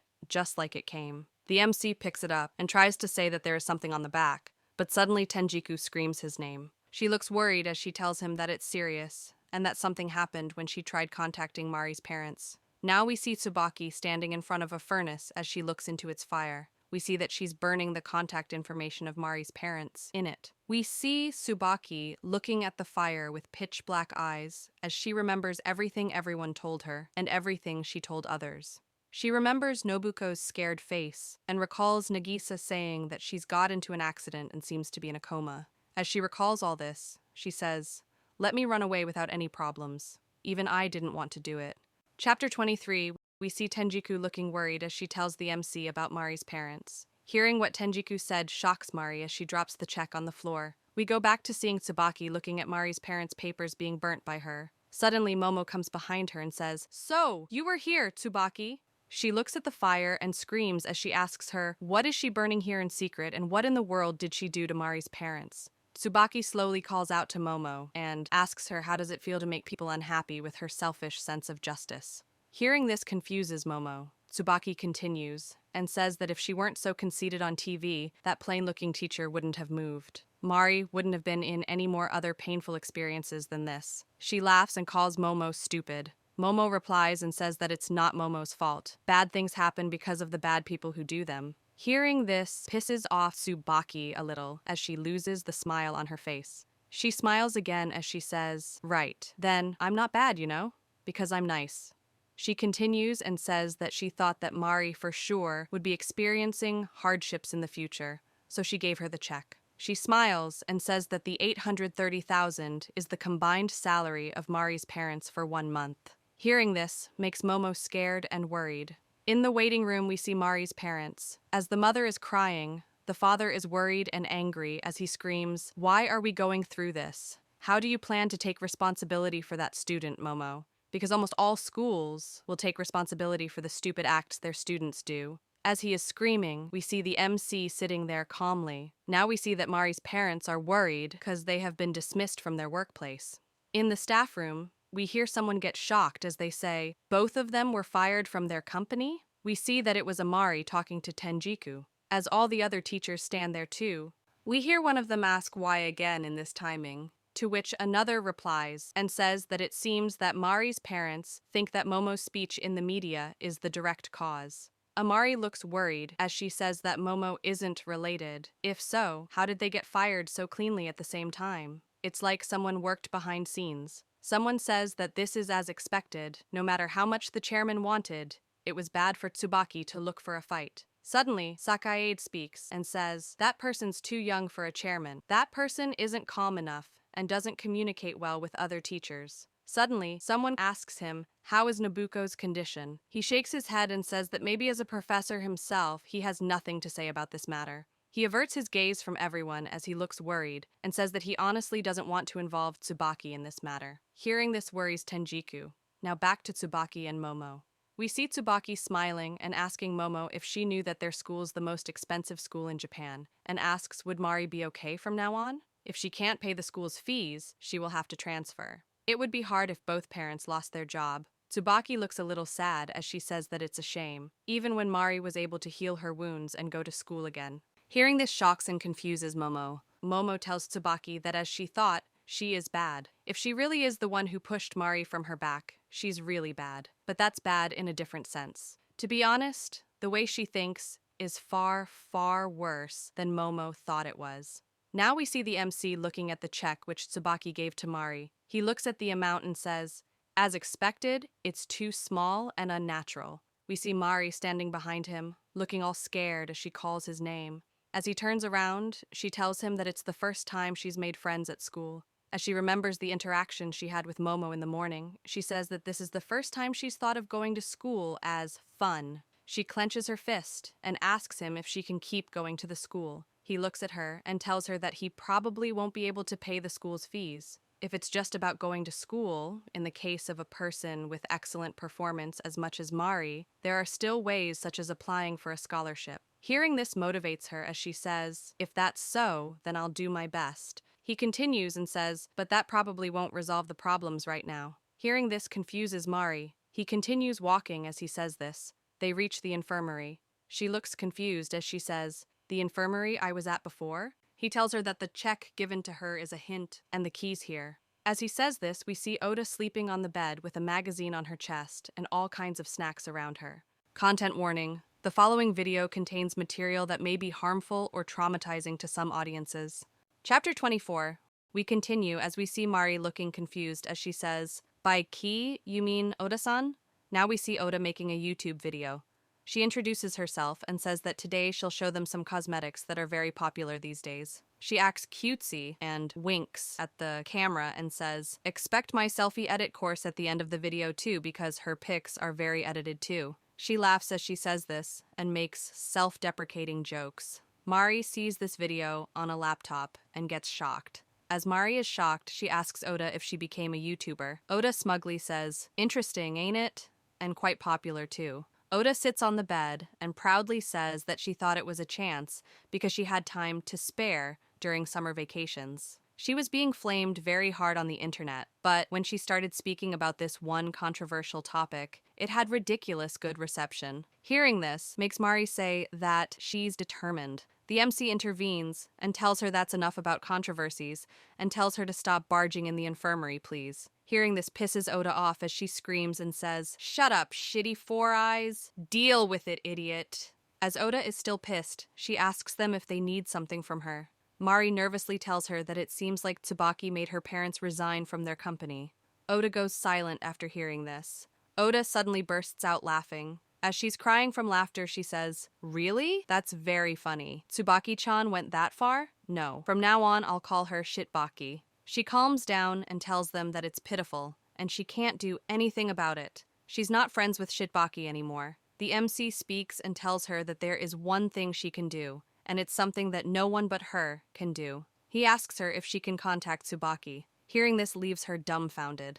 Oda gets irritated and asks him why her and he should just ask Momo. If it's Shitbaki's contact number, then she should know it. The MC pulls up Oda's chemistry paper in which she got a 0. Seeing this worries her. She starts crying like a kid as she gets her phone out to text Shitbaki and tells him that she'll do it. She tells him to not get cocky because she'll expose his power abuse in a video someday. We see Oda send Tsubaki a message with a wink emoji, asking her if she can come to the special guidance room after school. As she looks annoyed, she tells them that she sent the message, but it'll be ignored anyway. Seeing this confuses Mari. She asks Oda if she hasn't blocked Tsubaki even though they aren't friends anymore. On the other side, we see that Tsubaki has received Oda's message. She looks at the message and giggles to herself. Seeing her giggle to herself creeps out Momo. She tells her, "Why are you laughing, Tsubaki? Was the shock of me telling you you're crazy that big? Well, but giving that check was just..." Before she can finish, Tsubaki calls Momo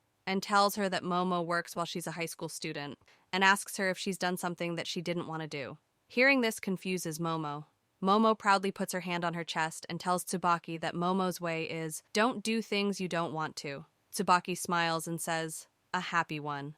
She tells Momo that she doesn't get the reason why Jimmy isn't resigning. She calls out to Momo again and asks, "Since it's been a long time, why don't you come with me after school? I'll show the happy you some interesting things." Now back to Oda and the others. We see Oda saying that the message shows that Tsubaki has read it. Mari looks concerned as she asks her if this means that Tsubaki is coming. Oda looks annoyed as she replies and says that she won't, not a chance. Oda screams and says that Tsubaki's family and looks are shitty. What she's doing is no longer some little offense. She's already in the criminal category. Expecting mercy is a big mistake. As Oda is saying this, we see that Tsubaki is standing right behind her with a straight face. Oda notices her and suddenly freezes.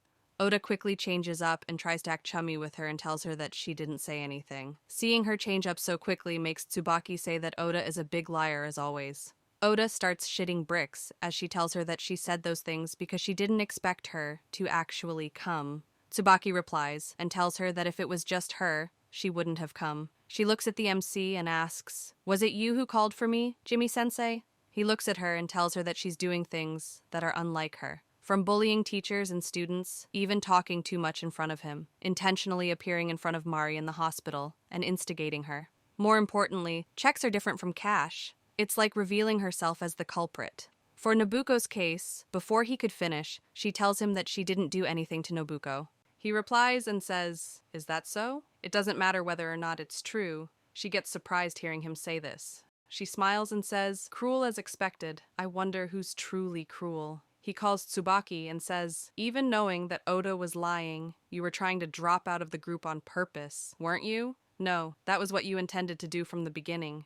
Maybe you became friends with Oda on purpose." Hearing this confuses Oda. She gets angry and screams. He continues and tells them that Momo is a model, and quite a popular one as well. And since she has many supporters, she's able to influence a lot of people and change their minds. However, if it wasn't because of Oda's guts, Tsubaki wouldn't be able to get along with him easily. Suddenly, Oda starts panicking as she screams and tells them to wait. She points at the MC and screams and says, "It's like I'm narrow-minded. Since I haven't wasted too much time, be more gentle." He hears this and stares at her blankly. He smiles and tells her that her mind is narrow for now, but they'll work hard with the teacher to gradually expand her head. Hearing him roast her makes Oda think that she's going to expose him in a video one day. He continues and tells them that it's strange for Oda, who's at odds with Tsubaki, to contact her, and it's even stranger for him to do so. Tsubaki was testing him with Oda, to test if he's aware of the truth. Hearing this confuses Mari of what this truth is. The MC calls Tsubaki and tells her that it's better for her to stop now, being a bad person that's being threatened by someone. Surely if the police had been involved, it would have been convenient for her. Once she gets caught, she can end it all. He calls her student number and her name as he asks her, "Who's tying you up?" Hearing this surprises Oda. She asks, "Being threatened? By who?" Then the reason why Tsubaki used acid on her was because someone told her to? Tsubaki immediately replies and tells, "No, that was my intention." Hearing this makes Oda get shocked and cry. Tsubaki smiles and says, "After all, Jimmy-sensei, I thought if it was sensei, he would understand." She continues and says that sensei and her are the same. She asks him if Takayama Kanoko is the one tying him up. No, to be exact, they should say that it's Kurosaki Kanoko. She tells him that he also has been tied up all along, even since those events from 10 years ago. In this hell-like world, lying over and over. She cheerfully smiles and says, "So let's do this again." The 10-year rewind. As Tsubaki says this, we see Momo tied up and unconscious in a dark place. Chapter 25. We continue as we see Tsubaki smile as she says, "What will the Tsubaki-san recreate?" The reenactment of what happened 10 years ago. Mari looks worried as she asks, "The reenactment of what happened 10 years ago?" Oda is confused, as well as she says, "What the heck is that?" Tsubaki smiles as she pulls out a tab and tells them that the girls are free to stay and see Jimmy-sensei's true self. They start seeing Momo through a live web camera. Momo wakes up as she's still tied and asks, "What's up with this?" And it's pitch black. She looks scared as she screams and asks, "Just where is she?" She turns around and screams for Tsubaki. She starts asking, "What in the world was in the drink you bought for me? Or rather, why's Momo tied up?" She looks angry and pissed as she asks Tsubaki if she's even thinking straight and that this is a crime. She tells Tsubaki to not think that she'll be forgiven for doing this to the super pretty Momo. As she is saying this, the lights turn on. As we see Momo sitting on her knees, still tied up, she sees a bunch of men. Seeing them confuses and scares her. Mari and Oda look at these events unfold and get scared and worried. Tsubaki looks at this and smiles, while the MC looks at this and gets shocked. Mari gets scared and screams for Momo, while Oda sounds very confused, as she asks, "What's this and why is Momo tied up, if this is a TV surprise?" On the other side, we see Momo looking scared as she asks the men in the room what's up with them. The men look at her and can't believe that it's Hananaka Momo. One says that she's the one from the TV, while the other disgustingly says that they've hit the jackpot. The disgusting men start saying that she's like a model, but she's petite, more than he thought she'd be. Another one says that she smells really good and laughs as he tries to touch her. Momo starts crying as she screams and tells him to not touch her. One of the guys tells her that they are getting paid to screw her, and this is the best. Hearing this shocks Momo. The other girls also hear this through the tab and get scared. Momo starts panicking and crying as she screams and asks, "That's a lie, right? To think that someone would do something like this because Momo is super pretty." She screams for Tsubaki and says, "You're seeing this from somewhere else, right?" As Tsubaki hears Momo's screams, she doesn't react. Everyone stands there in silence as Tsubaki says, "For real?" She smiles and asks the MC that 10 years ago, there was a similar incident at that private school, Juan Academy, wasn't there? The victim was a third-year student at the time, Kurosaki Yuriko. She was ostracized and bullied. She was violated and her classmates remained silent, as they were dolls. Hearing Tsubaki say violated confuses Mari. Tsubaki replies and says that to put it straight, it was a gang rape. Tsubaki continues and says that the school was afraid of the consequences, so they covered up the perpetrators. They tried to cover up the incident, and as a result, it hurt her deeply, and it drove her to suicide. She continues and says that if someone had helped her, maybe it would have ended differently. But the homeroom teacher who rushed to the scene only looked. On the contrary, he'd laugh along with the assailants out of fear. She calls the MC and asks him if he's going to let this end like last time. She says that the MC once failed to save Kurosaki Yuriko as a teacher. Hearing this shocks and scares Oda and Mari. Tsubaki smiles as she says that the school was blamed for her death. Before the public, both the perpetrators and the teacher had their social lives executed. She tells him that he's been taken down by society and he has no other choice in the matter. He clung to his job as a teacher, moving from one school to the next. The school manager, Kanoko Takayama, who is Yuriko Kurosaki's real sister. It became a classroom full of problem kids who'd reject any homeroom teacher. Tsubaki smugly smiles and tells him that he doesn't want to be a teacher and he doesn't deserve it. He's just a coward and a big liar who has a teacher-like face and acts like one. The MC sees Momo crying as she is getting harassed. Seeing her like this reminds him of the student from the past who he failed. He stands there as he recalls his past student begging him to help her, as he stood there and did nothing. As he's thinking this, Tsubaki tells him that there's nothing he can do to help Momo, and calls him a murderer as she sees Momo being forced. Chapter 26. We continue as we see Momo crying and struggling as those filths try to remove her clothes. She screams and tells them to not touch her, and that it's really gross. Oda and Mari look worried as they ask, "Where the hell is Momo right now?" Mari screams and tells the MC that Momo needs help. As Mari keeps screaming for him, he stands there with lifeless eyes. Tsubaki sees Momo being forced and asks the MC, "It's hard, isn't it, just being able to watch?" She continues and asks him, "How's the reenactment of 10 years ago?" Once again, you must have been disappointed with your inability to do anything about it. As Tsubaki is speaking, the MC can hear his old student scream for help. He recalls the old incident. As Kurosaki is being bullied, he stood there while she called for help. The others continued the bullying regardless, as someone told them to tie her leg. They told her that she's gross. She already knows that people in this school hate her, but she still keeps coming. Another student agrees and says that she hopes that with this, she won't come back anymore. Kurosaki cries that it hurts, begs them to stop, and screams for someone to help her. But the bullies continue as they talk to each other. Someone asks if it's okay to hit her. Another replies and says that they always wanted to hit her face. Someone suggests taking photos of her being nude. The others go with it as they say that it's funny to do that, while someone else says that they should print copies and put them all over the school. Suddenly, someone suggests that they should just f her, while she screams for them to stop helplessly. The MC just stood there with a nervous smile on his face as he looked at this scene unfold.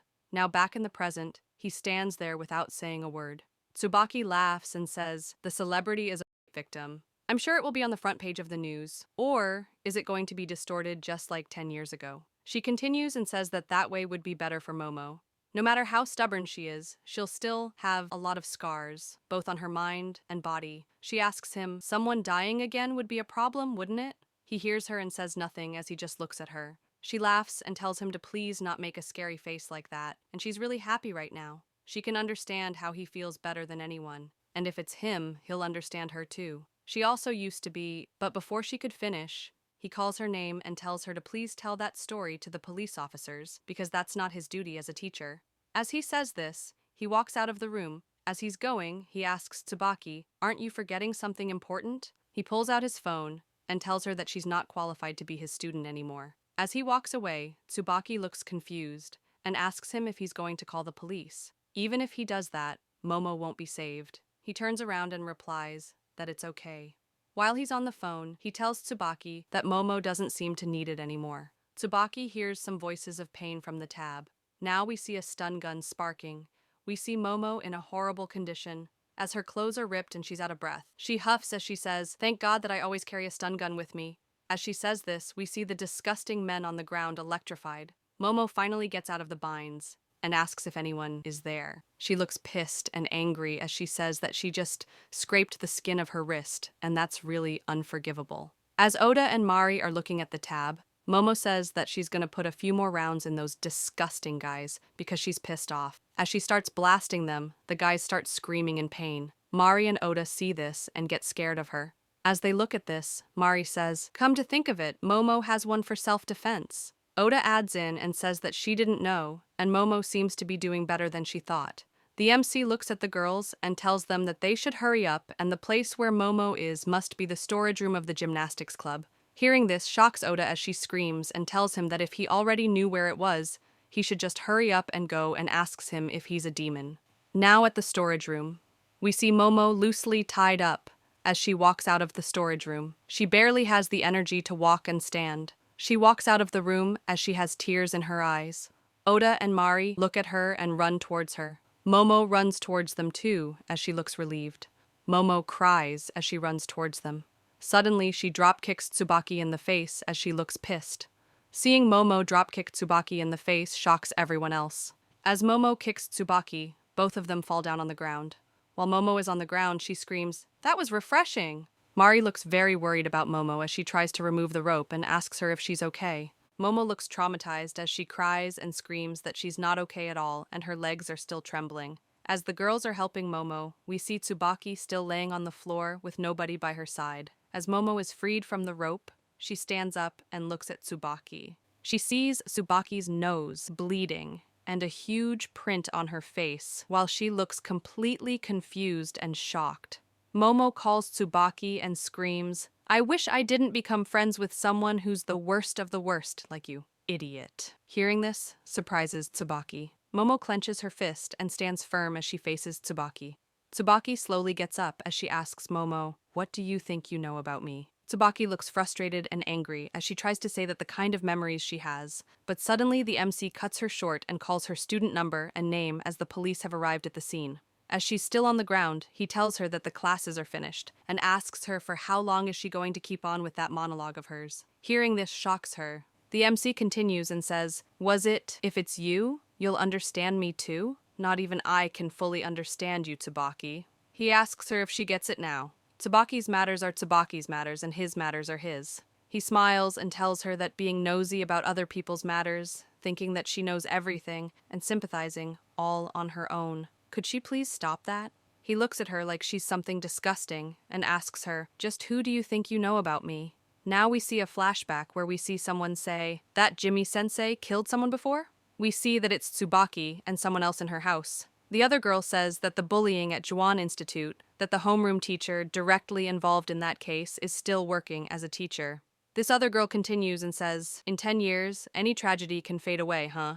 Just like that incident, don't you think, Tsubaki-chan?" As this person speaks, Tsubaki looks at them with hate in her eyes. We see that it's Erika calling Tsubaki a murderer as she laughs.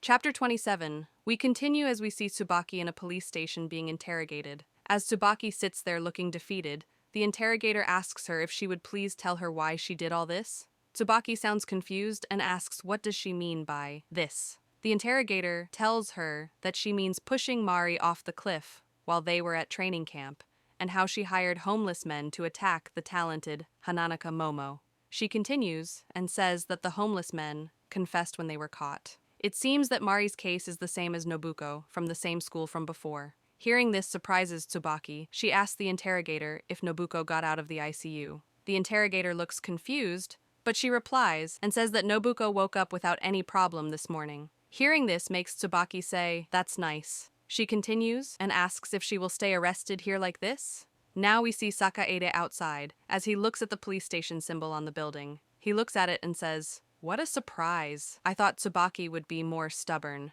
As all the teachers are together, Amari says that Tsubaki's father's going to show up again anyway, and it'll be buried. Sakaede replies and says that as long as the police were on the case, it was inevitable that there would be rumors. He doesn't think there's a place for her in Suezono anymore. Suddenly someone calls for the MC. We see that it's Oda. She tells him that she wants to ask him something. She asks him if he knew why Shitbaki used her. What made him think that Shitbaki might have been planning to dump her from the start? The MC stays quiet as he thinks what to answer. Oda screams and tells him to give her a proper answer and asks him, "Isn't it also the teacher's job to mediate in quarrels between students?" He replies and says that it's because Tsubaki was kind. Hearing this confuses Oda. She asks if they are still talking about Shitbaki here. As some car pulls up, we see Oda scream and say that Shitbaki is the one who tried to attack her with acid and pushed Mari off a cliff. Are they talking about the same woman? Now we see two people getting out of the car.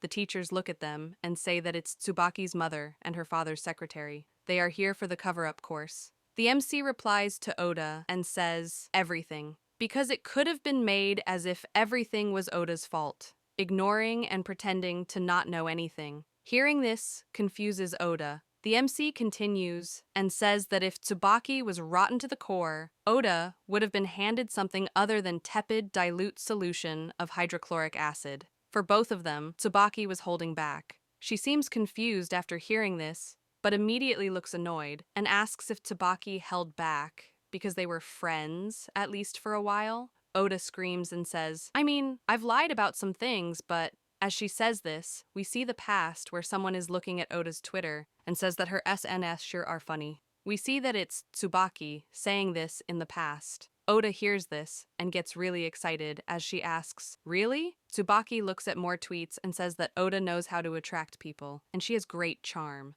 She also says that what Oda talks about on Twitter seems too good to be true, though. Hearing this makes Oda panic as her lies are already caught, but she lies more and says that everything she says on Twitter is all true. Back in the present, we see Oda scream and say that when Tsubaki and her were friends, she did that too. The MC replies and says that Tsubaki needed to do it, to be arrested and set free.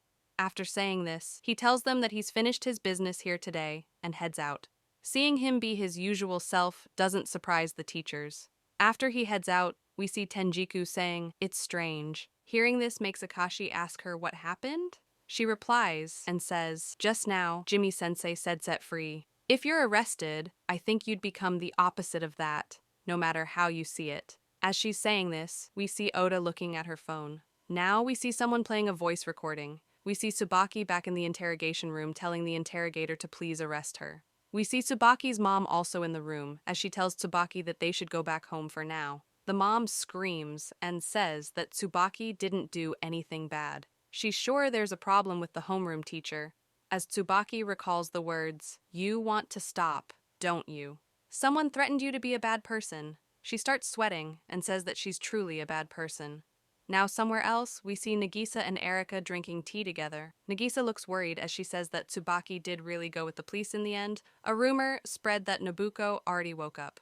Erika doesn't look worried at all as she tells Nagisa that it's fine and Tsubaki isn't a bad person. Hearing this angers Nagisa as she screams and says, "Erika, you're still saying that?" Erika suddenly puts her cup down and starts telling Nagisa that she was bullied since elementary school. Hearing her suddenly say this confuses Nagisa. Erika continues and says that the bullies were some very detestable punks. At first, it was just subtle harassment, but at some point, it became that if she ignored them, she'd get beaten up. When it became like that, the one who helped her was Tsubaki. Tsubaki was strong, kind, brilliant, and very popular. Since she'd protect Erika no matter what, Erika stuck with her wherever she'd go. She starts explaining a flashback. We see a bully telling Erika to not get cocky. Erika looks troubled and scared. The boy slaps her in the face and asks her what's up with her eyes, and that she's just Tsubaki's bootlicker. The boy becomes more rough with her and tells her that his mom told him that Erika is Tsutsuji's conglomerate daughter. As he's beating Erika, we see Tsubaki running towards them. Tsubaki pushes the boy away from Erika, but she pushes him towards the railway track. As he falls off the platform, a train comes and runs him over and kills him. Seeing this go down shocks Erika. All the people around run towards the boy and say that an elementary schooler boy fell on the railways and died instantly and pity him. They say that his classmates saw him die and how his body became a mess. We now see Tsubaki on her bed crying as Erika stands next to her. As Tsubaki cries, she calls for Erika and tries to say something. Erika tells Tsubaki that she was just helping her as always. She tells Tsubaki that it's all right and she isn't a bad person. Hearing this makes Nagisa say, "So something like that happened." Now she understands why Erika is still on Tsubaki's side. She continues and says that she didn't know anything about the two of them. She thought Erika was just being nice. It was really painful watching Tsubaki, who she saved from herself, become more and more selfish. Suddenly, Erika tells Nagisa that she's wrong, as she dramatically drops a sugar cube in her tea and makes a fucking mess. As she drops more sugar cubes and makes more of a mess, she says, "I told you, didn't I?" The one who's nice is Nagisa-chan. Hearing this worries Nagisa. Now, back to the flashback, we see Tsubaki telling Erika that she's sorry for worrying her. Erika screams and tells her that's not it at all. Erika gets a big smile on her face and tells Tsubaki that she's happy for her becoming unhappy. Hearing this shocks Tsubaki. Erika hugs her and tells her that ever since a long time ago, she's been an eyesore for her. Back to Erika talking to Nagisa. Erika tells her that to her, who had always wanted friends, and Tsubaki, who, from the moment she was born, had everything she wanted, the sun-like existence of Tsubaki. Being rescued by her was like her looking down on Erika. Suddenly, Erika smiles and says, "But from that day on, we became friends in every sense of the word." Hearing this weirds out Nagisa. Chapter 28. We continue as we see the MC standing in front of his class and saying that he's going to start the class. After the class ends, Mari talks to him as usual. After he leaves the class, we see Oda chasing him with her chemistry test, in which she got a 0 in an attempt to make him change it. Now in the staff room, Tenjiku and Amari look at the MC in surprise and say that, as usual, I mean, it's kind of... Amari replies and says, what kind of mental state is the MC in to act like normal, even when his own class attracted the attention of the police? As she says this, we see Tsubaki in her room. Suddenly, she hears someone knocking on the door as they call for her. We see that it's her mother. As she looks worried, she tells Tsubaki that she should eat something. She doesn't have to worry about what happened, and her dad will do something for sure. Tsubaki replies and says, "You've heard them, Mom. I killed someone." Hearing this scares the mother. She replies and tells her that it's all right, and Tsubaki isn't bad at all. She continues and tells her to not worry about the police, and she should leave everything to Dad. Tsubaki is beautiful and kind, and her friends also. Before she could finish saying it, Tsubaki screams and says, "They're all lies." She continues and says, "Pretending to be blind. I've lived my life deceiving myself and everyone around me, always telling lies. I despise this way of living." As Tsubaki says this, we see someone standing in front of the MC in the school. We see that it's Momo. She looks angry as she looks at the MC, and the MC looks like he could care less. Now, we see them sitting on a bench on the roof. As they sit on the bench, Momo tells him that, to be honest, she was thinking of punching him the next time she saw him, but she decided not to. After hearing his past, it'd leave a sour taste. She continues and says, also, that Sensei had helped Momo after waiting idly for I don't know what. It seriously irritates her. She says that they are humans, so it's common for them to have made mistakes in the past. There are things they can't do anything about, and she knows that. She gets up from the bench as she says, well, if what Tsubaki said is true, then I'll find out who I should really be mad at, right? He slowly says, I wonder about that. Just seeing the situation doesn't mean you know anything. Hearing this surprises her. He gets up as he says that he talked too much. She tells him that he barely said anything, though. He ignores and keeps walking, but she screams and asks him what did he mean with that. He tells her that he has a schedule to keep and walks away. She suddenly grabs his hand as she tells him that she's talking to him. Her suddenly grabbing his hand makes the MC panic and drop everything he was carrying. Among those things was his phone, which drops and breaks. As the MC looks panicked, he tells Momo to please refrain from unnecessary contact. Momo feels bad as she tells him that he doesn't have to be that wary, and she didn't mean to do that. He gets down and tries to pick up his stuff, but he clenches his right fist and keeps it close to his chest, as if he doesn't want Momo to see something. Seeing this reminds Momo of the time when Oda also tried to grab his right hand. As he's picking things up, Momo asks him if he has something in his right hand. Hearing this shocks him. Suddenly the door to the rooftop closes. Momo runs to it and tries to open the door. She struggles, but can't open it. She panics and tells him that it's locked up. She looks towards him and screams at him as he is still picking his things up. Chapter 29. We continue as the MC and Momo are locked on the roof. Momo looks worried as she asks him what do they do now, and that the people locked it without looking if there was someone here. As she asks the MC what they are going to do, he sits there without saying a word. She panics and keeps calling him, but he keeps ignoring her. She suddenly stops and kicks him as she looks pissed. She tells him that he's a teacher, so he should go and call for help right now. He picks up his phone and says that it is broken because of that fall just now. Hearing this annoys her even more as she screams and says, "This four-eyed virgin." Momo sounds pissed as she says that this is enough and that she will call Mari. As she reaches for her phone, she asks him if he was always this useless. His personality is disgusting. The only redeeming feature he has is that he can do his job just fine. Suddenly, she realizes that she doesn't have her phone on her and tells him that she forgot everything in the classroom as well. She suddenly becomes all timid and asks him, could it be that we're staying here until next morning? He doesn't say anything to her. Realizing that she might have to spend the entire night there, she cries in despair and says that she doesn't want to spend a night alone with a guy like him and screams for help. As these two are stuck on the roof, we see Tenjiku drinking and saying that the MC is too mean. We see that she is drinking with the other teachers. Sakaede and Akashi look at her and get concerned.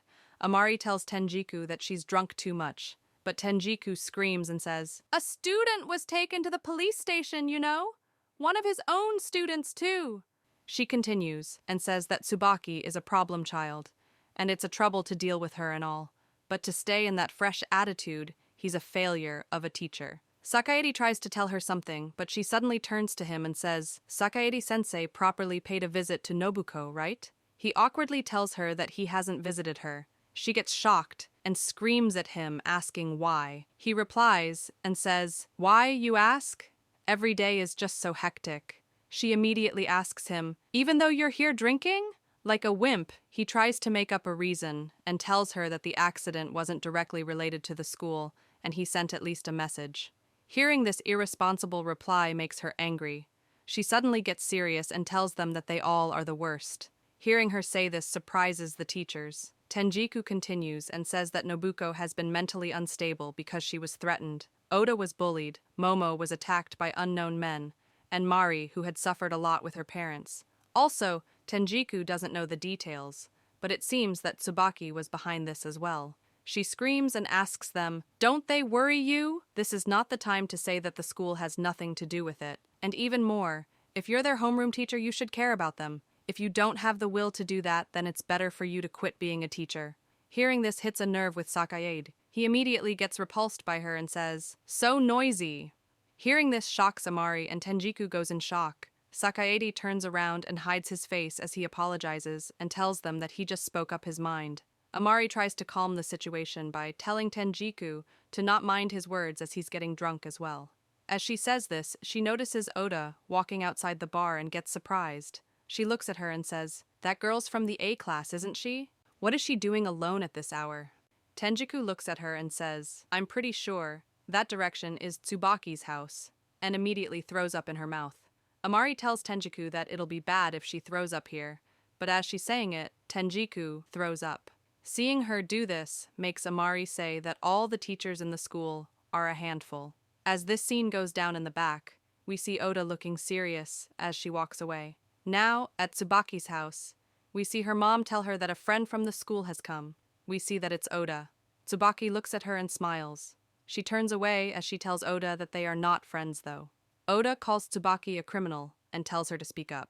Oda suddenly starts playing audio from her phone and asks Tsubaki, "Do you know about this? A voice record of the teachers gossiping about you." Oda says that she was thinking of posting this on the internet.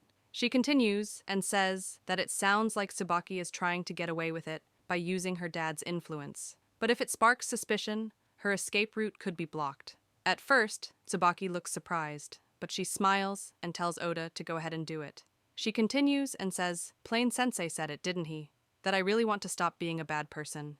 She smiles as she looks out the window and says that this is the only chance she's got for society to punish her. She turns around and asks Oda why is she surprised, and it seems that she's getting something wrong. Hearing this confuses Oda. Tsubaki continues and says that she was a criminal even before this incident. She killed someone when she was a grade schooler. Tsubaki remembers the past. We see her dad telling Tsubaki that she did the right thing talking to him. He tells her to leave the rest to Papa. But no matter what, she shouldn't talk about this with anyone, including her mother. As she hears this, she asks him, why? The dad tells her that he'll be troubled if someone gets to know this and tells her that it's a secret between Erika, Papa, and Tsubaki. As she's remembering this, she tells Oda that the one being protected wasn't herself, it was her dad. Now, we see the younger Tsubaki and Erika in a shop. Tsubaki looks troubled as she tells Erika, "No way, I don't want to do this." Erika tells her that it's fine. She smiles and says, "Because no matter what Tsubaki does, it won't be your fault. If anything, your papa will do something about it. About this, about the murder, about everything. As long as I'm Tsubaki's friend, I won't tell anyone about anything." We see Tsubaki looking scared as she hears this. As she thinks that she doesn't want to do this, she was forced to steal. This routine keeps continuing. She bullies people as she thinks to herself that she doesn't want to do it. But we see Erika next to her in every situation, as she's the real mastermind behind everything Tsubaki has done. Now, we see the three girls bullying the teacher called Utani. The teacher gets really angry and tells Tsubaki that the great ones are her parents and not her. Hearing this ticks her off. Now, we see Tsubaki standing in front of a bird in its cage. Erika smiles and gives a pair of scissors to Tsubaki and tells her that Tsubaki isn't bad at all. With lifeless eyes, Tsubaki takes the scissors and kills the bird, as she thinks that she didn't want to do it. Now, back on the rooftop, we see Momo telling the MC, "The other day, Tsubaki told Momo, 'Have you done something you didn't want to do?' Momo continues and says that, to be honest, Momo doesn't get it. The MC replies and says, 'It looks like the teacher's bullying was of your own volition, though.' Momo immediately screams and says, 'Like I said, I'm sorry for that.' She panics and says, 'Sensei, after all, the thing you don't want to do is teaching, right? You don't like it, but you're doing it.' He just sits there and doesn't say anything. She stands there and asks, 'Is that not it?' He once again doesn't say anything and ignores her. She continues and tells him, 'If it's not, then say it.' Yet again, he doesn't reply to her. She looks at his watch and thinks that it's already 9 p.m. She gets worried as she thinks that longer conversations don't go any further than she thought they would with this four-eyed virgin. She doesn't think she'll last the night, and this guy has never been popular. She tells him that he's usually silent and keeps things private. Talking a little bit more here won't hurt him. He ignores her. She continues and says, "You don't mean to say this is an emergency, so this is overtime, do you?" Yet again, she is ignored. She finally gets pissed off and asks him what's the matter with him, and he's not saying anything. She asks him what he is pretending to accomplish by not talking to this super cute Momo. Or is it that the thing he has in his hand is that bad? She calms down and tells him that he gets hurt a lot, so she was worried about him. But suddenly, he falls off the bench like a doll. As he falls down on the floor, Momo gets shocked and starts screaming. Chapter 30, we continue as we see Oda laying on her bed and thinking that she was really lazy during this year's summer holidays. She made less progress than usual on her homework. She slept more than usual. She wasted more time than usual doing meaningless things. She sits in front of her laptop and thinks that everyone is doing the same thing on the internet and thinks, who wonders if they can be themselves among this many people? Now we see Oda back in Tsubaki's place. She looks worried and a little scared as she says, "What, murder? Tsubaki, are you sane?" Oda continues and asks her if she's lying. Tsubaki looks at Oda and tells her that she doesn't understand her. She tells Oda that she's just a piece. Maybe someday another person like Jimmy will appear. in case that even happened. Tsubaki wanted a person who was careless at her disposal. Hearing this shocks Oda. Tsubaki turns around and says, "But somehow I already used that person, and they disappeared." Oda gets angry and asks her what's with her attitude regarding people. Oda screams and says that Jimmy won't like it, but Tsubaki should have just asked for help normally instead of doing this in such a roundabout way. She continues and says, "Unless, is there someone who didn't want to find out that you had relied on your teacher, who is the person that binds you?" Tsubaki replies and asks if she heard this from somewhere, or if she's smarter than she gave her credit for. Tsubaki looks angry and pissed as she says that she doesn't understand Oda. Even though they are not friends, she still acts like they are and acts concerned. Hearing this shocks Oda. Now back on the rooftop with Momo and the MC. We see her calling him as she looks concerned. She goes close to him and pokes him as she asks him if he's still alive. Suddenly he gets up and sits. Seeing him get up suddenly scares Momo.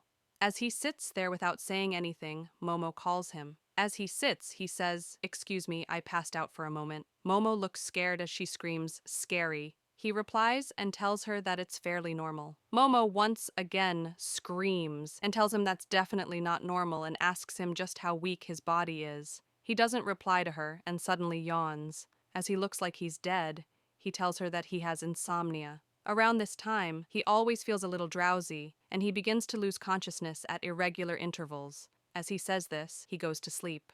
She gets pissed and screams at him to not just fall asleep. She continues and says, "That's why you always go home right away every day." As he's laying down on the bench, he tells her that it's been a while since he last slept without pills, so she shouldn't wake him up. Hearing this makes Momo ask him how can he sleep in this situation. She starts panicking as she tells him that he's trapped on a rooftop with a beautiful student. As he looks dead, he asks her if that's a teacher's job. Hearing him be as usual makes her think that he says it just as unpleasantly as normal. As he looks at the sky, he calls Momo and says, "You were talking about what you don't want to do earlier, right?" She gets confused as she says, "Yeah?" He turns towards the wall and tells her that being Momo's partner is the one thing that he doesn't want to do the most. Hearing this makes her furious. She screams and says, "This fucking glasses-wearing insomniac virgin, stay asleep for the rest of your life." He calmly replies and says, "Then it's not a teacher's job." Now back to Oda. We see her walking on a pedestrian bridge. As she climbs the stairs, she remembers Tsubaki saying, "Even though we're not friends, you still act like we are. Oda, have you ever thought of me as a friend in the first place? You were only with me in order to repair your reputation." Tsubaki continues and says that it's like she's looking at herself. There's nothing to feel threatened by, since she's a liar. Hearing this shocks Oda. Tsubaki continues and says, "It can't be, Oda was never my friend." Hearing this completely freezes Oda. Oda thinks that she was absent from school and lazier than usual at the end of summer break. She lives in a world of lies and wonders who she really is. As she thinks that she's sure that she's a liar, she remembers Tsubaki smiling and telling her that her SNES is interesting. As Oda looks at her channel, she thinks that it's true that she's full of lies. Now we see that Oda is frustrated and trying her best to not cry her heart out. She remembers the MC saying that Tsubaki was kind to them. She screams and says, "Why does everyone think you're so kind, Shitbaki?" She screams and says that she's going to be herself from now on. She'll definitely become a celebrity and make Tsubaki apologize. As she's crying, she looks at her phone and sees the stories she put with Tsubaki and thinks that she wanted to be friends with Tsubaki-chan. And this is how this chapter ends. Hope you all enjoyed. Please like, share, and subscribe, and leave a comment. Thank you,